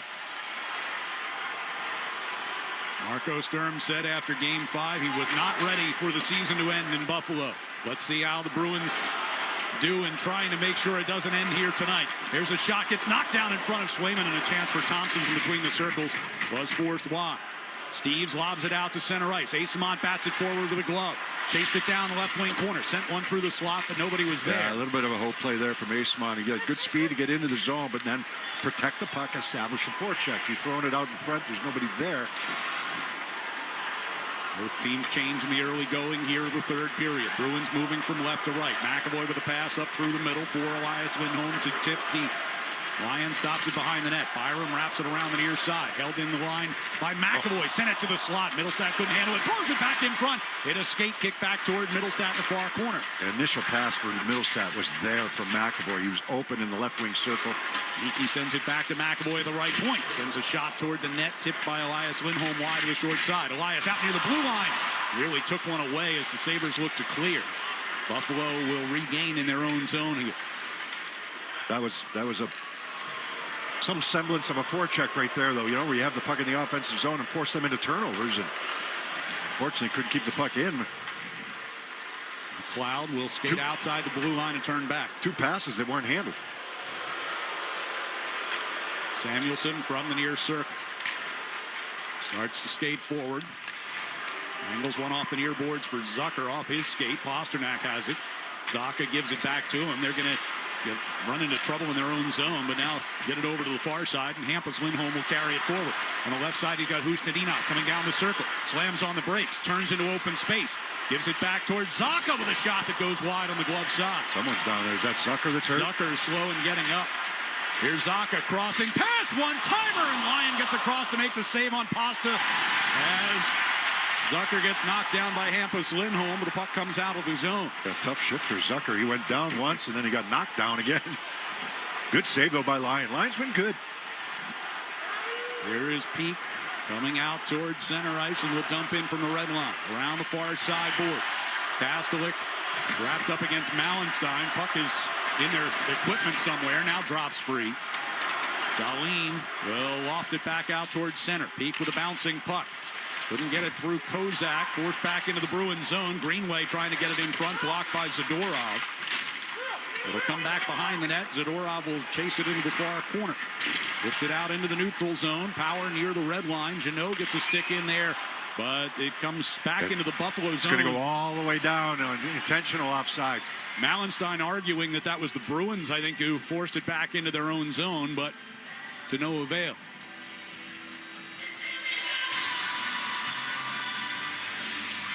A face-off coming in the Buffalo zone with 17:11 to go here in the third. That was Geeky on the one-timer from the left wing circle, and he got a lot of it, but Lyon read it well and got all the way over. I didn't see what happened to Zucker initially. I saw him get knocked down the second time. That was by Hampus Lindholm, but I didn't see what happened to him initially. He's battling something on the bench right now. Hinton gets tossed out of the face-off, so Eyssimont will take his place against Thompson. And the Bruins able to win it. Steves with a turnaround shot from the bottom of the left circle, and Lyon up against that far post makes the save and covers. Yeah, neither one of these guys is talking about Eyssimont or Steves. They're not afraid to shoot it. And, you know, why not? You know, you win a draw. Steve's going to rip this puck on net, try to surprise Lyon. That was possession off the mitten face-off. Eyssimont helps win this draw. Steves out near the blue line will play the puck back in deep. Eyssimont at the back of the net, protecting it against Timmins. Poked into the far corner. Thompson will get to it. Takes a hit from Steves. Puck will get cleared out to center ice. Krebs up against Hampus Lindholm as they come toward the near side. Bruins will get it back out with Eyssimont backhanding through the neutral zone. Thompson sends it right back in from the red line. Krebs and Hampus Lindholm go into the near corner. Eyssimont comes crashing into Tuck, knocks him off balance. Puck spun around the far wall, and Samuelson out near the blue line. Rips it across ice. Dahlin with a shot with Norris floating in front. But Swayman able to make that save and hang on. Trying to get a read on the Sabres and where their mindset is right now. They've flipped the puck out a couple times. Look, the high flip coming from your own zone, it's effective sometimes, you know, if it's by design. But if you're doing it out of I'm afraid to make a play. Yeah. The bench sees it. A little early to start killing the Yeah, clock. yeah. They've done it 2 or 3 times now to start this third period. 16:28 to play. Face-off win in the defensive zone by Elias Lindholm. Peak. There's a flip out by the Bruins. So, I mean, by design, right? That's going to go for icing. They're going to call that for icing. It landed right next to Matthias Samuelsson, and he let it go. Yeah, there's a high flip. So, like Florida perfected it, right? And they won 2 Stanley Cups. So, it's not that it's a bad play. But it's got to be by design and not out of afraid to make a play kind of mentality. That's what I'm saying. Face off to the left of Jeremy Swayman. Pulled toward the slot. Here's Geekie. He'll turn back away from Benson. Gives over to Peak. Peak going to bring it ahead to the red line and dump one in. A short hopper in on Lyon. Left the rebound out there in front. Sabres fans shielding their eyes. Here's Geekie. High slot. A shot glove stopped by Lyon. Hangs on. I mean, he makes a good save there, but that's a fire that shouldn't have had to be put out. Right? Just the high dump in. Dahlin overskates it, and it ends up being Geekie from the slot. He's had 2 good chances in this period. It's a good save by Lyon. It's a solid save, but it was after he had to put out his own fire. Sabres fans had flashbacks to game 2. Yeah. And the goal surrendered by Ukko-Pekka Luukkonen on the center ice dump in from Geekie. Face-off win here by Zacha. Campus gets it to McAvoy. To the left circle. Pasternak, a shot knocked down by Lyon with the glove. It's a good face-off play. You got to get back now. It's a good face-off play set up for Pasternak. Byram turned over. Pasternak right circle, drags in front. Save made. Rebound is loose. Pasternak got wiped out. Hustadinov gets it back to Hampus. Over to Zacha for a one-timer blocked by Zucker. Zacha played back toward the far corner. Pasternak to Zacha. Shot it off the back of the net. It'll come around the near side and get cleared. And that should be an icing against Buffalo, and it will be with 15:27 to go. Tell me the Sabres aren't tight right now. They have not had a good start to this third period. Zone there. They have not had a good start to this third period. Bruins winning face-offs, getting chances. Lyon having a puck dump in, get away from him. Credit him. He's made some good saves, but they're on their heels right now. Face off near circle to our right. Elias Lindholm will take it. And off the draw, battle for possession. Batted off the near boards by Greenway and out. Charlie McAvoy circles back in front of Jeremy Swayman. Skates it up to the red line. Trying to stick handle through some traffic. Puck goes in on goal. Lyon played it away. Middlestat held it along the near boards, but now Dahlin's got it back near corner. Pressured by Elias Lindholm around the far side. Hampus Lindholm able to pinch in. Fires one through the slot. McAvoy, center blue line. Middlestat with a high shot, and Elias Lindholm in front. Lyon able to fight that one off. Did that get through to him? He fought it off with the right shoulder? I think he did. Middlestat chases the puck back inside the Bruins zone. Got your push coming now. Now you've got to be able to break through. McAvoy's pass directed deep by Minton. Right corner. Steve puts pressure on. Minton's got it. Four-checking game. Loose puck along the near circle. It's grabbed by Krebs. Making his way up the left wing side. Krebs stops at the left circle. Now proceeds down toward the corner. Deals it back to the blue line for Byram. Gave it over to his right. Timmons sent one through the slot toward Thompson left circle. And he couldn't get a shot to the net. Asamont will toss it back toward Lyon. And he'll be forced to cover by Minton and Steves. So another face-off in the Buffalo zone with 14:11 to go here in regulation. Fans score a hat trick with Avidia Bank's free checking. Get your paycheck up to 2 days early. Enjoy free ATMs through the Sum and Allpoint networks and no minimum balance or monthly fees. Visit AvidiaBank.com for details. Avidia Bank, honest to goodness. Member FDIC, member DIF. Face-off will be in the far circle, the left circle for the Bruins here. Zacha, Husnudinov, and Pasternak with McAvoy and Hampus Lindholm. Zacha will oppose Josh Norris on the draw. Now the face-off. Zacha got the skate onto it and was able to kick it back, but they blow the play down. They're going to do it again as Norris gets tossed out of the face-off. Zach Benson will get in against Zacha. Zacha wins it. Hampus Lindholm trying to get it back to Pastrnak at the blue line. An ill-advised pass there, and the Bruins have to hustle back into their own zone. Chance right in front, and Benson scores. Doan was able to track that puck down and get it in front. Benson all by himself between the circles, and Buffalo is back in front by 2.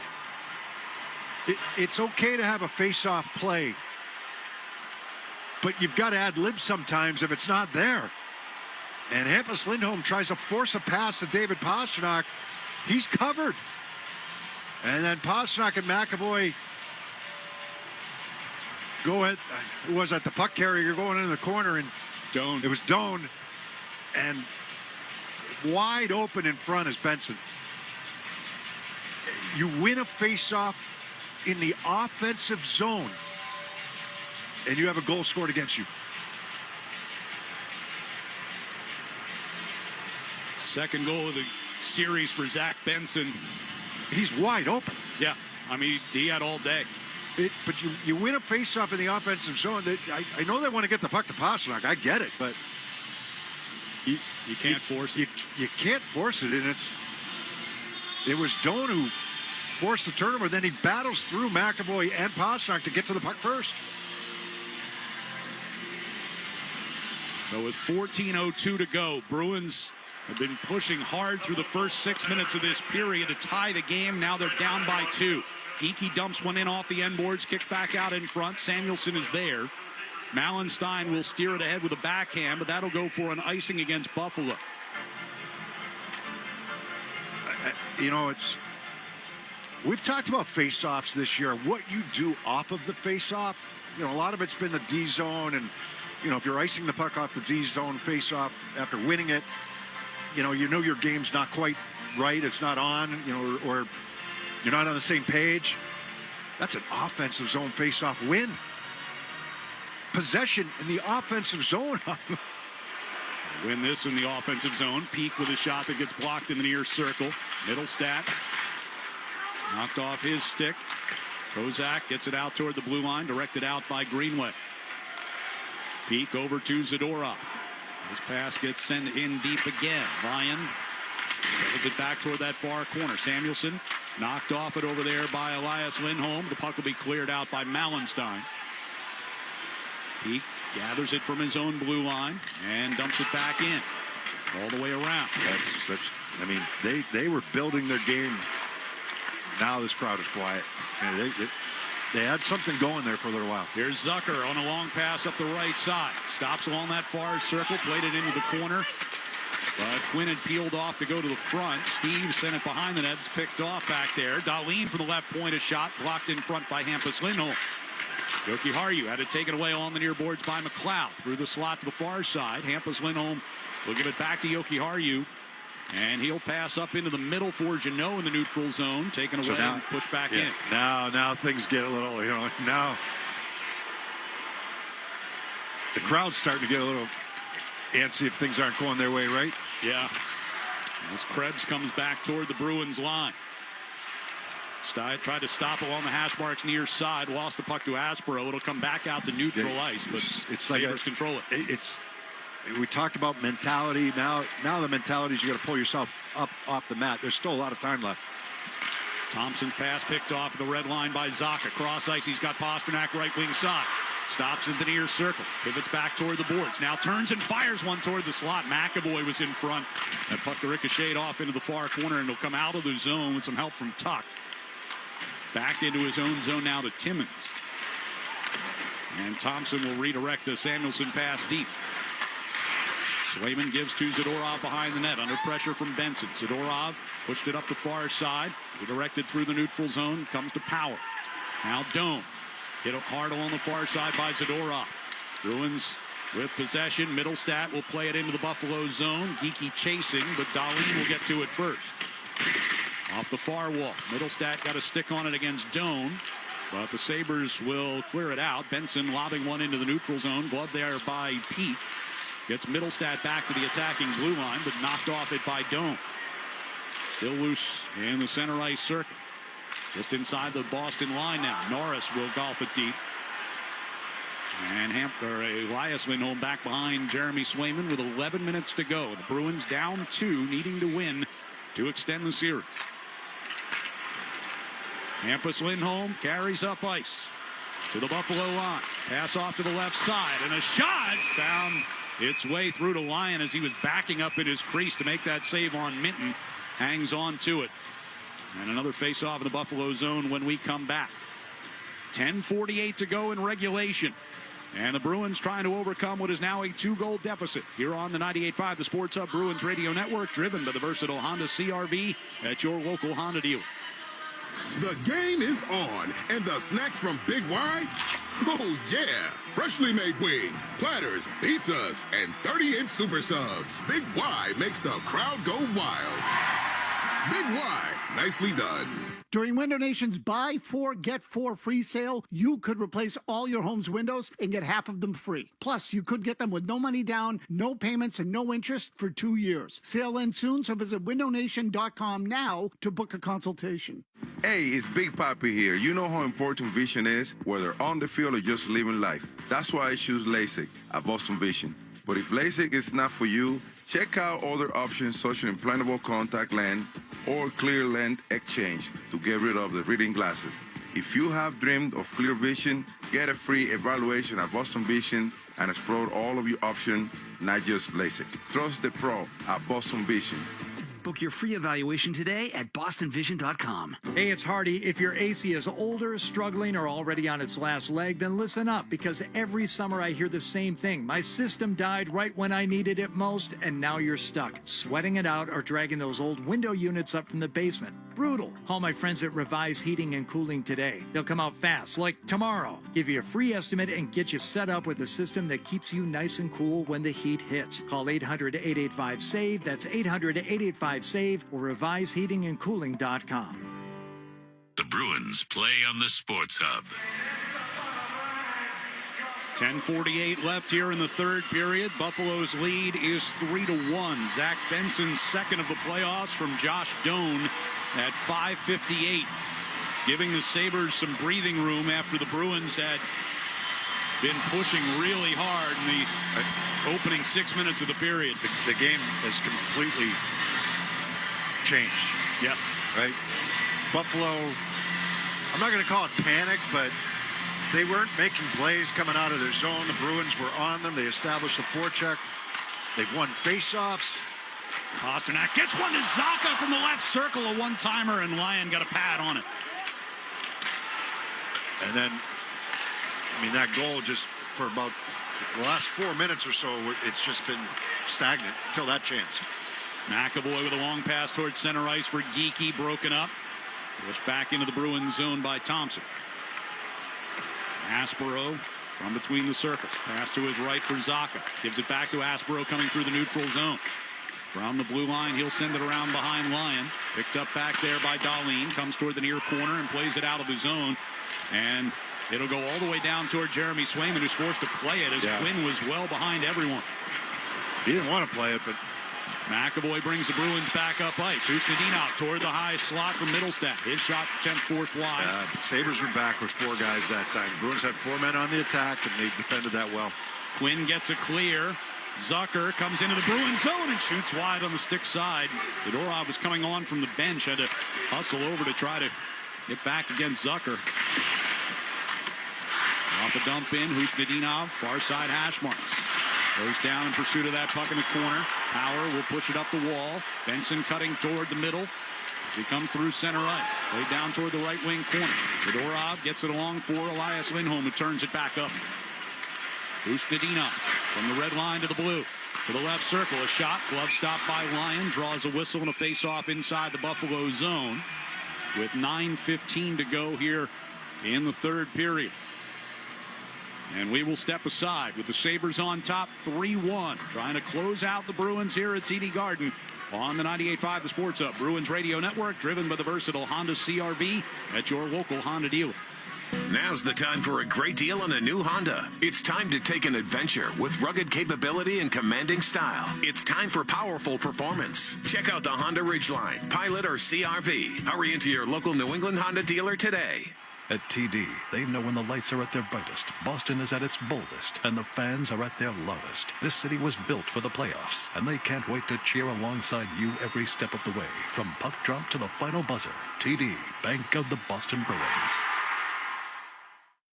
Hey, it's Corey Wade, Regional Project Director at Blue Sky Restoration Contractors. If you experience a large-scale property loss, Blue Sky is the only company you need. We coordinate the work of building and environmental consultants, architects, and engineers so you don't have to. At Blue Sky, we have a unique workflow which emphasizes timelines, communication, and project information so you're never left wondering what's next. So when disaster strikes your property, don't panic. Just visit go.blusky.com and we'll take it from there. Blue Sky Restoration, restoring your property and your life for a brighter tomorrow. Want the lowest price on name brand tires? Town Fair Tire beats all the competition. We beat the wholesale clubs. We beat online prices. We beat all local tire dealers. Nobody beats Town Fair Tire. Nobody. Town Fair Tire. Now's the time for a great deal on a new Honda. It's time to take an adventure with rugged capability and commanding style. It's time for powerful performance. Check out the Honda Ridgeline, Pilot, or CR-V. Hurry into your local New England Honda dealer today. The Revolution play on the Sports Hub. 9:15 left. Bruins trailing 3-1 here in Game 6. Faceoff will be to the right of Alex Lyon. 23 saves on 24 Bruins shots in this one, including 10 out of 10 here in the third period. As the Sabres will clear, but that will go for an icing. So bring the faceoff back into the Buffalo zone. Fans, hockey season is the perfect time to get a high-efficiency Peerless boiler. Be ready and start saving now. Find the Peerless boiler that's right for your home or business and a list of local installers at peerlessboilers.com. Remember, Peerless Boilers, the world's best built boilers. Zacha to take a face-off against Thompson. Far circle down to our right. Sabres get a warning. Zacha wins the draw. Kiki got it back to McAvoy for a shot. Ricocheted around in front off Lyon's save. It'll come back toward Aspero with the right point. Sends one back toward the slot, goes bouncing and kicked out of the zone. McAvoy will play it off the near boards toward Geekie. And a press it ahead for Zacha. And that's going to instead go for a Bruins icing. Yeah, just outside the red line for Geekie, just trying to bank it into the zone. That's a decent chance for the Bruins off that offensive zone faceoff. I mean, it's hard to ignore you win the faceoff in the offensive zone and you get scored on. That's not a Sabres are all over us, pressuring us goal. Right. That's a hard one to swallow.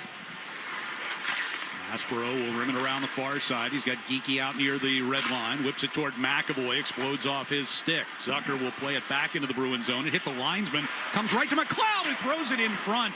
And tipped wide off of Quinn. Bruins get it back out, but Samuelson there at center ice. Under 8.5 to play. Zucker worked it off of his stick into the Bruins zone. Aspero in the near corner. Reversed it along the wall for Asamont. McAvoy runs off for Minton. Out near the red line. Steves can't get it away from Kozak. Zucker will regain entry into the Bruins zone. Sends it softly into the left wing corner. Hampus Lindholm. Had a stick broken in half. Again. From behind the net. Bruins still have not had a power play in this game. Mallenstein. And now they're scrambling. Asamont knocks down Mallenstein. Steves along the far wall. Can't get the puck out. Comes back along the end wall. Mallenstein into the corner. Hit by Hampus Lindholm. Puck comes back to Timmins at the point. On to Dahlin. Dahlin dances down the left circle. Goes right to the front of the net with a backhander. That's stopped by Swayman, and he covers it up. And Hampus Lindholm is irate with the referee right now. Had his stick snapped in half.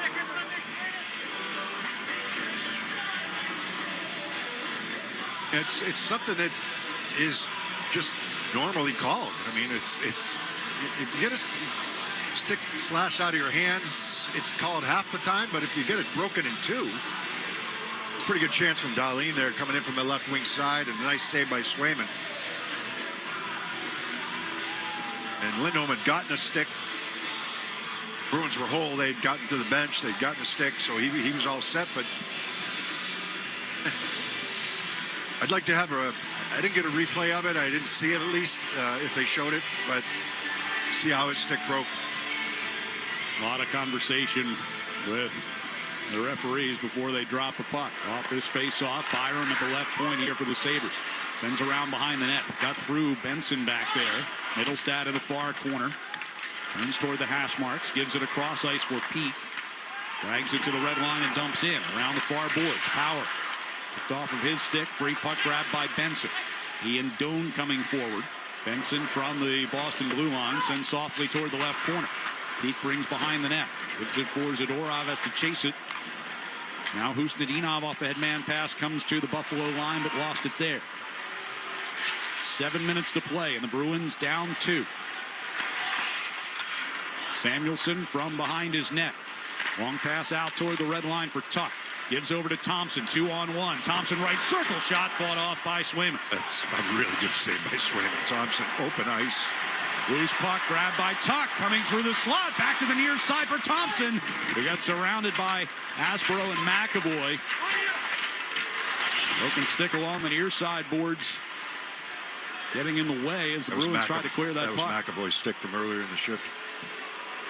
6:25 to go. Darlene from behind his own net. Pass out to center ice for McLeod. Well, you asked me a little while ago, or in between periods, about the mentality of it. They've got to.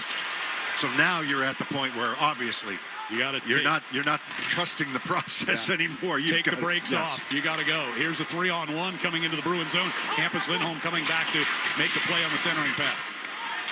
I mean, I'm going to keep an eye on Swayman here. It's got to come within the next minute or two, does it not? One would think. You get under 5 minutes down 2. Byram, Timmins. Maybe the 4-minute mark, maybe. Dump in from the red line. Around the far wall. Zadorov will send it back behind the net. Peak toward the near side. Asimont will lift one out into neutral ice. Glove down there by Samuelson. Played back toward the Boston line and helped in by Mallenstein. They had everything going at the beginning of this period until that goal was scored. Now they've not really generated much offensively at all. Power back in his own zone to Kozak. A couple shots here and there, but nothing. Yeah. Not as much as you want. Not as sustained attack as you want. First almost 6 minutes of this third period, Bruins were buzzing. As Middlestat gets into the Buffalo zone, but lost it inside the line. 5 white jerseys back on him. Campus Lindholm back inside the Bruins zone. Sabres saying, come 200 feet. You got to come through all of us. Ryan comes out into the trapezoid, plays it back toward the near side. Quick clear for the Sabres. Campus Lindholm able to find a lane into the Buffalo zone. Down the right circle, throws one toward the front, blocked before it got to Elias Lindholm. In the near corner, Darlene. Played up the wall. Benson helps it out. 4.5 to play. Swayman still in between the pipes. McAvoy gives to Pasternak. Angles it around Tuck, reaching for it at the blue line. Byram gets a stick in there. Tuck deals back to Power.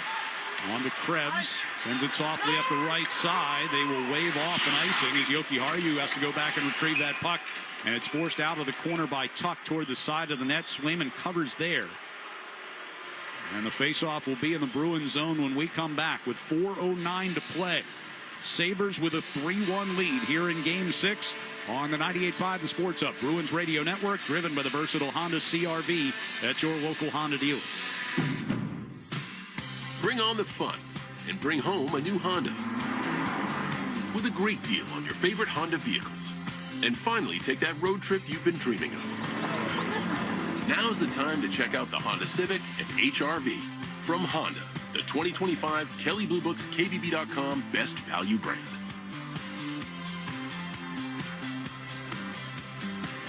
Based on 2025 Consumer Choice Awards from Kelley Blue Book, visit KBB.com for more information.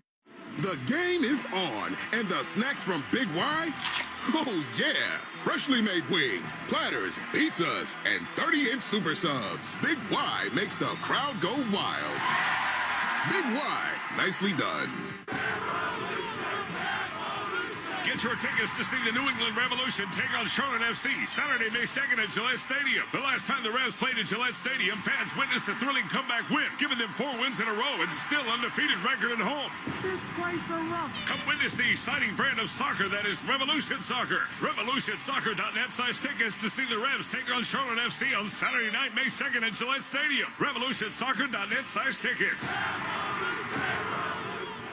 Hurry into the 99 restaurant this Friday through Sunday for their double bonus card special. For every $25 you purchase in gift cards, receive 2 $5 bonus cards. Offer valid in restaurant for this weekend only. You gotta love the nines. The Celtics play on the Sports Hub. 4:09 left in regulation. Bruins trail 3-1. Season on the line. Crowd here at TD Garden trying to get them back in this game. Face-off will be in the defensive zone here with Zaka matching up against McLeod, and McLeod wins it. Plays it down along the end boards. Quinn trying to get it in front for Zucker, forced back in behind the net. He was there. He was. Zucker near side wall. Sends it back in behind. McAvoy takes it off the far boards to Geeky. Gets a pass through to Zaka, but runs out of room to center ice, and McLeod forces it back into the Bruins zone. Got it. So the commercial timeout, they're talking, here goes Swayman now. 3:40 to go as he gets to the bench. McAvoy drives one in from center ice. Wrapping around to the left wing corner, it comes behind the net. Elias Lindholm. Pass toward the near side was out of Geeky's reach. McAvoy pinching down the wall to try and keep it alive. Geeky trying to bat it out of the air with a high, what would have been a high stick. Puck gets locked up just outside the blue line. Norris will throw it to the empty net and score. Josh Norris, with 3:20 to go, scores the empty netter to put Buffalo up 4-1. Yeah, big battle right at the blue line there. Dahlin and McAvoy, and eventually the Sabres end up with that puck. And Josh Norris, who's missed the last few games here, he's going to deposit one into the empty net. I mean, it's early to pull your goal, but you have to, right? You're down 3-1. You haven't generated anything since the Sabres scored their third goal. You were good at the beginning of the third period. And as soon as the Sabres scored that third goal, things took all the starch out. It completely did. So the Sabres will get it into the Bruins zone here with 3:13 to play. Jokiharju with a long pass intended for Asimon. It'll come around behind Lyon. And the Bruins goes back to the bench. Had shortened their bench in here in the third period. And Kaslik had one shift, and Janot had a couple shifts. But you know, you had Geeky and Pasternak playing together, and you had chances early in the third before the mistake on the offensive zone faceoff. And really good chances to boot. Yes. I mean, Geeky had a great chance from the left wing circle. You had a couple other ones. Lyon was excellent. But it was, you know, you made some mistakes in the first. Still just under 3 minutes to go. I shouldn't get too far ahead of myself. But you made some mistakes in the first and a terrible mistake in the third. Bruins win a face-off at center ice. Pasternak from his own blue line will skate forward. Swayman goes back to the bench. He had come on for that face-off, and Lyon will cover the puck off a dump in. So face-off now in the Buffalo zone with 2:43 left. Alex Lyon came on in relief in Game 2, stopped all 7 shots that he faced, gave up 1 goal in Game 3, 1 goal in Game 4, 2 goals in the overtime Game 5, has allowed 1 goal on 25 shots here tonight. So off this face-off, McAvoy gets it to Pasternak, down low. Elias Lindholm, now Zaka, taken away far circle, cleared all the way down the ice, wide of the empty net by Thompson. So that'll be another Buffalo icing with 2:31 to play. You know, you came into this series with a game plan to not allow Buffalo to beat you off the rush. They haven't. No. All series long, we've talked about that. You know, Buffalo has kind of gotten out of their comfort zone and still been able to score. Off of this face-off, Geekie pushing it back toward McAvoy. Off of him comes to Pasternak. Shot it wide of the short side. Zaka against Timmins in the near corner. That'll be helped back to McAvoy by Middlestat. Rolls over his stick. And he'll have to chase it all the way back into the Bruins zone with 2:12 to go. Quick up pass here for Middlestat. Coming to the right wing circle against Dahlin. Gets it back off Pasternak. High slot. Shot blocked by Tuck. Pasta back to McAvoy. High slot. Geekie turns and fires. Krebs gets a stick on that one. And Thompson will clear it out of the far corner. Bouncing wide of the empty net. Another icing with 1:52 to go. Yeah, you know, you let game one get away from you. That was a winnable game. You know, game two could go either way. Game three could go either way. Game four, you did not deserve to win. Either way. No, that was one way. Tampa's Lindholm centering Asimont. Forced wide of that net before he can get off a shot. On game five, might have been your most complete game, right? Minton throws one toward the net. That gets blocked and goes sailing over the glass, out of play. Today, you get down 2-0, but you still got plenty of time to get back into it. You chip away, you get one in the second period. You make it 2-1. You got the third period. You come out strong in the third period, and I thought Buffalo was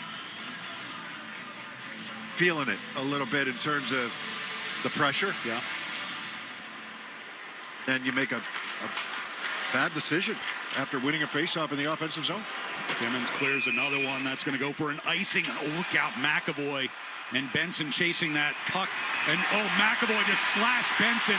He got taken off his skates and was not happy about it as he went sliding awkwardly into the boards. McAvoy got up and went and gave Benson a two-hander. Yeah, he whacked him pretty good. I got to see if Benson had anything to do with McAvoy going down, but McAvoy is just trying to fight to get back there first to have the icing call. Icing, yeah. They're both going to go to the box, but I didn't know if Benson kind of slew-footed him or not. I'm not sure. Have to see it again. I don't think he did, but it's that left skate in the back of McAvoy's left skate. Kind of, sort of. They're going to call Benson for tripping, so yeah. Will automatically be reviewed.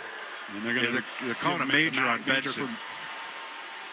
Or was it a major on McAvoy? They're going to review it.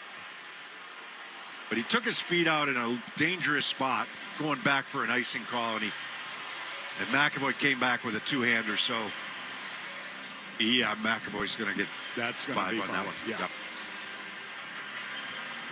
Yep. Overhand chop to Benson's right arm. While the officials sort that out, let's pause 10 seconds for station identification across the 98.5, the Sports Hub Bruins Radio Network. From the Town Fair Tire Studios, this is Boston's home for sports. WBCFM at HD Boston 98.5, the Sports Hub. The Media Group station.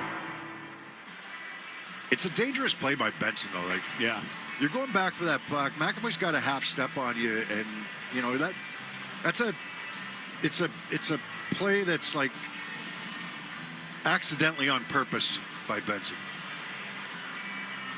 But McAvoy comes back with a two-hand chop. So referees have made their determination. On further review, 73 Boston is a 5-minute major game misconduct for slashing. Yeah. 5 in a game for slashing. Power play. So McAvoy will depart here 91 seconds early. It's going to stay in the box, I think. Handshake line, I would imagine. He and Benson have been having a lengthy animated conversation. Benson's, he embraced the role of pest. Yeah, he's not a huge guy. Yeah. first-round pick of the Sabres in 2023. Good player. I've liked his goal. game a lot in this series. I really have. Yeah. The Sabres have, a number of first-round picks in their lineup. Why do they have those first-round picks? Because they were so bad for so long. They haven't made the playoffs in 15 years. Well, McAvoy is going down to the locker room now. Now, Benson, the 13th overall pick in 2023. Power, Dahlin, Quinn. They made the trade for Byram. Samuelson. They this is what they're. It's finally taken shape for them. They finally figured it out. Thompson was a trade, right? Right. Tuck was a trade. So you got Tuck and who am I forgetting? On a trade for Eichel. Krebs. Yeah. Who's had a great series. Both of those guys came over. Tuck in the and Eichel Krebs trade came over in Vegas. the trade for Vegas. It's been a really, Eichel goes and wins the Stanley Cup with Vegas, so it worked out for them, but it's also working out for Buffalo now. It's just taking a little time to take effect. I don't know why we're still sitting here. I'm not sure either. It's a major for McAvoy and it's a minor for Benson. Let's go. So Buffalo gets a power play out of this with 1:31 to go. We've got 3 minutes up on the board here. So it's a major power play. But under 90 seconds to go. And the Sabres getting ready to win their first playoff series in 19 years. That's amazing, huh? 15 years without a playoff game, and now since 2007, since the last time they won a series. Peake just tried to dump the puck in, and it hit the linesman. He's trying to shake it off right now. We hit the final minute. Dahlin to the top of the left circle inside the Bruins zone. Gives it back to Byram. Back to Dahlin again. So they just work it around the perimeter here. Dahlin will give it to Thompson, right circle. He hands it back to Byram. And play down low to Zucker. 42 seconds left. Tage Thompson back to McLeod. Thompson again on the left circle. Sabres just playing keep away here. Kastelik able to force a turnover. Peake's clearing effort. Hit McLeod. Stays in the zone. Hampus Lindholm will play it up ice now in Jeannot. Gets into the Buffalo zone. 1-on-4. Bruins changing behind the play with 15 seconds left. Byram will give it back to Dahlin.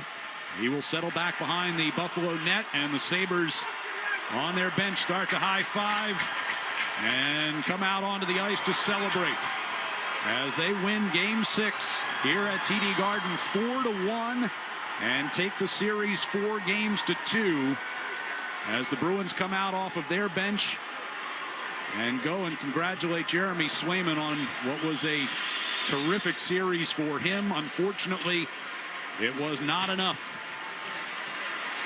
Buffalo ends the Bruins season here on their home ice. Sabres win all 3 games here at TD Garden in this series. And now they will advance on to take on either the Tampa Bay Lightning or the Montreal Canadiens in round number 2. Final score here in Game 6, 4-1 Sabres. Back with a recap in a moment on the 98.5 The Sports Hub Bruins Radio Network, driven by the versatile Honda CR-V at your local Honda dealer. Now's the time for a great deal on a new Honda. It's time to take an adventure with rugged capability and commanding style. It's time for powerful performance. Check out the Honda Ridgeline, Pilot, or CR-V. Hurry into your local New England Honda dealer today.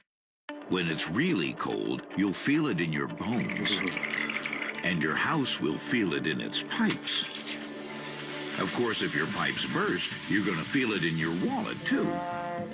That's why Safety Insurance offers discounts to Massachusetts and New Hampshire homeowners if you have water leak devices or freeze detection systems. It's smart to think safety first. Ask an independent agent about Safety Insurance. We'll help you manage life storms.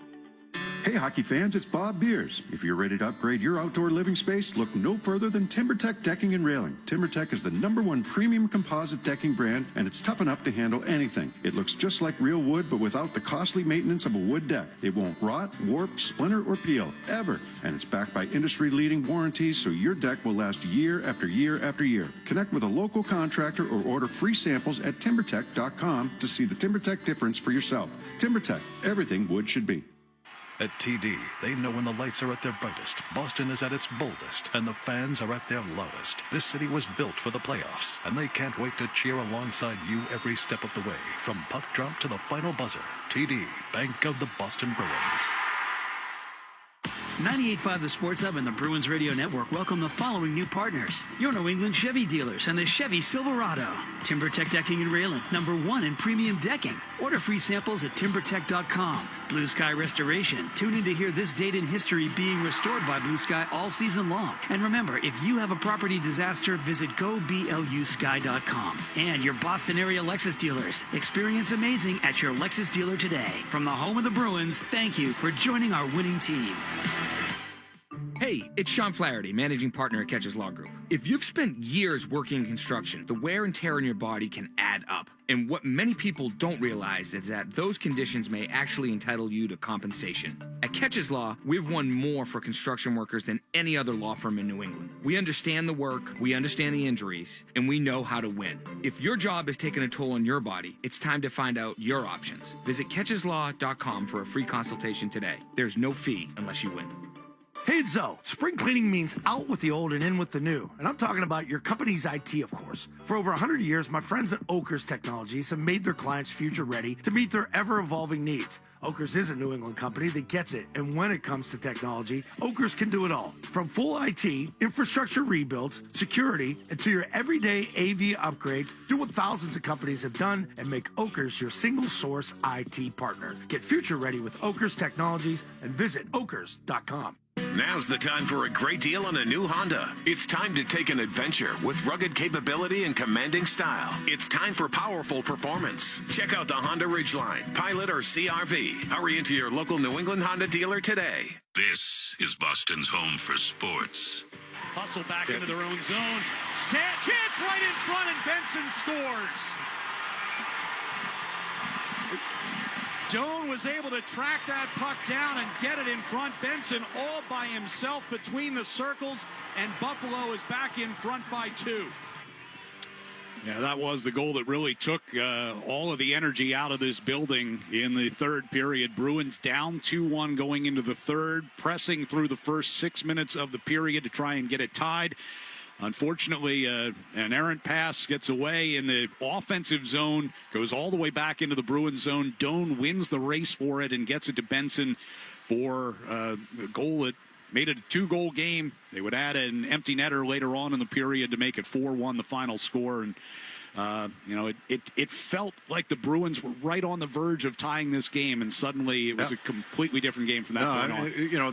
The goal itself, great effort by Doan. Good finish by Benson.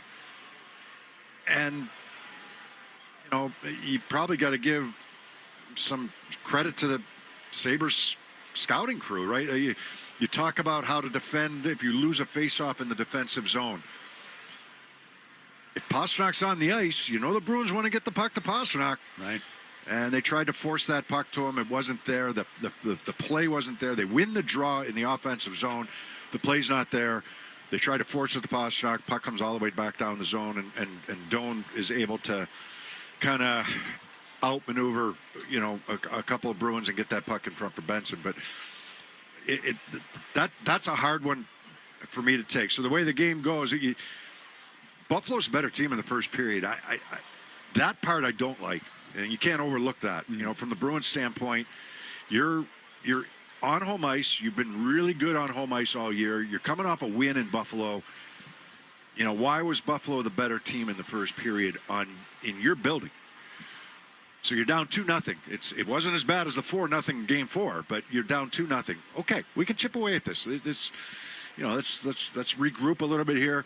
They score one in the second period. It's 2-1. They're in a good spot. And they come out with the type of game that you want them to come out with in the third period. And I thought Buffalo was tight in the third, at least to start. You start the third. And they're kind of dumping pucks. They were turning pucks over. You had some chances. Alex Lyon was really good against you. And then offensive zone, you win the face-off and turn the puck over. Right? You can't overlook the first period because you got down 2-0, so you're digging yourself out of a hole. But that one's a killer, and they never really.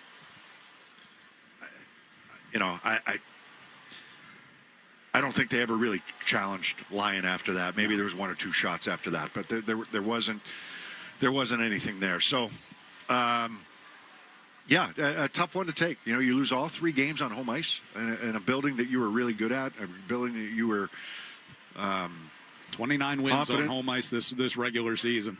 Confident in, should have been better in. One of the games was a toss-up. Today was a toss-up for a little while, but then, Buffalo they finished the game the right way and started the game the right way. They finished and started the right way. But the game 3 was a toss-up. Game 4 was it was nothing. It was, just a terrible game for the Bruins. But, so big picture. Coming into the season, teams like Buffalo, Boston, Pittsburgh were all picked to finish last in the East. Right. They all made the playoffs. The Torontos, the Floridas, Detroit's, they were in position for a little while. Ottawa's kind of in between, but they all make the playoffs, or all miss the playoffs, excuse me. They were all picked to make the playoffs.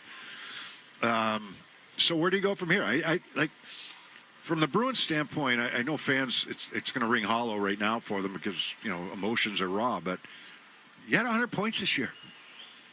Your goaltender was outstanding. You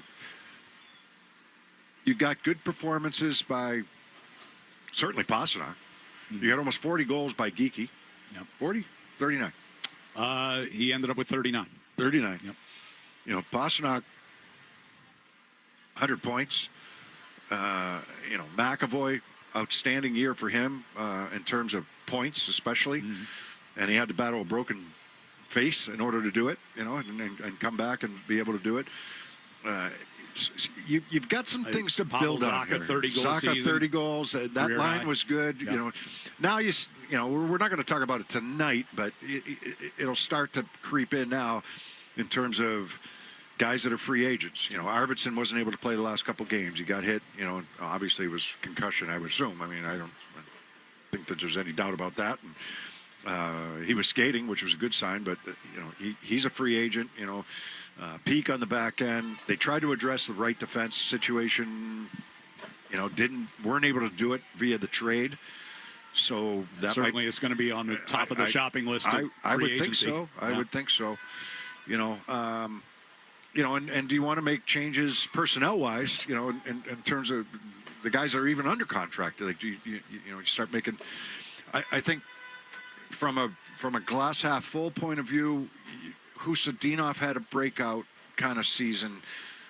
A little quiet in the playoffs, but he had a breakout kind of season. Minton had a breakout season. Little quiet in the playoffs. Yep. Is Hagen's ready to take on a full-time role? There's room for optimism there, right? So there's, and then the kind of the downside of things when you look at it, Lorei doesn't play the last 2 games. That's a tough one right now. Can he make another step in the right direction, or does he go the other way? I don't know. Because he had made really good strides. He was in the minus second half 43 of the season. last year. Yeah, he was put in a position where he shouldn't have been. Right. Having to play against better talent and on a bad team. This year was pretty good, but he doesn't play your 2 games where you're faced with elimination. That's a tough one, So, they've got some decisions to make, and that'll be like I'm just bringing it up right now, but it's something that'll be discussed here moving forward. And I'm only scratching the surface. There's a lot of them, but if you build on foundation. Your 2 guys on D are McAvoy and Lindholm. Your goaltender, certainly. and then Pasternak and Geeky up front, and then Zacha with 30 goals and pretty solid. Was he able to break through in the playoffs? No, but really solid year. But you're going to have some, as every team does, you're going to have some decisions to make. I heard all the stuff coming out of Pittsburgh here today, and where they're going with some of their free agents and some of their guys. But they had some good free agent signings. The Bruins did, and good trades. But now it's okay. Back to the drawing board. I don't know about you. I don't know what you think, Ryan. I assume I know what you have an idea what you think, but I didn't expect the Bruins to have 100 points and get in the playoffs. They had the eighth best record in the league this year. I mean, none of us expected that. Like when we started the season, you're playing the team that had the best record since January 1st in the playoffs. When we started the season, the hope was the Bruins can compete for a playoff spot. Compete, not necessarily get in, but compete. Yeah. They got in. Well, they needed almost 100 points to do it, and they still got in. Their goals. Here were their goals going into the playoffs, going into the regular season at the beginning of the year. Be harder to play against. Okay, check mark. Have better goaltending. Check mark. Be structured defensively. Not quite there yet. When you look at Jeremy Swayman, when you just look at his numbers, if you just look at his numbers, you're like, okay, a decent year. But then you look at the underlying numbers, that's why it's the reason why he's a Vezina finalist. One of the top 3 goaltenders in the league is a finalist. So that area still has to be fixed. Special teams. Power play was great early in the season. They dipped as the year went on. PK was good at the beginning of the season. Probably because of your goaltending, and then it dipped as the season went on.